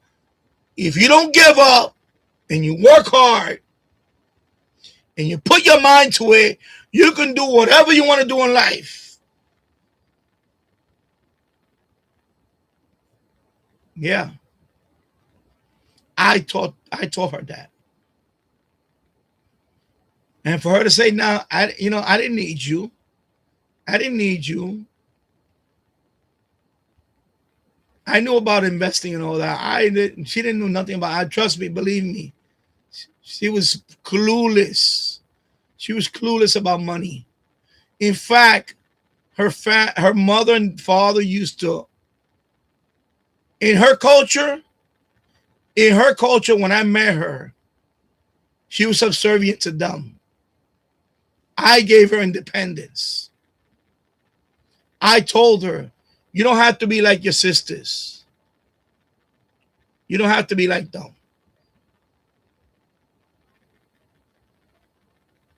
You're a smart woman. You can do whatever you want in your life. They didn't do that to her. They ridiculed her. They told her, no, you need to listen to your mom and dad and your sisters, because the Hindu religion is if you get married, you got to take care of all your family members. You got to take care of mom and dad. Meanwhile, none of them took care of mom and dad. They put it on her to take care of mom and dad. Check that shit out. And she fell for it for a while. And they all will come in this house and put their feet on the table and act like they own this house. And I told her, I said, what the fuck are you doing? Why are you letting these people walk all over your life? I gave her the power. I gave her the power to say no. I gave her the power to say, no, enough is enough. I gave her that. And I told her that. She denies it. I told her, because of you, because of me, you became an independent woman. A lot of men out there wouldn't even want their women to be independent. And I know that for a fact. A lot of men out there would not want their women to be independent. But I gave her that power. I gave her that power. I motivated her to be independent. I told her, don't let nobody, not even family, tell you what you can't do with your life. Okay? Because family sometimes are your worst enemy. Especially when it comes to money. They'll cut your throat faster than a stranger. Than a stranger. Okay? Then I'm telling you, I've seen that happen. My own family happened to my own family. My brother, may he rest in peace, he died a few months back. He did that. He cut all our throats to take that money from the house and gamble it all away. And we lost our fucking house because of him. We lost the house because of him. Because he was cutting everybody's throat. He didn't give a fuck about nobody but himself.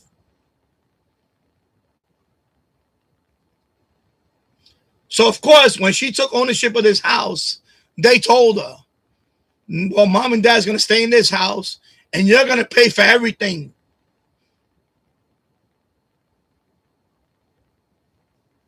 And she wanted me to move in here at the time. And I said, no, I don't want to move in there. I said, I don't, because I'm going to tell you, I didn't want to live with them. I didn't want to live with them because they didn't like me. I tried with them. When I met their parent, when I met her parents, well, the father at least was nice to me. At least he was cordial to me. The mother fucking hated me till the day she died. Till the day she died, she fucking hated me. She hated my guts because I'm Puerto Rican. She was just a straight up fucking racist woman. Because I'm fucking Puerto Rican. That was it. That was the only reason why she didn't like me. She never gave me a chance.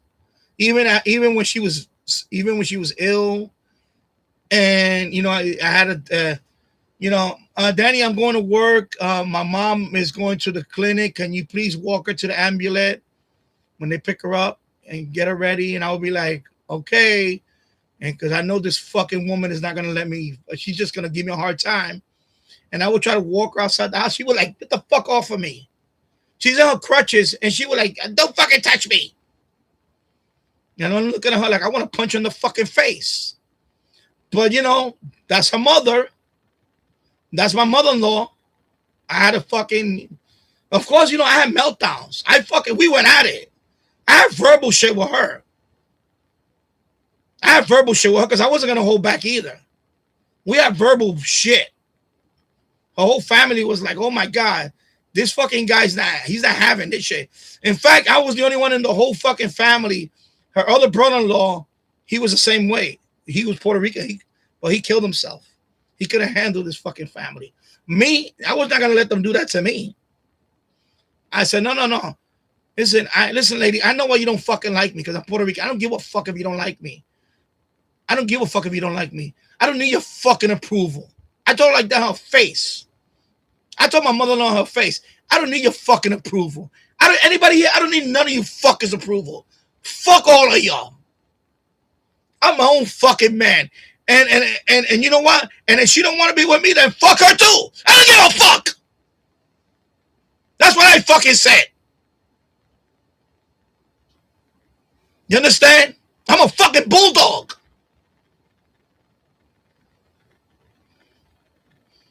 So you don't fucking like me? Well, tough fucking noogies, bitch.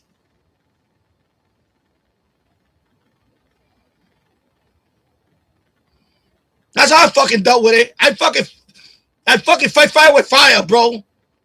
You're not gonna fucking put me down. You're not gonna take it lying down up my ass. It ain't gonna fucking happen. And then I finally I drew the line in the sand. That's when she got rid of them. I say, I'm not moving in this house. And by the way, it's over. I'm quitting. I mean, not quit, it's quits, whatever you want to call it. I'm leaving you. I don't want to be with you no more. Don't come to my house no more. Our relationship is over. I broke it off. I said, because your family is over between us. And she blew up my phone for days. I was in my house in the Bronx. She would come and look for me. I was gone, bro. I partied for a few days. Believe it or not, when I broke up with her the first time, I only broke up with her once. I was partying. I say I went back to my old shit. And I saw an ex of mine. We hooked up, you know. She treated me like a king, you know. Like, yeah, baby. I'm back, baby.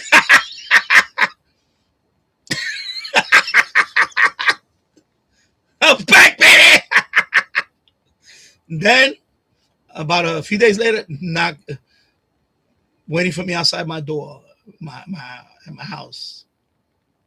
And I said, what are you doing here, bro? And I told you I don't want to see you no more. I don't want to fucking see you. I said, I'm done with your family. Oh, and then she explained to me what happened. She said she fucking evicted her family. And I was like, what? I said, you did what? She said, yeah, I evicted them. She said, they got to leave. So they got served with court order. They had to leave. They had to leave. She fucking evicted. I said, wow, she did all this shit for me. I was like, that's right. Because, you know, I'm not taking that shit. I'm not taking that shit. I don't give a fuck. Your parents are not going to disrespect me every fucking moment. No, fuck no. Because when it happened, I used to come here to paint the, you know, because when they were living here, a couple of times I came here to paint the rooms upstairs. Because they were, you know, she was renting the rooms upstairs. I was getting them ready to be rented. And the parents would look at me and mock me. And, you know, and her sisters, they would all be like, you know, they would look at me like I'm a fucking peasant. And then, you know, like fucking disrespect me, like fucking like I'm a fucking low-class citizen. So when I had that meltdown, I said, fuck you. And I told her, I told the parents like that, fuck you, and I'm quitting you. You're gone. I'm out of here. Fuck all of you. That's what I did. I fucking left her. I fucking left her right there. I fucking came home. I shut off my phone. She was blowing up my phone for like fucking days. And I threw that shit in her face when we argued. I said, bitch, I wouldn't be here if you wasn't crying back, coming, trying to get me. I would have went on with my life. I had my chance. Shit.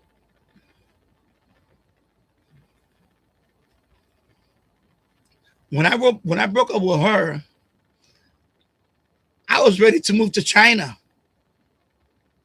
I had plans. I was thinking about, man, I should just, this is like 2000 and, this is like 2000, early 2001.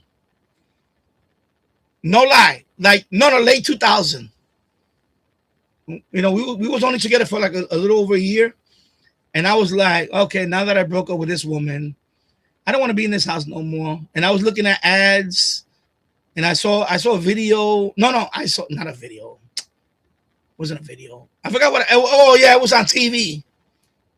I was watching CNBC one night, and I saw somebody. They were saying, "Oh, people moving to China, technology jobs." I was like, "Man, I should I should move to China. I was thinking about it. I was thinking about moving to China. There was a time when I thought about going to China. Shenzhen. What's the other city that I was thinking of looking into? Shanghai. You know, I could have been living in Shanghai all these years where, I don't know, some Chinese woman, maybe had little Chinese kids. I probably never would have started this channel, of course. Unless I would have started this channel in China. Danny's Chinese Shortwave channel. I don't know.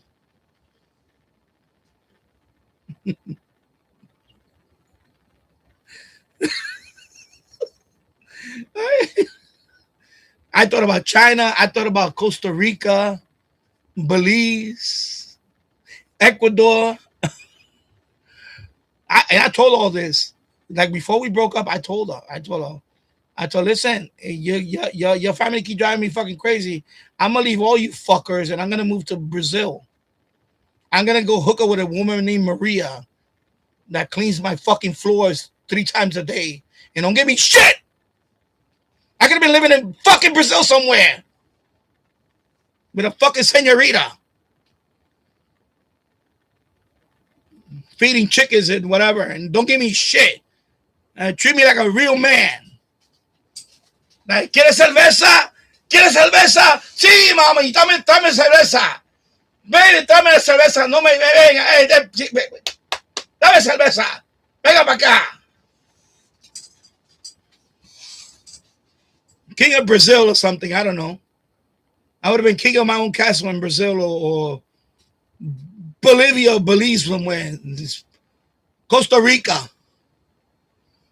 Sí, quiero una cerveza. Oh, sí, quiero cerveza. Not this one that bitches and moan when I have a light beer. I just drink light beer and this bitch moans and cries about it. She acts like I'm fucking drinking tequila. Like I'm sloppy when I fucking have a couple of beers. Like she does not understand that I'm a social type of person when I have a couple of beers. You know, you've seen that on the live stream. I could be a very jovial person when I have a couple of light beers. But no, she immediately drink. Well, because I don't have to get up every fucking early in the morning. Maybe I'm entitled to that now. Maybe I live long enough in my life that I'm entitled to that shit without you bitching and moaning. You know what I'm saying? Like, you see what I'm trying to tell you? It doesn't matter what you do. They're always going to find something to complain about. Okay? I'm telling you, people. Tasso, you're a young guy. Take my advice. Don't get married. Don't get married. Don't get married. You young, finish your accounting degree, get a nice job, a good job, whatever, make that money, save up some money. You don't need to buy the most expensive car. Just save up that money, invest it, save it for it. And in about 20, 35 years, you're going to have a nice little nest egg, and you're going to enjoy your retirement. And you don't got to deal with some old ass, wrinkly ass, fat ass bitch. You know what? And if you want to fuck around once in a while. Fuck around. You know what? And by the way, if you don't want to have kids, get a vasectomy. Bulletproof that sucker. That's what I should have done after the second one. I should have got a vasectomy and bulletproof that fucking shit. So when a woman would have acted up, oh, I'm having your baby. No, there's no way. It's impossible. Because I would have went like this. I would have brought that paper out. Bam! Here you go. It's impossible. Because it's not coming from me. It's right here. I have a vasectomy. So boom, you're lying. You banging the mailman. Or the Uber driver or something. So don't pull that card out on me. Don't pull out that kid card on me. Because I got bulletproof proof. And I dare you do a DNA on me. I dare ya. fuck around, have a girlfriend, fuck around. She'll be, you get tired in a couple of years, you dump, go find somebody else. Keep recycle these fucking bitches. Fucking recycle it. That's it. Fuck it. And then, like when you get to my age where you don't want to fuck anymore, because honestly, I don't want to fuck anymore anyway. Even when I was around 50, I didn't want to fuck anymore. It's too much work. Man, I'm gonna say, yeah, fuck it. I don't care. It's not on my mind no more. I don't care about it. How I look now? Come on. Look at myself in the mirror. No. Now I want to just sit back and do what I want to do, relax. And most of the time, I just want to relax. That's what I do now. I relax and I think about content. I think about stuff I want to do and have, listen to the birds out there. I go out there, I want to listen to the birds sing. I don't know how many sunsets or sunrises I got left in this body. I want to enjoy those sunsets. Excuse me, got gas. I want to enjoy the sunsets and the sunrises now. I want to hear the water, the water coming down the waterfall. I want to hear the waves crashing the beach. I don't care about all this other shit now. I don't give a fuck about all the other shit. I don't care about riding down a roller coaster. I did all that shit in my 20s. Even in my early 30s, I did all that shit. I don't want to do all that shit now.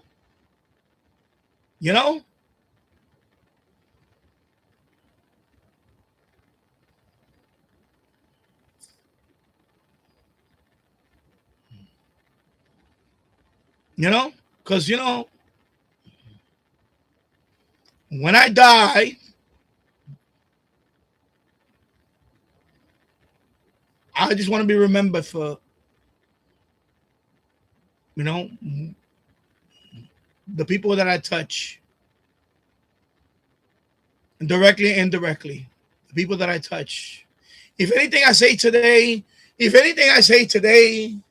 if this is my last live stream, God, if anything I say today resonate with anybody here or anybody in the future that watches this video, then I hope this video did its job. And I hope this video outlives this channel. In other words, somebody's going to download this video and say, yeah, I think that's Danny's last video. I think today's going to be Danny's last video. On any channel. It might be.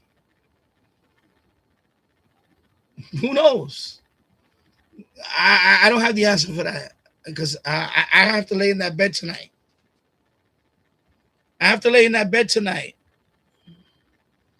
Only God knows if I'm going to wake up tomorrow out of that bed.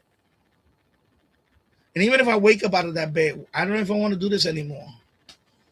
Because, my wife doesn't care about my channel. She thinks I'm just fucking, I talk shit for 3 hours.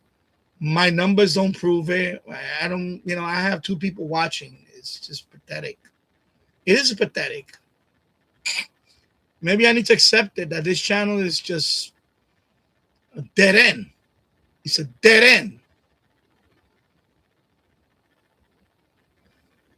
It's a dead end.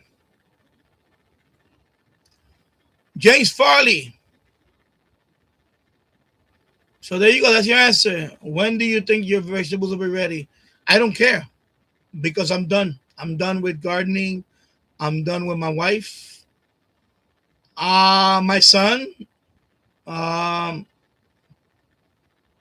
He's got some growing up to do. My wife doesn't want me to be a part of that. What I'm doing now is counting down my days. I got a milestone coming up for the 1 million total view mark. That's a personal thing I want to do for myself. I want to see 1 million views on this channel.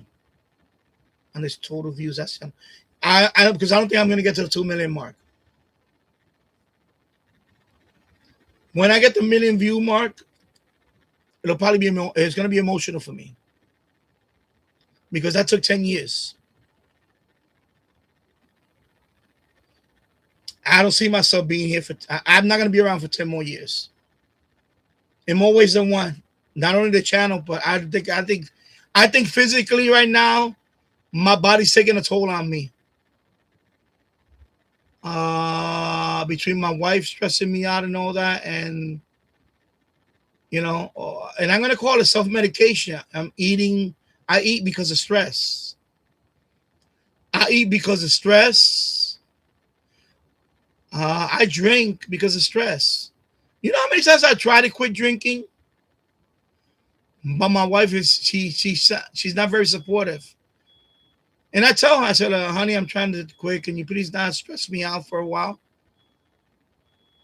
No, I get the fuck you. Like smart assery shit. So she doesn't care if I recover or not. She doesn't care. Right now, the best thing for them is for me to die.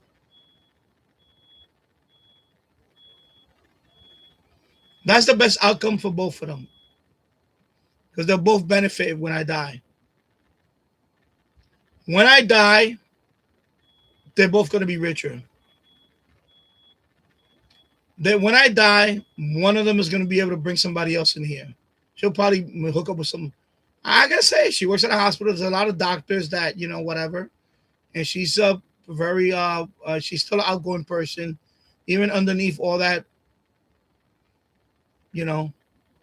pettiness that she gives toward me. She can land somebody. She can land a doctor. And she's Indian. A lot of these doctors are Indian. They gravitate to her. She can probably, the next man will probably be an Indian doctor making 6 figures. I'm not gonna kid myself. You think I'm gonna kid? You think I'm not kidding? I mean, you think I'm not? You think I'm joking? I'm not joking. I know if I were to die, if I die tomorrow, within a year she'll be with another man, and then within a couple of years she'll probably marry some doctor or somebody in her job circle. Some guy that they're all gonna like because he's Indian and he's gonna make a lot more money. Unlike a stay-at-home dad. By the way, I'm a stay-at-home dad because this is his crucial years, his growing up years. His baby years. Right now, he doesn't give a fuck about me right now. I gotta say, I don't think he gives a fuck about me now. I think in a couple of more years, he really don't give a fuck about me. So my days are numbered here, folks. My days are numbered here. Okay? So I'm just saying it like it is. My days are numbered.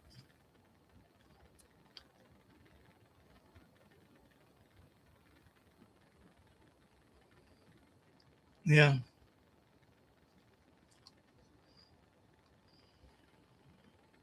So that answers your question, James. I'm sorry you triggered that, but I'm not sorry about it because you know what? I had to let this out. That's why I haven't been streaming like crazy now. I'm not even motivated to stream no more because she's sucking the life out of me. She's literally sucking the life out of me. She's killing my mojo, my existence,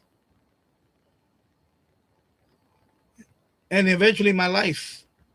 My life.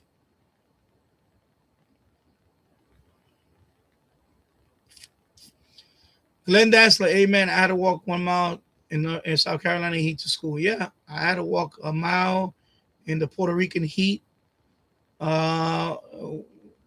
The monsoon type rain.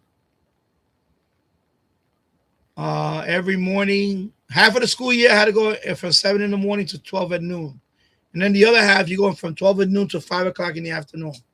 Because the school year, they break it down into 2. There's 8 school. And then the second half of the year, you go to PM school and vice versa, depending on where you start. But I went to school by myself. If I try to instill that shit on my son, my wife fucking gives me the 3rd degree. Even though the next door neighbor is in his class, he goes to school by himself. But she doesn't want to make me take this kid.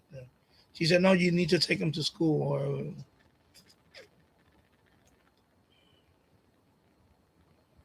it's a losing battle with these two.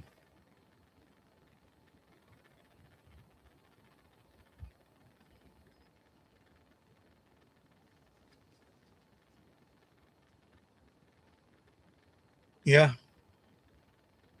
Hello, Tassel. Hope you're doing well. I'm sorry, Danny. You're a good man, and we love you, and we're here for you. Thank you. I appreciate that.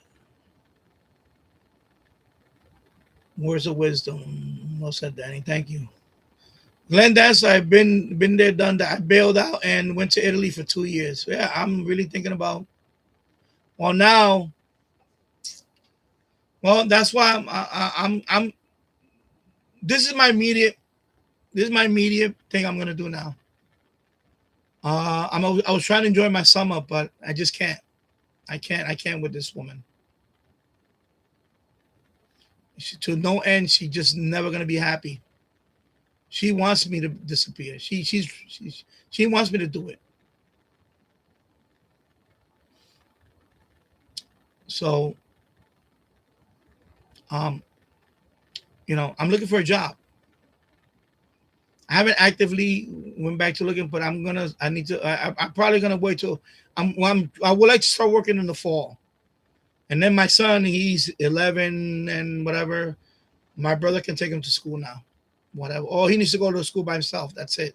I'm at that point now where, you know why? He's not a baby no more. The school is only 2 blocks away. It's literally 2 blocks. He's not a mile away. It's 2 blocks straight down. This block, you cross the street. Next block, you're in the school. That's it. For the next, you know, he's going to the 6th grade. That school goes up to the 8th grade and then high school. So for 2 more, 6, 7, 8, for 3 more school years, he has that school to go to. So I shouldn't have to be waking him up in the morning, hand holding him, and taking him to school. No, I told him, I said, no, if this is the grades you're gonna give me after this, this is the last straw. I told him that I said, enjoy your summer, stay up all late and play with your computer games and all that. But come September, you're gonna be taking care of yourself. You're gonna be walking down that block by yourself. The first couple of days, I'm gonna probably walk him to the corner and then say, okay, bye, get out of here. I said, it's time. That's it. She doesn't want me to do that, but that's what's gonna happen. We're gonna have a big fight about that, but that's the way it's gonna be. And she throws it in my face. She said, oh, you want him to be independent? He's really not going to depend on you. I said, that's right. Okay. You saying it like, okay, the minute he's not dependent on me, what you going to do, kick me out the house? That's what she's saying. I said, go ahead, kick me out. I said, listen, the day you tell me to leave, I'm going to leave. I'm not going to put up a fight. I'm not going to put up a fight.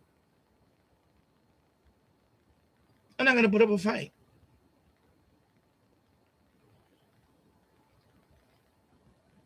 I'll be at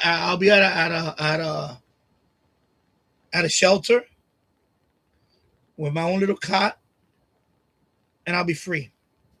I'll be free from all the bullshit in my life. It's a trade-off. You know? If I have to start over, I start over. You can't be afraid to start over. You cannot be afraid to start over. When people don't appreciate you anymore and they totally disrespect you, you cannot be afraid of that. Or you're going to be trapped. And that's the way I feel right now.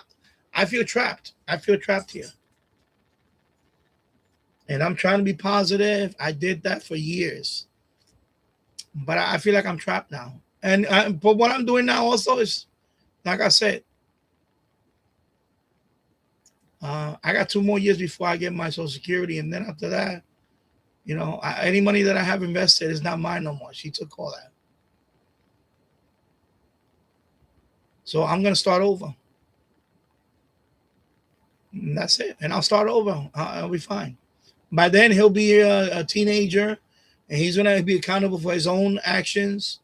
And if he didn't learn lessons by now, then you know what? Then he's going to have to learn the hard way.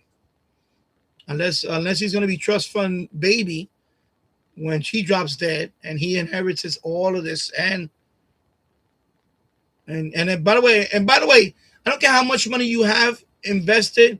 I don't care how much. I don't care if you have I don't care if you inherit $1 million. $1 million is not a lot of money. If you inherit about $1 or $2 million, when say, you know, parent dies or whatever, that's if you're not prepared, if you don't have money management skills, you're gonna blow through that $1 million in less than a year. So instead of starting your own business or maybe, you know, have a steady job and put money or put a down payment on a house, no. The way you're preparing him now, he's gonna blow through that money. Like, he'll probably buy a Ferrari right away or Lamborghini or some shit. And who knows what? I don't know what I'm saying. Yeah, what I mean. Like, you know how kids are. Any kid that you don't prepare them and you throw $1 million in their lap, they're just gonna blow it in a few months. That's it. They have no concept of building wealth.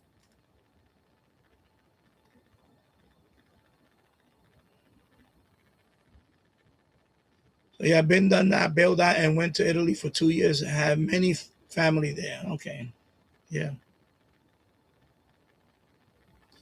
Yeah, it's asshole.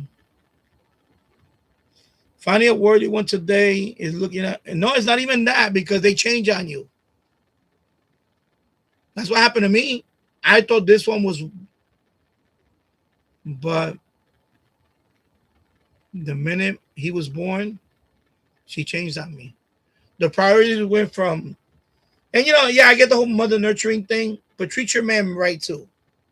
Treat your man right. No. All of a sudden, I became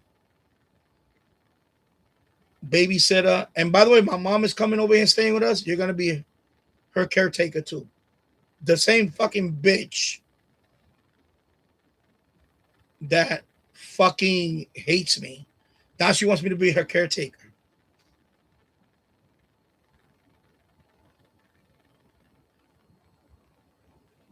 Just threw everything at me. Without even consulting me, by the way. She was already on her way here. She spoke to her sister, said, oh, no, I'll take her in for a while.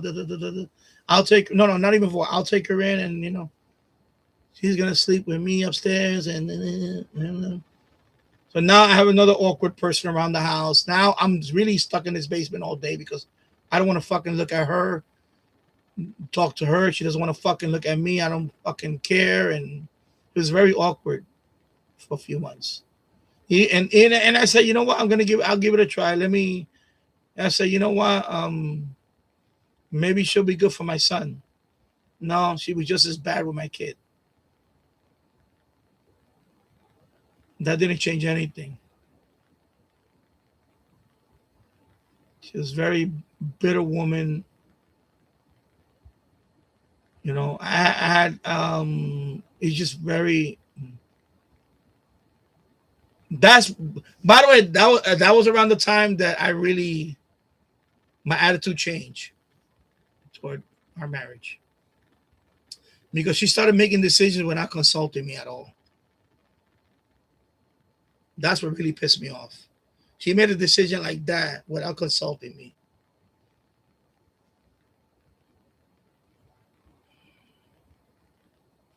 That shit really pissed me off. What the fuck happened to mine? Is it bent?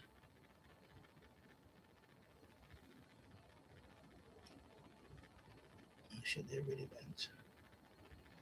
Yeah, so that's what happened. She made that decision without even consulting me. And then I think that was the beginning of the end for.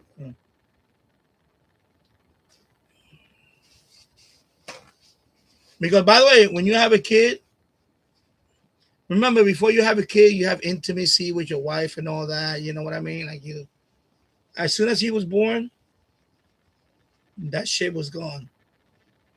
I don't know what happened to her libido. It was gone. Her libido disappeared. And she was not the type anyway. I know I was airing out my dirty laundry right now, but she was not the. Yeah, no. She unilaterally told her sisters, Mom is gonna come here and stay with us. And they asked her right away, what about how's the Danny feel? She lied to them. She said, no, Danny always wanted. She said, and by the way, that's not true. I didn't always want it. There was a time, by the way, that was early when we were together. I said, no, I wouldn't mind if they were living with us. But once she aired out her attitude toward me, I said, no, I don't want that fucking woman next to me now. And she went ahead and did that. And that's not the only time she did that. By the way, she unilaterally did decision like that a couple of times without consulting me on other stuff, including lending out money. Like one of her sisters needed money because she didn't really need the money. She was just fucking making excuses. Oh, I'm behind on the rent. And then my wife went ahead and gave her 10 grand. And she never paid it back. 10 grand. She had 10 grand saved up. This was before we were married, by the way. So that's why I didn't care. Had we would have been married, that would have been grounds for divorce. But this is before we got married. So I already know how she was. Remember, she had a problem saying no. So she tried to pull the stunt a few years later again. They're going to shut off my utility. And I was in the room and listened to it, and I walked away. I was like, and then she's looking at me, and I'm looking at her like, don't do it. Don't do it. You already know what happened last time. She didn't pay you. Then she said, no, she did pay me a couple of times. I said, did she ever pay you the whole amount? No. So in other words, she didn't pay you. She didn't pay you the whole amount. And now she's going to try to flip you for another 5 grand or whatever it was. I forgot what it was. It was like 5 grand she wanted this time. But this time she didn't. She said, no, I don't have it. Because she doesn't know how to lie. I tell people all the time, and people think it's, oh, you shouldn't lie. Like she tries to be righteous about shit. And I tell her, no. Sometimes you have to say no to people. Because you just can't. I don't care how much money in the world you have, you cannot bankroll everybody's life. You know what I mean? Like everybody can't come up to you and say, oh, I have a problem. Can you give me money? No, I can't do that. I got my own shit I got to deal with. You know? Yeah, they do. They walk all over you. Exactly. Look how many lotto winners went broke because they won the lotto, and all of a sudden, all this family came out of the woodwork, literally. Oh, you're my uncle, and I need surgery for my hip, and it's gonna cost about $10,000. And okay, I would have been like, that's why my Facebook. A few years ago, I had my Facebook, not the Facebook I have now, Glenn. I have another Facebook, same thing, Danny, my last name. And that one, I wanted to add people from the neighborhood. I added a couple of people from the neighborhood. Biggest mistake. Because right away, my family from Puerto Rico were like, because they did that to, when we lived in the Bronx, they did that to our house. Every time they wanted to travel to the United States, they had to stay at our house. They couldn't go to a hotel room. They couldn't rent a hotel room. No, we're gonna stay with us. They're gonna stay with us and convenience us. And that's what they would do. They would come from Puerto Rico, inconvenience us. And my mom will open the door to them. And whatever. And I said, when I have my own place, I'm not doing this shit. Because I saw her, because when I went back, because you know what happened? When I went to Puerto Rico, they weren't welcoming to me. I needed a place to stay in Puerto Rico. They said, no. I said, oh, okay. Also, now you just don't. Okay. So I saw that up front. They weren't welcoming to me when I went to Puerto Rico the last time I went to Puerto Rico. So I came back. I said, never again. I'm going out of my way for any of these people that come here, because they just use my mom. They were using my mom, because we had a house we had a private house in the Bronx, 2-family house in the Bronx. Everybody, all her family was when they want to come to New York, they didn't want to stay at a hotel. They wanted to stay with us. And then my mom will be like, "Oh, can you take them to the Empire State?" I said, "No, I'm not a fucking tour guide. I'm not a fucking." When I was a kid, I did that 1 or 2 times. And then I saw how cheap they were. And I said, "No, I'm not doing this shit no more. Fuck them. I don't get. They're all fucking using you, mom." I told them. I told my mom at an early age, they're all using you. Like, she didn't believe me at first, but then after the second, by then I was already, a young man. First time I was a kid. The second time I was already like, I think I was like, 19 or whatever. And they did the same shit. And I said, no. And I told my mom. She didn't want to hear. I said, Mom, your family over there, they're just using you. And then I think my uncle had passed away in Puerto Rico, and he left the house to my mom. It was a small house in Puerto Rico, in her hometown.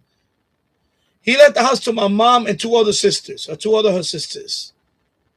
So for years, they wanted to sell the house and split it. So they were supposed to give my mom a third of it. And they never gave my mom the money. They had so what wound up happening, they sold the house and they never gave my mom her fair share. They sold the house and split it into 2 sisters. And they didn't give my mom a dime. And they kept lying to my mother. Even my brother stupidly signed the paper to relinquish the stupid one, the one that died. Because he is stupid. I call him stupid. I don't care if he's resting in peace. He was a fucking idiot. I mean, I'm telling you. So they sold that house. My mom, every time she would tell me, "Oh, when I'm gonna get that money," and I told my mom, I said, before she really got sick, I told the truth. I told her, "Mom, you're never gonna get that money. They already spent that money. Whatever money they sold that house for, because they kept avoiding her when she wanted to know about the house money. They would avoid her. And I told them, I said, these people don't care about you. When they come here, they only wanted to use the house so they could sleep there instead of paying for a hotel. So when he died, my uncle died, and they were supposed to split that, sell that house and split it 3 ways. The 2 sisters took the money, and she didn't get her share. And they were avoiding her till the day she died. And I told her, I said, Mom, you're never going to see that money. They already spent that money. And she would tell me, why. She said, why would you say that? I said, because that's the way people are. I said, I don't care if they're your sisters. I don't care if they're family. Family sometimes are the worst. Because, my mother was very skeptical. But I was surprised on how stupid she fell for dumb. Me, because I guess she always had a connection with because they grew up together. Me, I didn't have a connection with my aunts. And they never really spent time with me. They only came one of them I only saw for a few days. The other one I saw for a few days, and that was it. And they were in New York. So I never had a connection with my family in Puerto Rico. So I saw them as, okay, yeah, they're family, but I don't know any of these fucking people. So I told her the shit she didn't want to hear. I told her. By the way, out of all the sons, I was the one that would tell her all this shit. I would tell her, they're just using you, right, Mom? And she said, why would you say that? I said, because that's the way people are. I don't care if they're family. And I was right. Because when she died, even my own brother started, all my brothers turned on each other.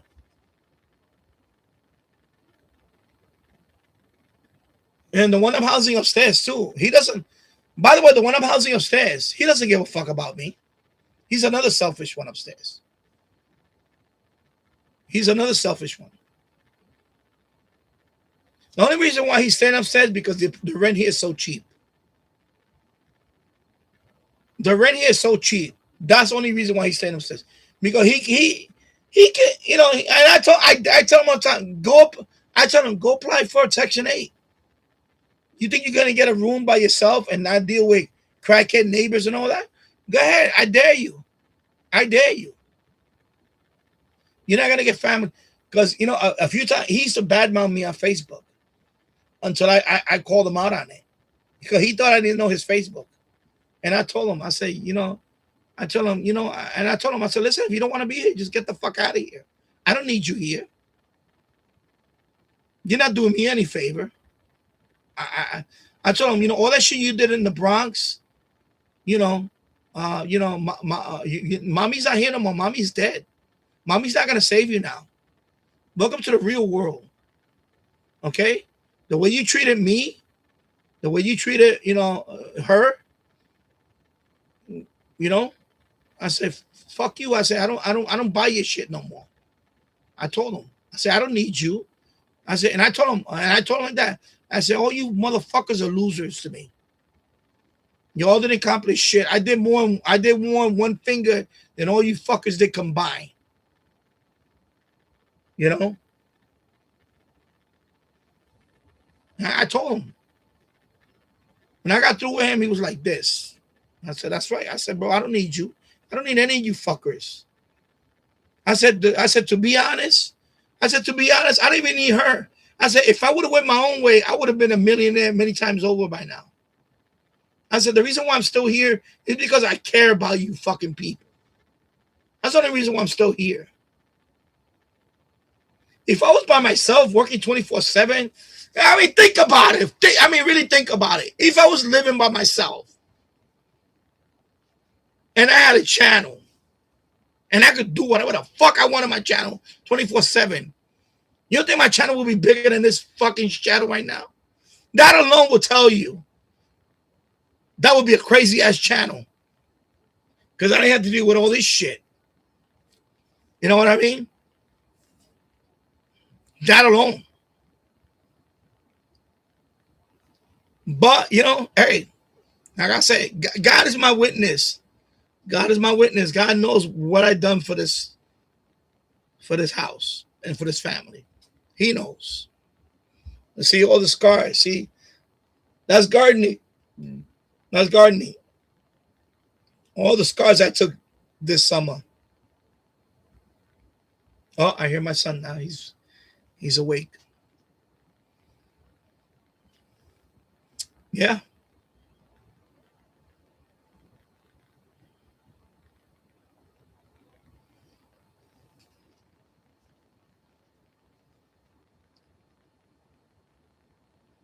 I'm telling you. Let me see where I'm at right now. So yeah, finding a new needle in a haystack is one thing, Tasso, but in my case, I thought I had that needle in a haystack. I thought I had a diamond in the rough.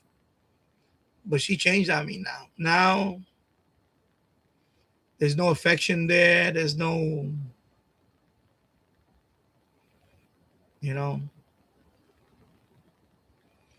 I thought about taking the Ozempic thing and losing 50 pounds and you know, it wouldn't matter. I did the kitchen for her. It wouldn't matter. She's still not happy. She's still miserable. It's time for me to go. Soon enough, I'll be gone. I'll be gone one way or another. Either I'll walk out of here or I'll be carried out of here. So one day, either I walk out of here,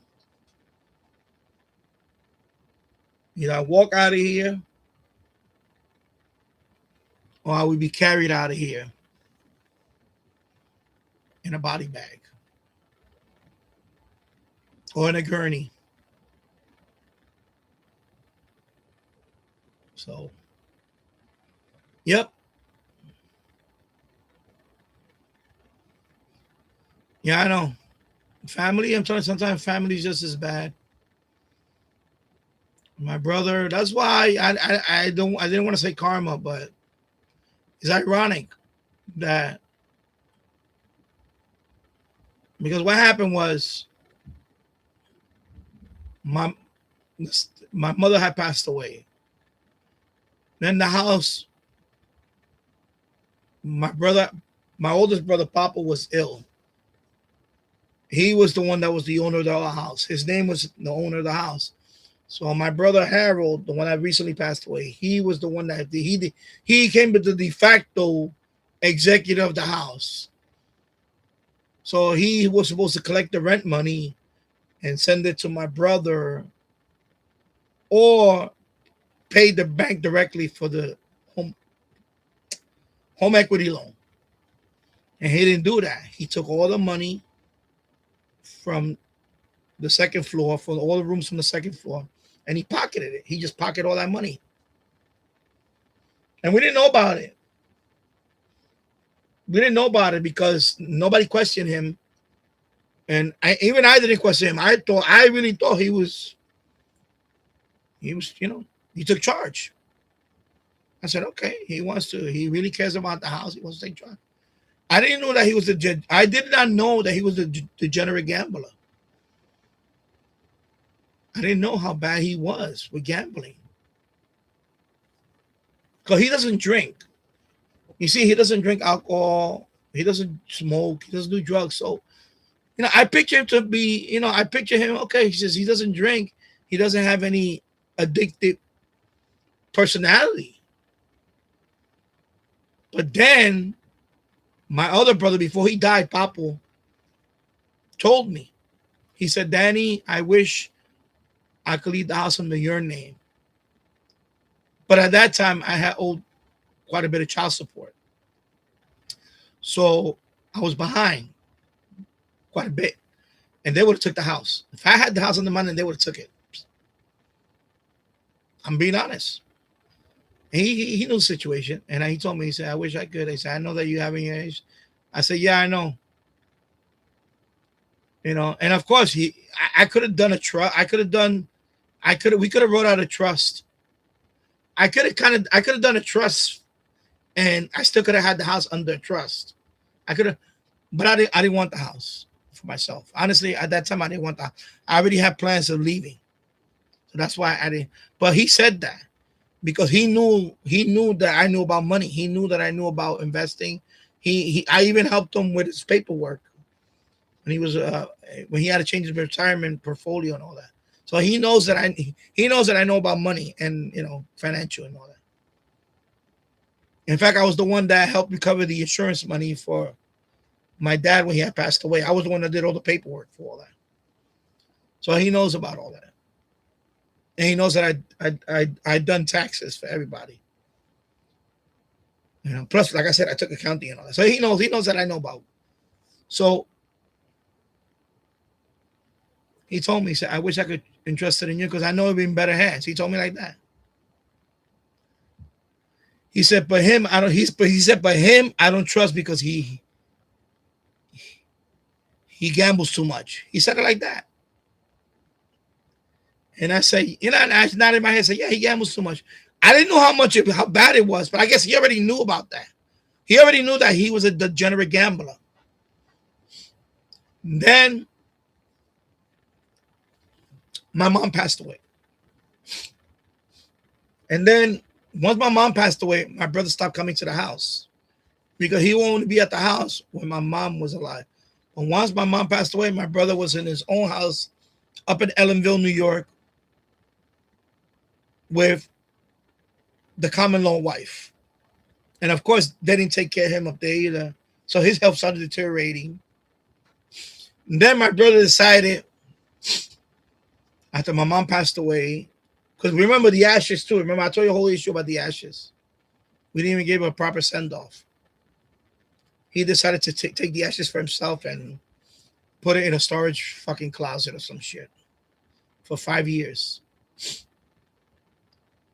Motherfucker was bad. He was bad. He was fucking bad.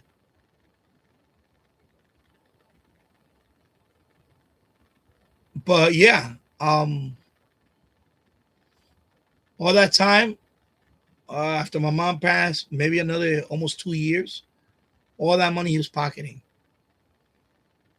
So we're talking about, I don't know, tens of thousands of dollars. And then one day we get a court order. Boom. This house is gonna get foreclosed. And you guys need to get the fuck out of here. That's it. Foreclosure. And then we started asking questions, how the fuck this got to this point? And then I started doing some digging with my wife. And when he was at work, I went through his drawers and I saw, dresser drawers. I saw stacks and stacks of Western Union receipts. He was sending to Puerto Rico like $250 every week. So his ex-wife, because he was trying to, because the guy was pussy whipped. He was trying to get back with his ex-wife. His ex-wife was already married with some other guy, but he was trying so hard to oh, look, I'm sending you all this money. Look, I'm a success. But all that money was going to that fucking bitch in Puerto Rico. So money went to her. Then I saw the lotto, when you play the numbers, take like $200 or $300 a week. Then, so add that up in a month. That's over $1,200, whatever it was. Just sending to the bitch alone, Western Union, and money order. So it was money order receipts that he would mail to her, and Western Union. So it was money. It was a lot of money. He would just send it to this bitch, and then the rest of it was fucking scratch tickets. He had a stack of scratch tickets that were a lot of scratch. Lotto, Lotto, the lottery too, but Lotto, like the numbers, like the pick 4, pick 3, pick 4. He would play that shit 2 or 3 times a day, like twice a day, 3 times a day, different numbers. The stacks. I'm talking about stacks. Like he'd play it and he didn't win. It would just sit in the drawer.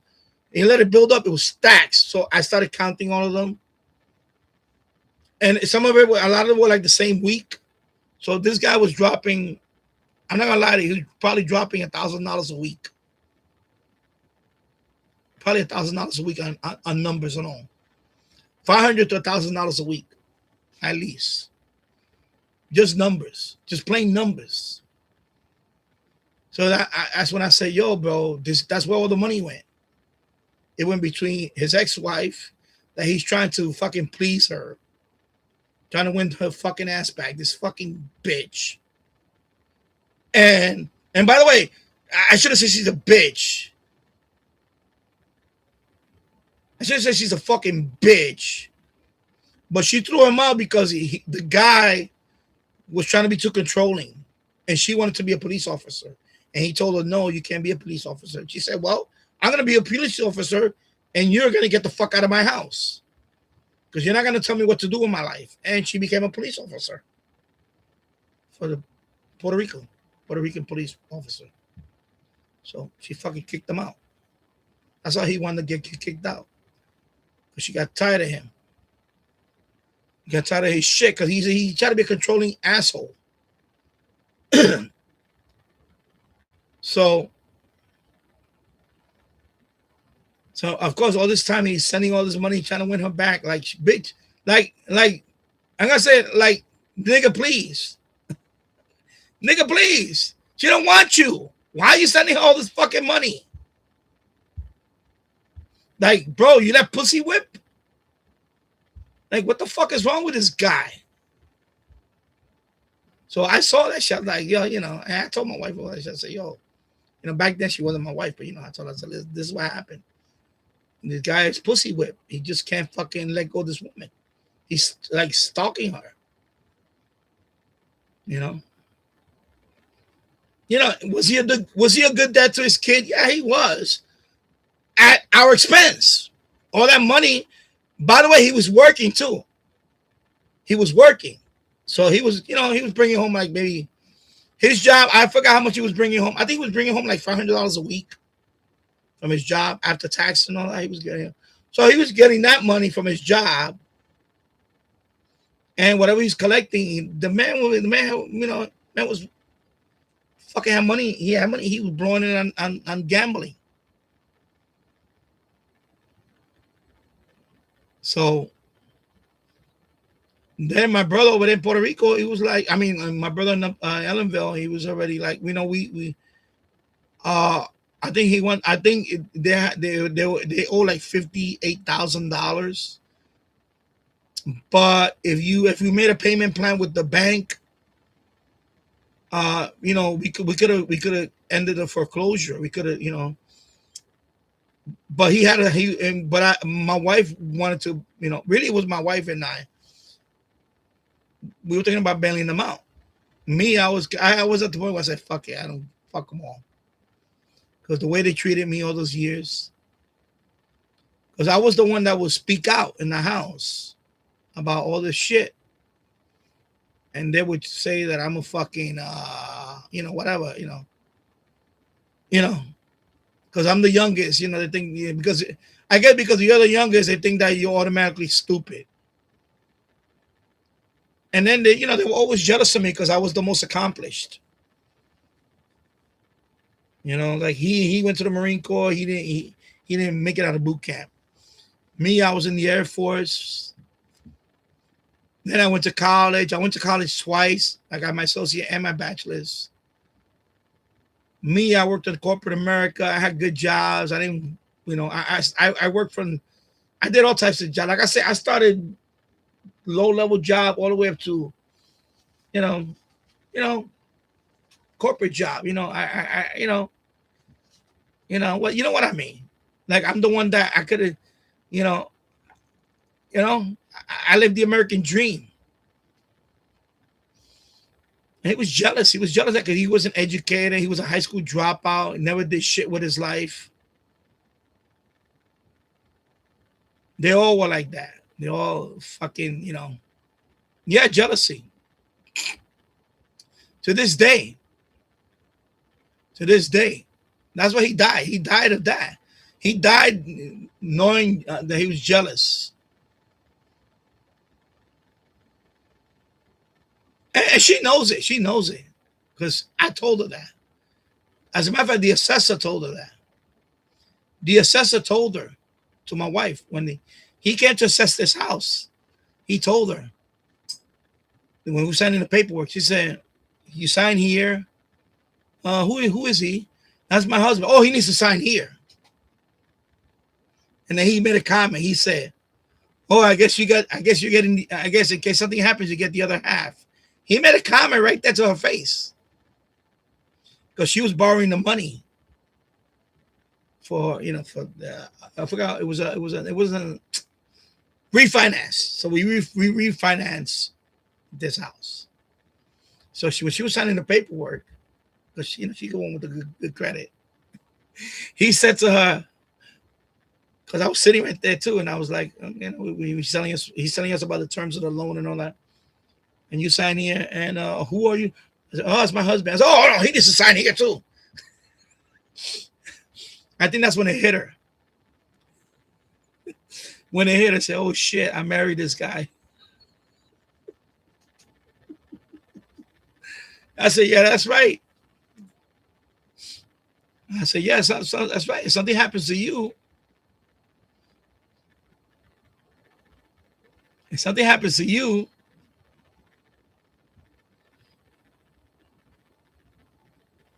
you know who's going to be the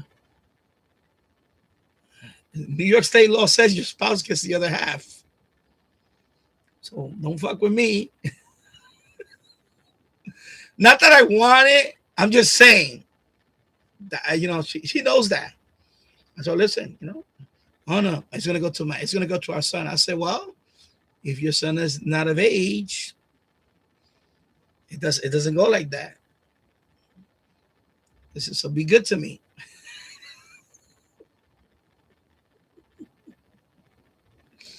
Not that I would want that to happen. I honestly, I wouldn't want that. I always said that to her. I said, listen, no, it would be a split. That is all it all goes to him. I said, no, it doesn't work that way. It doesn't all go to him. It doesn't all go to him because he tried to do that. It was a few months ago. We had a kind of an argument about it, and I said, listen, you could give it to him right now. He wouldn't know what to do with it. Even if he was 18, you think he's gonna be able to manage all this? You think even at 18 he's gonna manage? I said the kid could barely fucking. I told her that. I said the kid could barely fucking feed himself. I said, because of you. You think he's going to be responsible with money at age 18? I wasn't responsible. At 18, I wasn't even responsible with money. Not even at 21, I was responsible with money. So I tell you, are you stupid? I know, right? 18. You're fucking break. You know how it was when I was 18?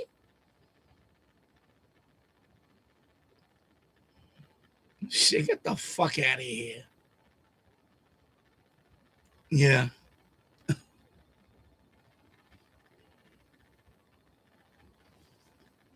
Yeah. So many miserable garbage human beings. I'm telling you, even family members.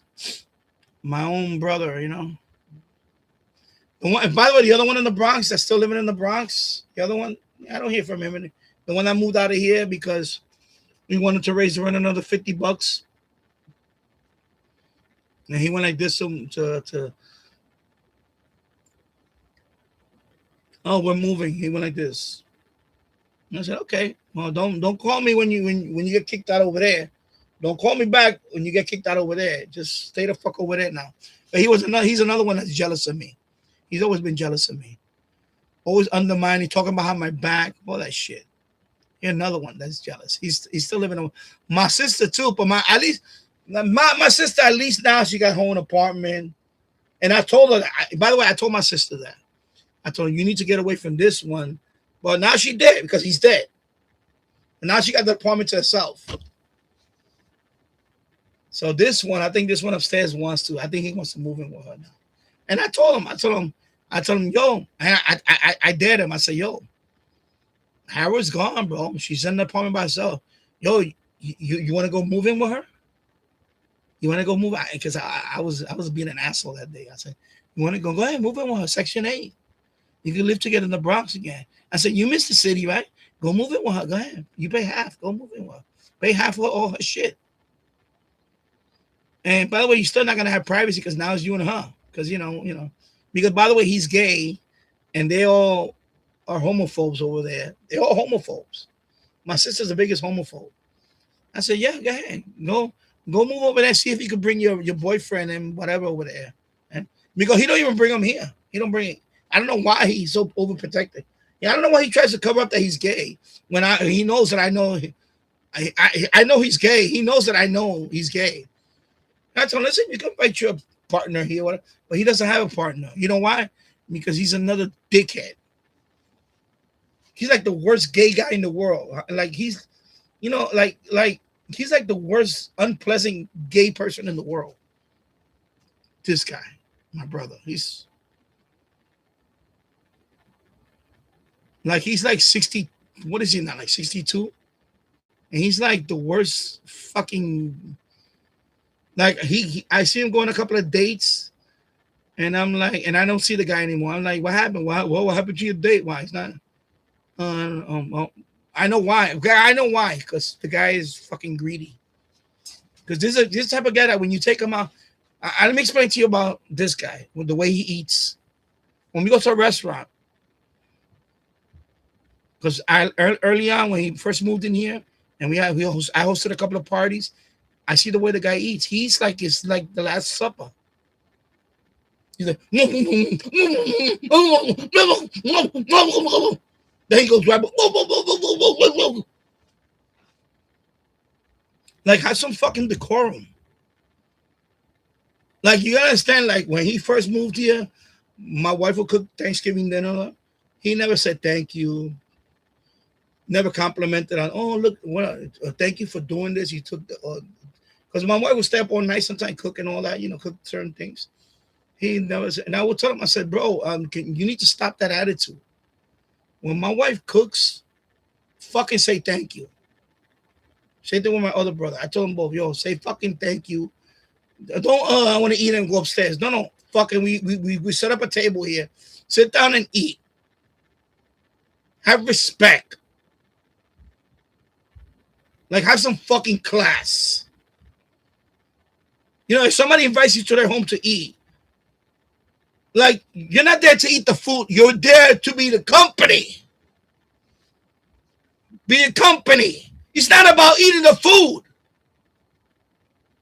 It's not about, I gotta have all those portions. No, it's not about that. It's about getting together, being thankful, talk about, because you gotta understand that, everybody knows that I try to bring these people together as a family, and they're all selfish. They have no values.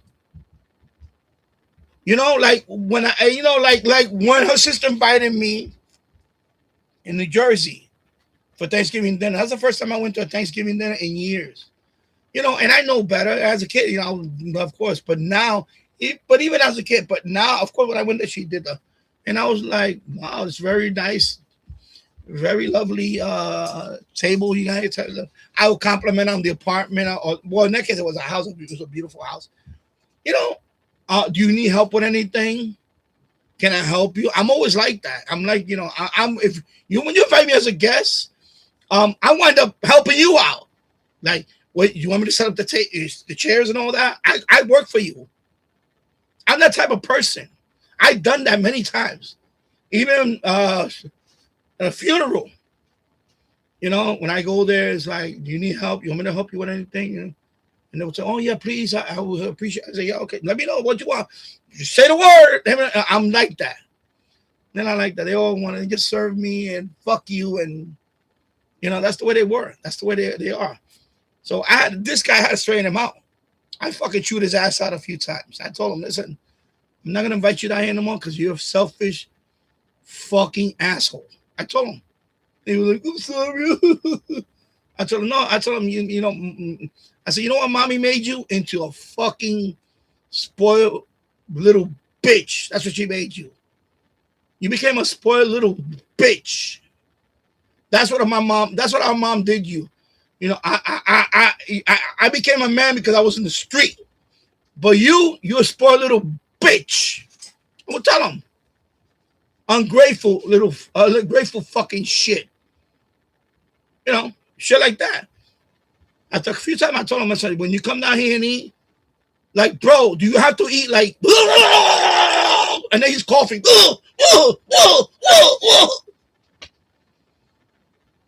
So now, really this past 2 years, he doesn't eat at the table no more with us.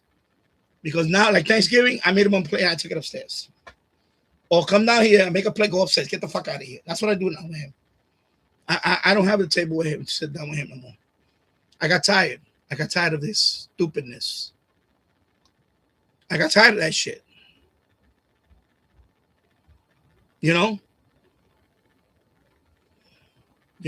When you go out to a restaurant, I'm trying to teach my kid, don't be a fucking knucklehead. Don't be yelling and shit like that.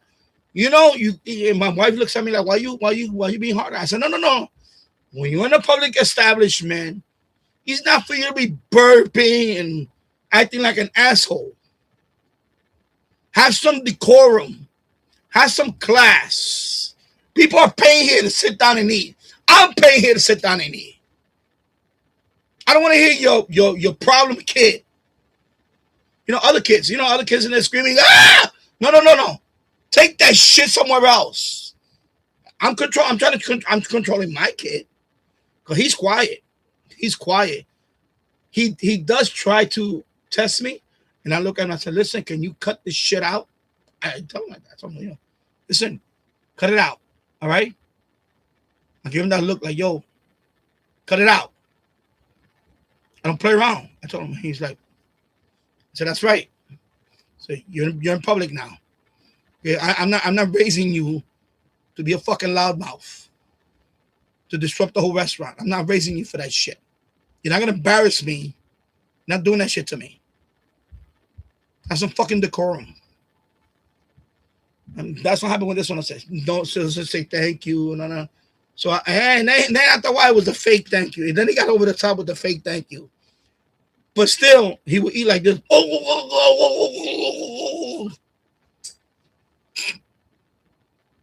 So I said, enough is enough. I had enough of this guy.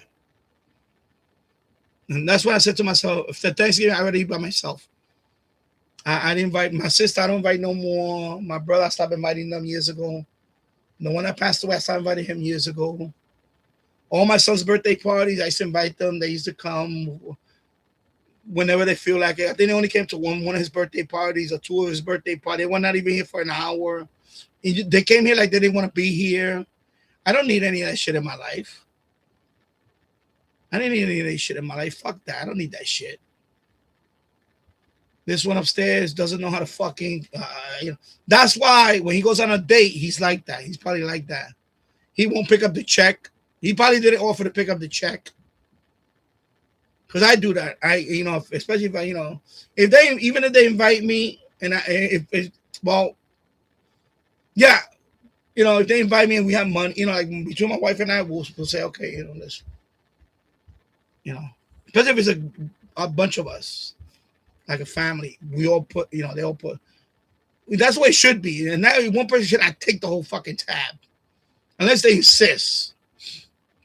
I think a couple of times they did that, but my wife and I will still be like, okay, no, here, take this.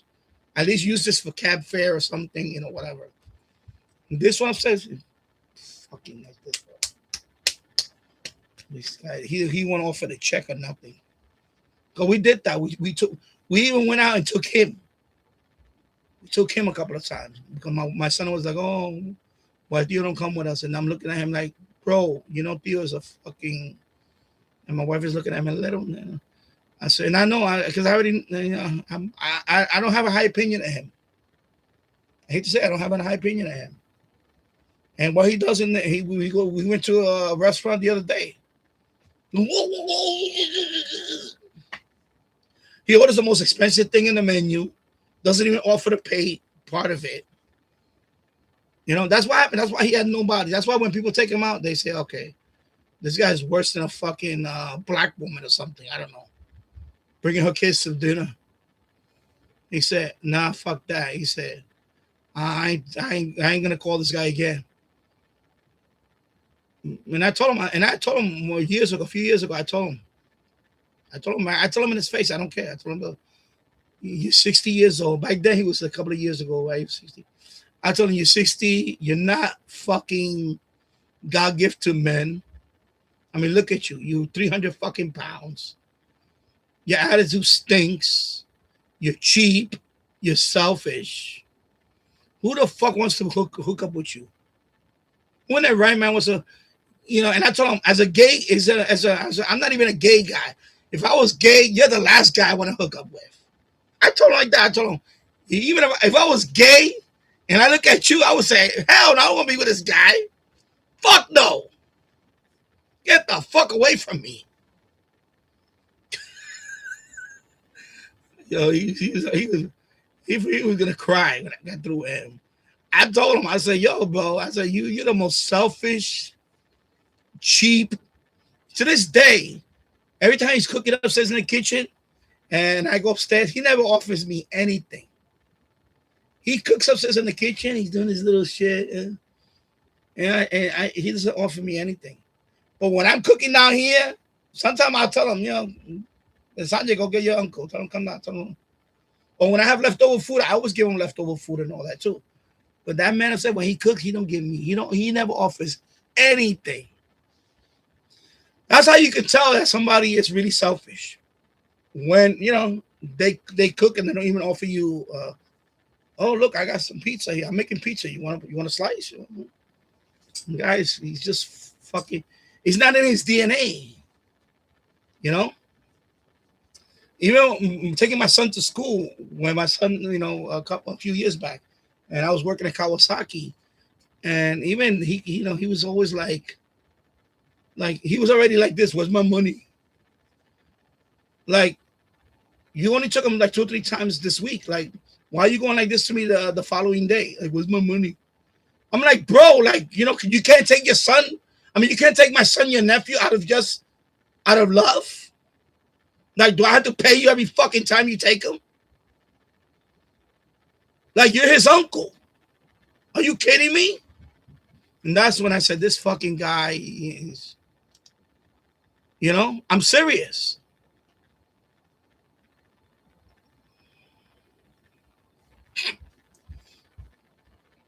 Yeah, family can be worse, bro. By a lot, they can be a lot worse. James Farley, Danny, my friend, I believe in you, and I will always remember you and respect you, my brother. Thank you.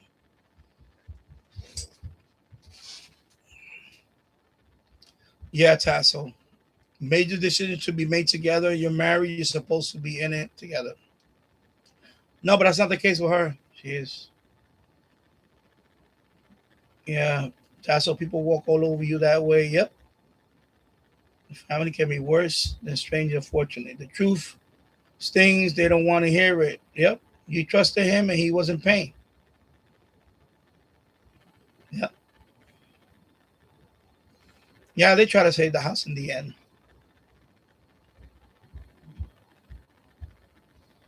Yeah, right now, honestly, if it wasn't for the Eagles and all that, we would have had that house. And that house is a cash cow. That house has 6 rooms upstairs. 6. So you could have been charging everybody, the average rent on a room right now in New York City is over just a room. I'm not talking about an apartment. I'm talking about a room. You're paying almost $1,000 a month. Just room. 800.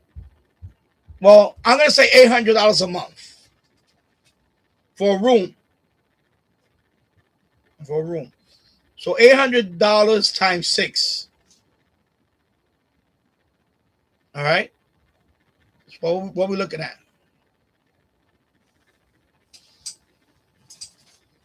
Was that $48? $4,800? $4,800? What is it? No. I forgot my math. Oh shit. Yeah. 48, right? Yeah. Yeah, okay, yeah, 48. So $4,800 a month. Almost $5,000 a month. The house could have been making almost $5,000 a month right now. $5,000 a month. That house was a cash cow. And they blew it. They blew it because of stupid ego, stupid jealousy. And they each had their own room. So they didn't have to pay rent. They would have been living in the house rent-free. They would have been in that house rent-free. Rent-free. Well, if I would have took ownership of that house, they would have paid me rent too, because I wasn't going to let them stay there for free. That's another reason why they didn't want it, because I told them. My wife and I told them. I told her, no. If she signs this and we get a quick deed and this house becomes ours and we start paying off this loan, y'all gonna pay rent. I don't care if it's a small amount, but y'all gonna pay rent. And I ain't paying rent. I said, well, you're gonna be on the street. And he was the first one that was on the street. The one that came crawling over here a year later. After that, he was in the street for a year. He went to shelter. He went to shelter for a year. And then he came over here trying to sweet talk me. I'm going to help you out with the house. And he didn't do shit. Only the gate. Only thing was the gate. Bitching and moaning all the time he was here. Until finally say, you know what? And he did this to me. But I was going to evict him anyway. He was going to get evicted. Because, you could see right through him, oozing of jealousy. They all were fucking jealous.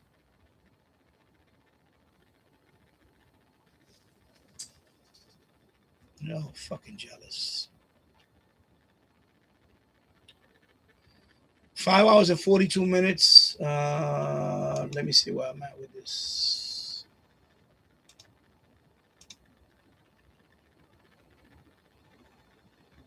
Two people watching. It's just two people watching. Wow. Life moves fast.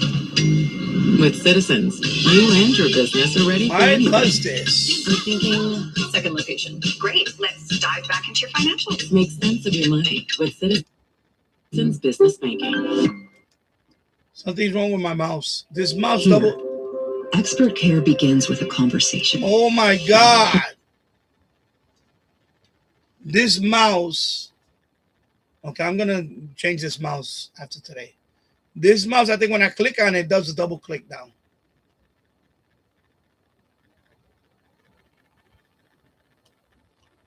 All right, so I'm going to give myself a like. It's 4 likes to make it 5. There you go. Yay, I got 5 likes.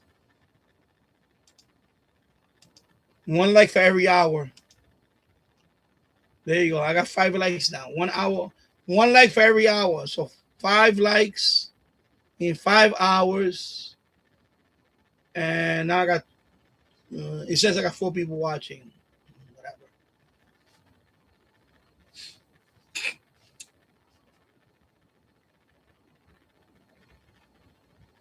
Yeah, my son, now he's awake. No, let him walk around for a few more minutes. In fact, I'm gonna watch a soccer game. Well, I'm gonna sit on the recliner. I want to watch whatever upstairs. I'm just gonna relax. I was cleaning this morning. I'm fuck this. And now I'm worked up now. Like I'm gonna have a fucking beer tonight. I'm gonna drink tonight. Fuck it, I don't care. Fucking deserve it. I didn't drink for 2 days. 2 nights is too long dealing with shit. I'm drinking tonight. Fuck it. My USA team lost last night, and I don't give a whatever. Fuck it, who cares? Yep. No, like I said, I'm just trying to make it to 62. And then we'll see.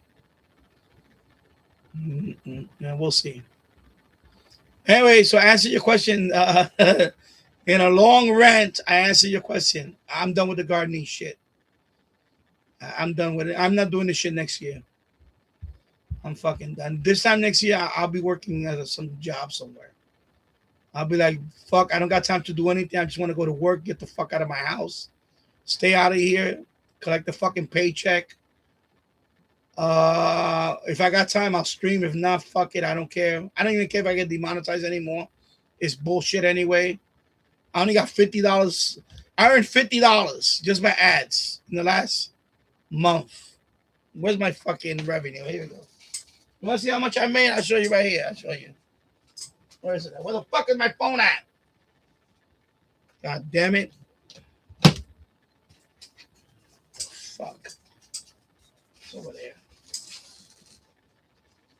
Fuck. Nowhere near the fucking threshold. I'm fucking done. I'm done with this monetized shit. This is a fucking hassle. Fucking nickel and dime me every fucking... Nickel and dime me every fucking way. There you go. I'll show you. It's fucking... If I get demonetized, they're going to be doing me a favor. Oh, look, I got 66666 subscribers. Oh, look at that. 66666. Let me put a screenshot. Here we go. Screenshot.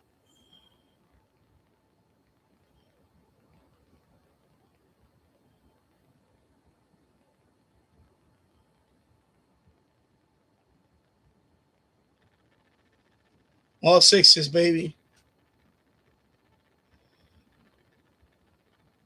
There you go. Look how exciting that is. Look how exciting that is. Woo! Exciting. Memberships. Let me see. Let me see how many members. Let's see how many members.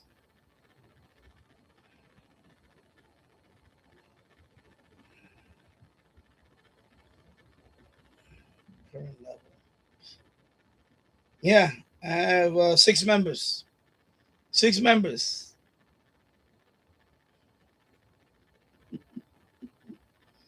Oh shit, yeah. Yeah, bro. Estimated revenue for my members. Here we go. Woo! 6 members, right? 6 total members. $7.67. So that's what I'm earning a month from the memberships. That's it. That's the members, right there. 6 members. So I'm earning $6.67. 767. Yo. You know, I'm at the point now where I remember I was gonna do the 30-day shit. That fucking YouTube killed that shit. I was excited to do it though. I was gonna. They still would have been doing it for another 2 weeks, right? It's 2 weeks. Not even 2 weeks left. Let me see.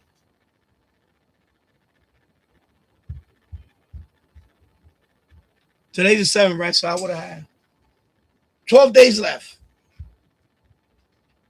Yeah, I got rid of it because it was a hassle to get in and out of it, especially with my weight. So I got rid of it. I brought back my other bed. It's a steel frame with a thin mattress. It's a thin memory foam mattress.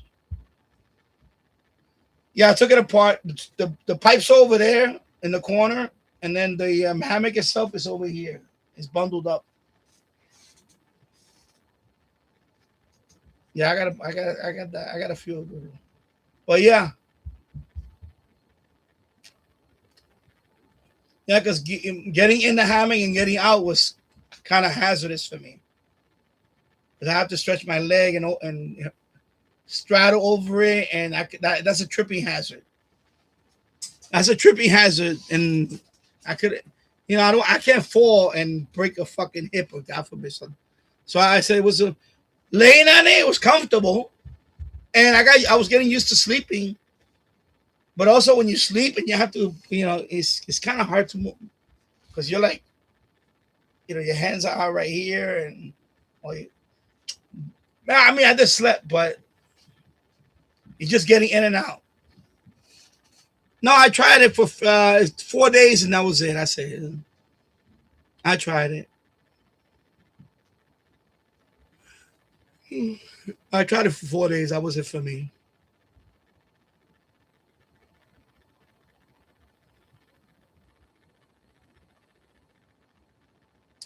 Yeah, because I have class. Well, I mean, it's just common sense, bro. But yeah, class.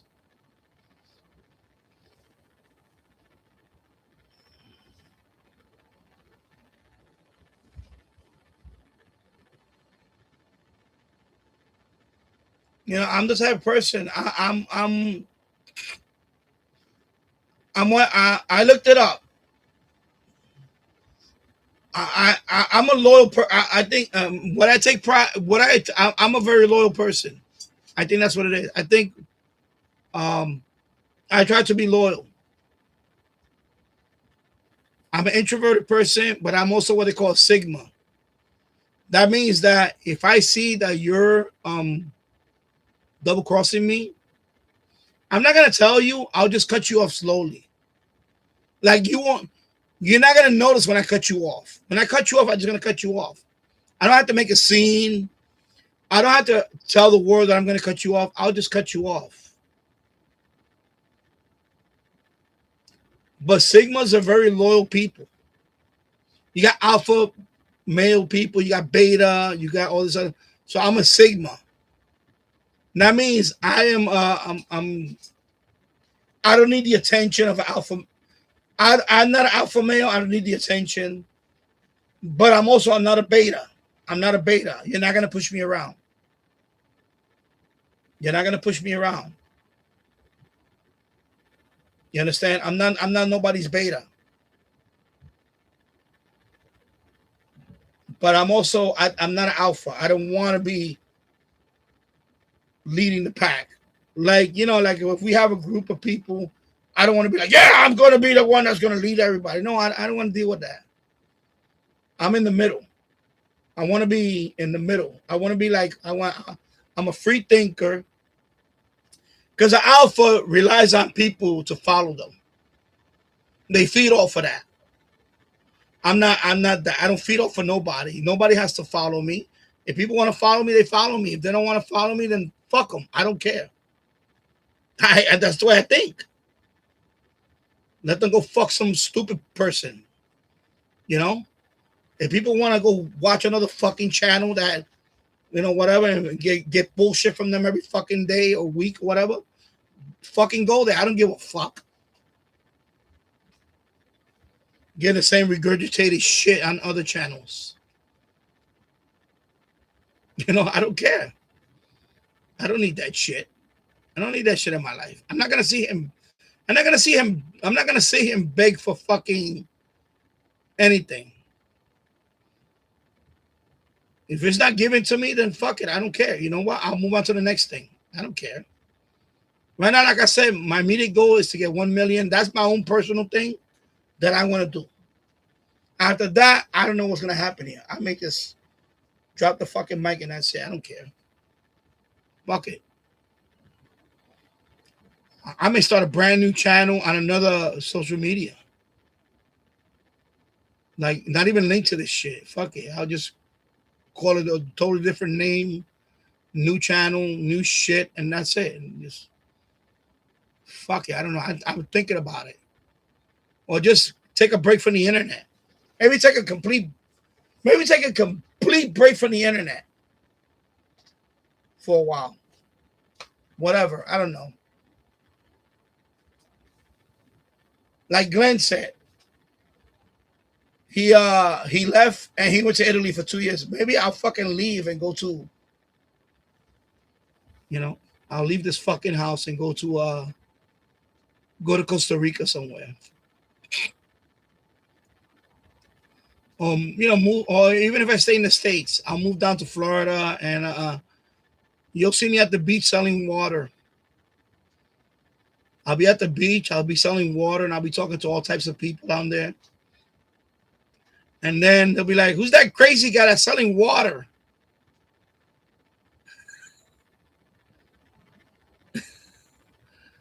I'll sell water. I'll sell bottled water on a cooler. I'll wear my I'll wear my little sombrero for the shade. Put my sunscreen on.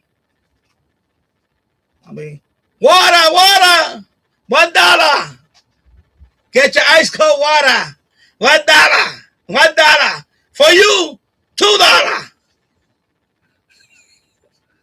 For you, my man, $2.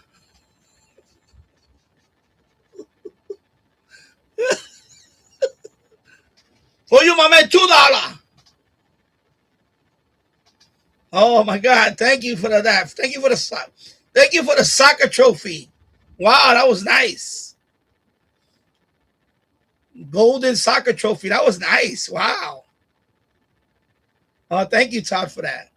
Nice. Nice. Wow. Yeah. So yeah, I'll be in some beach in Florida. I don't know. Maybe on the Space Coast. Space Coast in Florida. Selling water. Just chilling, selling water. And then maybe I'll sell some shots on the side.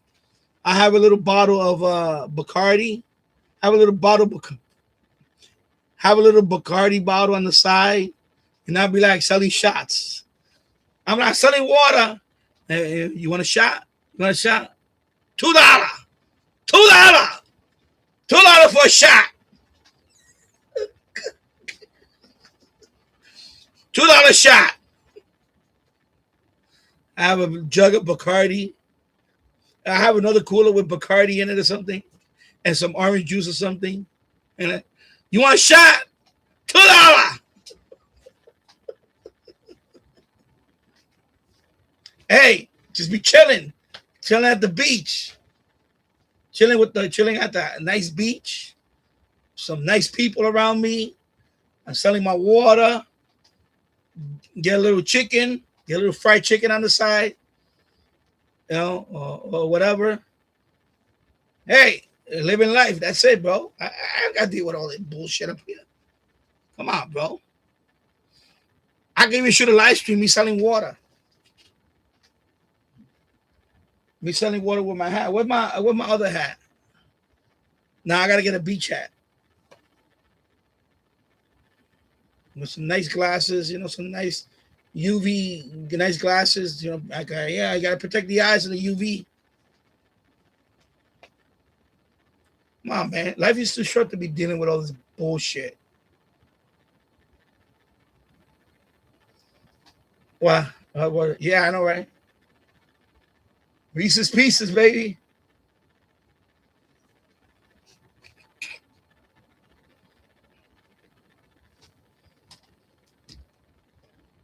Okay, enough of this YouTube app up here.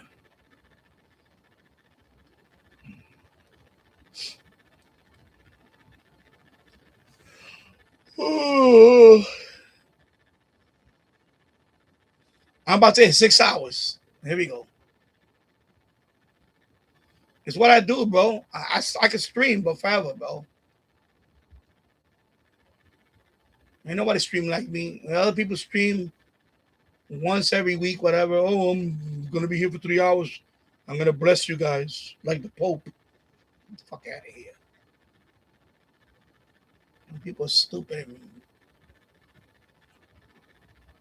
We're hand and foot on the fucking guys.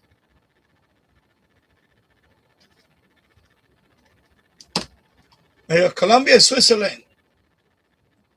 Oh, already 30 minutes in the game. Oh shit. Oh yeah, the game started at 4 o'clock. So 0-0, Switzerland and Colombia. Okay. Now I want to watch the other game. I want to watch Argentina and Egypt. That's the game I want to watch. That's the game I want to watch. Before that, I'm going to take a trip to the store. I'm going to take a trip to the store. Get some cold ones tonight. I'm going to watch it tonight. Fuck that. I'm going to watch. I hope Egypt. I'm ready for Egypt. I'm ready for the Egyptian team.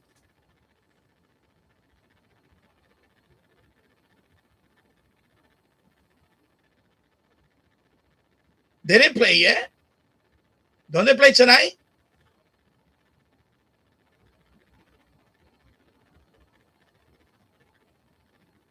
Oh, that game is old. Oh, that game was early? I thought it was tonight's game. Oh, shoot. Really? So this is the late game. Oh, I thought that was going to be the later game. Anyway, fuck it. Oh, shit. Oh, so that game is over. That game. Oh, I thought it was going to start late. I totally missed the time on that one. Oh, wow. Anyway, so the winner of this game. So I don't. Yeah, I don't see any. Colombia, maybe. I think maybe Colombia has a chance, but yeah, I think that's it. Because the winner of this team, the winner of this game is not going to beat Argentina, so they're going to make it to the. So they'll make it to the semifinal, and then there they will have to play England or Norway. England or Norway can stop it from going to the final. That's the only teams left. One of these two teams is not going to be Argentina then. Yeah, so it's going to be up to England or Norway in the semifinal. Because that's it. They're in the quarterfinal now. So now the winner of this team, the winner of this game plays them. Oh, wow. I thought that was going to be the later game. Anyway, yeah, Argentina was going to win anyway. Did Messi score? Did Messi get a goal? Because there was 3 people tied for 7. There was 3 players tied for 7. Is it 3 players or 4 players? Egypt got robbed. They were ahead 2-0 with 11 minutes left and ended up. Wow. Yeah, that's another thing. This is what. Yeah, okay. So now he has 8 goals. So now he has 8 goals in the tournament. So right now he's the leader.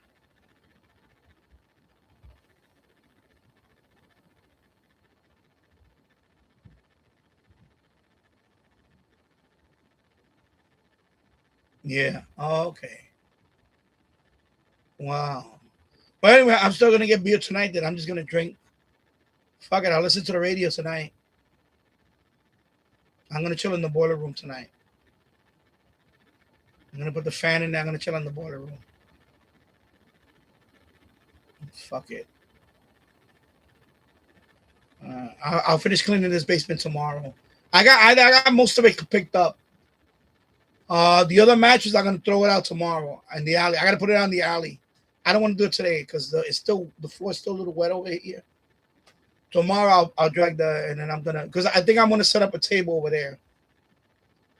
But wow, that's it. So yeah, I right now the fix is in. The fix is in.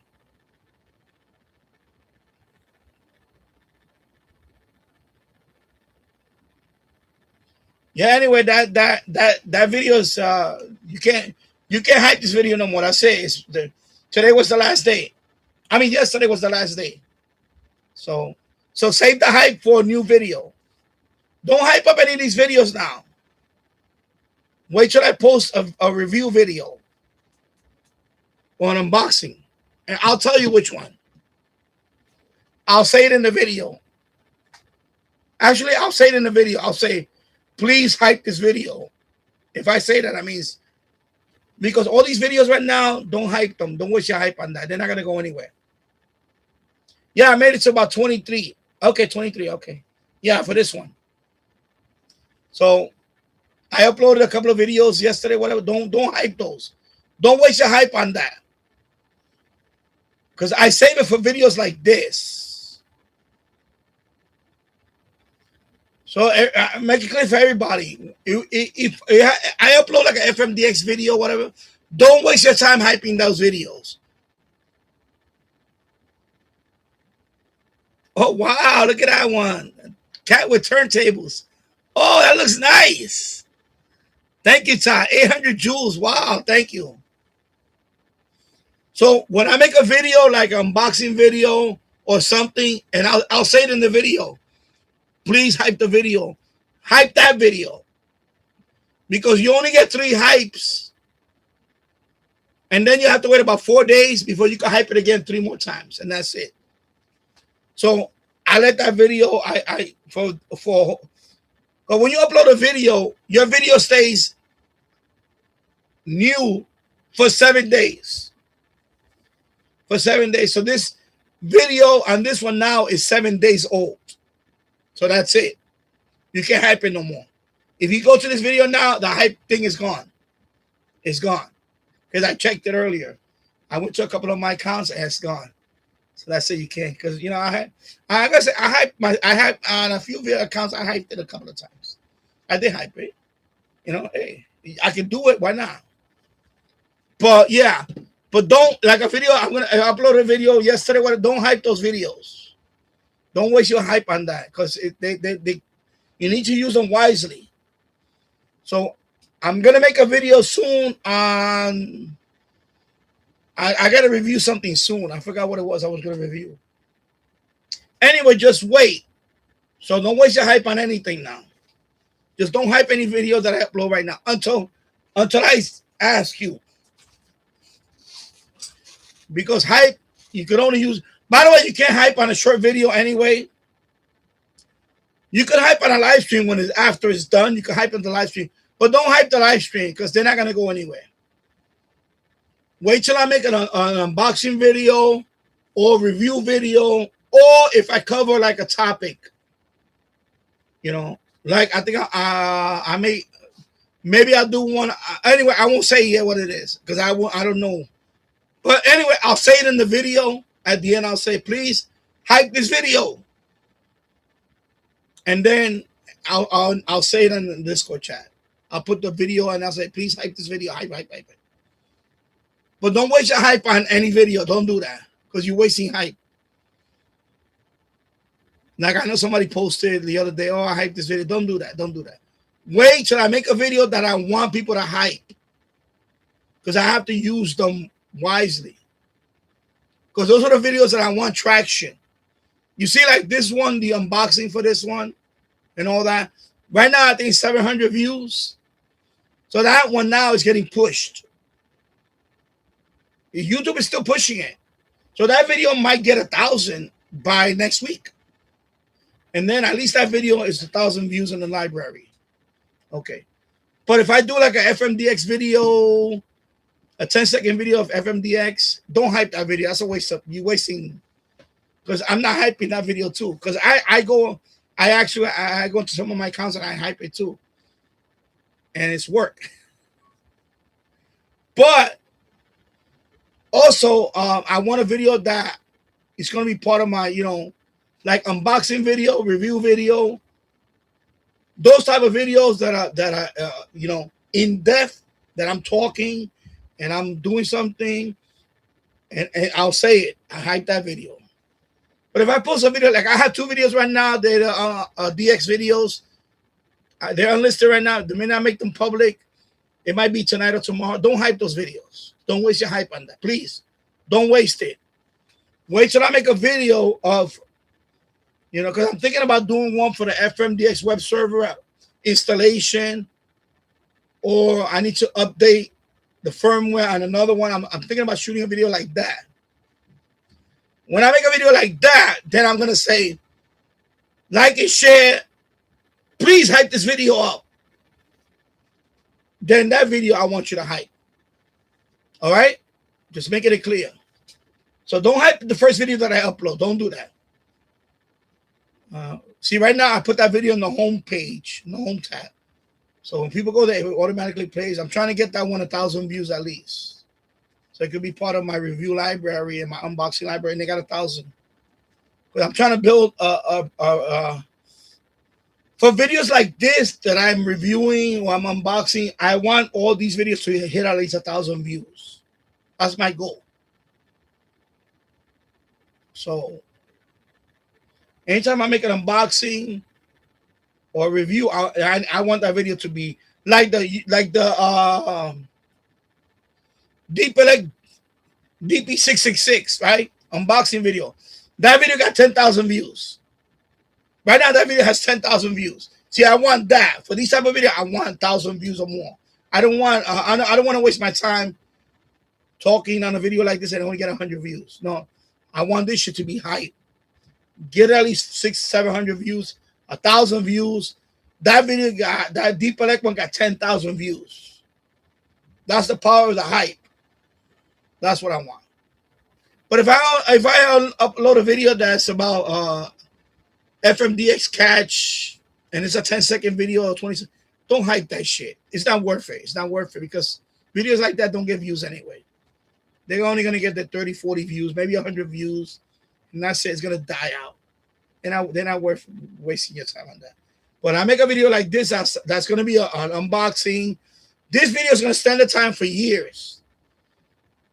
Because, these are the videos that people are going to look back 5 years from now. Oh, I want to buy this radio. And they're going to see my video on the search. They're going to say, oh, this guy, he got 1,000 views. So let me check out his video. Click. And then they go in there. You see what I'm saying? So you only want to hype videos that you know are going to be around for a long time. Don't waste your time on FMDX catch Florida one that I'm going to make it public in a couple of days. Don't waste your time on that. Don't hype that. I want videos to be hyped that I want them to get long-term traction. Like the Deep Elect DP66 unboxing. See, that one got 10,000 views. So that one, if you go to the search and put Deep Elect DP66, I'm on that page now because I got 10,000 views. So I'm right there with Todderberg got Todderberg videos there, my videos there. So I'm in there with Todderberg. You see, I'm in there with big company. That's the videos you want to stand the test of time. So same thing with this one, right? If you put Ocean Digital WR23F, so this video, now this video is up there. Now there's, I think, another video and another video. And I think Matt Ready DX's video is down there too, or up here. He has the D version. So, you know, we all there. So there's not a lot of people that did unboxing video on this. So that video is going to be, over the time, it's going to be watched a lot more. So if anybody buys this radio and they want to see how it is, they're going to find my video or my Ready DX's video. So that's what you want. You want those videos to be, you want these to get the long-term views. FMDXing, like FMDXing the other day, whatever, that cat, people see that once or twice, they're not going to watch that video anymore. You know, that's it, it's going to die. Live stream, people watch live stream one, maybe. I do a live stream, probably a few hours. People watch the replay, whatever. Some people watch, some people don't watch. By the next couple of days, it's dead. It's not going to grow no more. That's the way live streams are. But a video like that, an unboxing video or review video, those videos keep getting recycled. They keep popping up in searches and all that. I know, scratching my back, sorry. Yo, I'm sweating in here now. I'm going to turn on the AC. Wow. I'm sweating now. All of a sudden, I'm sweating. I'm sweating in here.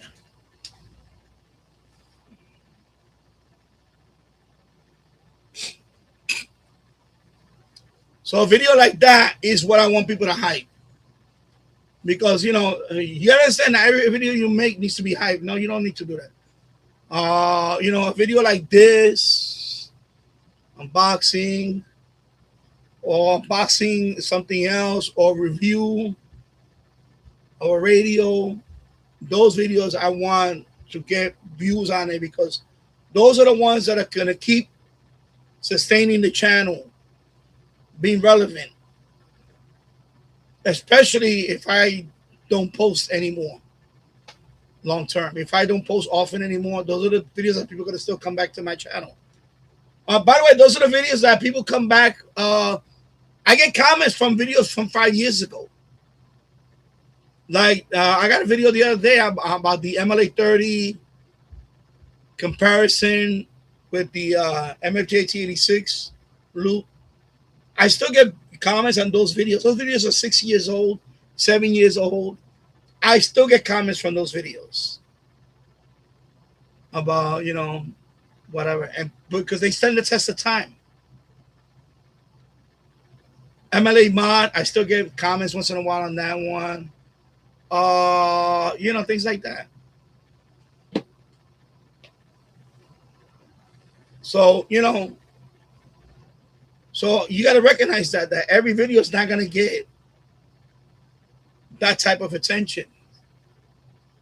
The end fans, and some videos need to be hyped to get that boost. Like the end fed video, if I were to remake that video now, I would probably boost it. Like setting up an end fed, but I'm not gonna do that. Nah. That video, and right now that video I think finally hit 2,000 views after a few years. So RC Crate desktop internet radio. Yeah, I like those radios too. I would like to have one of those. But so a video like that, like I'm gonna let you guys know when to hype a video. Don't hype any video that I just upload. Please don't do that, because you're wasting your hype vote. Save it for when I really need it. Because you only get 3 hypes a week, but it's not really a week. Technically, you can hype the video and then you have to wait like 3 days, maybe even 4 days. I say 3 days because for me, I noticed it's been 3 full days, and you can hype it again, providing it doesn't go beyond the 7 days that the video's been listed. And it can only be a long form video. It cannot be a short video format. They don't have the hype for the shorts. It's only for regular form video. Okay, so keep that in mind too. So yeah. So this one, I think right now, let me check the numbers on this one right now. Let me see where I'm at with that one. So that one, the hype thing is gone on that one. So now that one is gonna be let me see.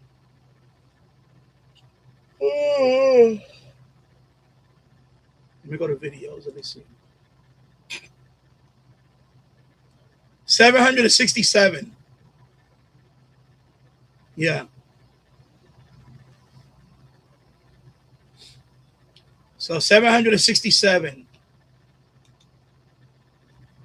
So the unboxing for that video got 767 views so far. So I'm probably gonna hit 800 by tomorrow, and then it'll get to 1,000. I'm gonna leave it on my front page until it gets to about 1,000, and then when I upload a new video to replace that one, then that's a video I want you to hype. So I'm thinking about doing one for the CW trainer. I need to do an official unboxing of the CW trainer and go through some basic stuff. So maybe I'll do that video. I'll probably do that video. And then that video I'll probably say, please hype it. And then I wanted to do a review on an older radio. Well, not an older radio, a radio that I had for a while now. I really want to do a review on it. I know I did the review for this one, but I want to do a review for the DX286. I think I want to do a review on that one. And then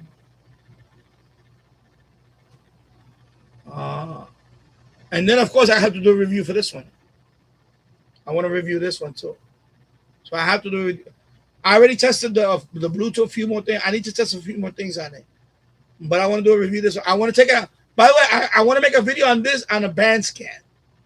So I'm probably going to have two videos on this before I do the review on this one. So I got maybe 3 videos for this one left. Maybe a couple of more, but I'm going to say at least a band scan for FM. I would like to do something with the Bluetooth on it. And then I'll do a full review on this one. My full review of that radio. So each of those videos are probably going to be hype. I'm going to make them too. I'm going to ask you to hype them.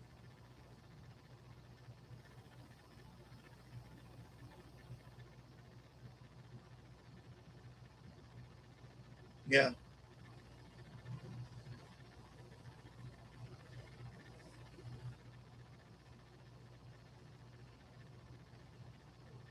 All right. Anyway, I'm going to sign off now. 6 hours and 21 minutes. I've been here long enough.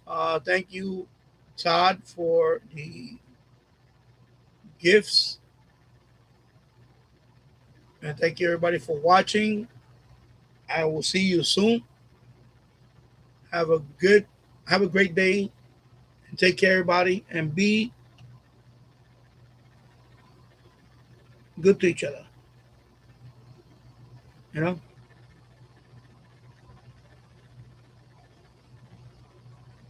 And take care. Bye-bye.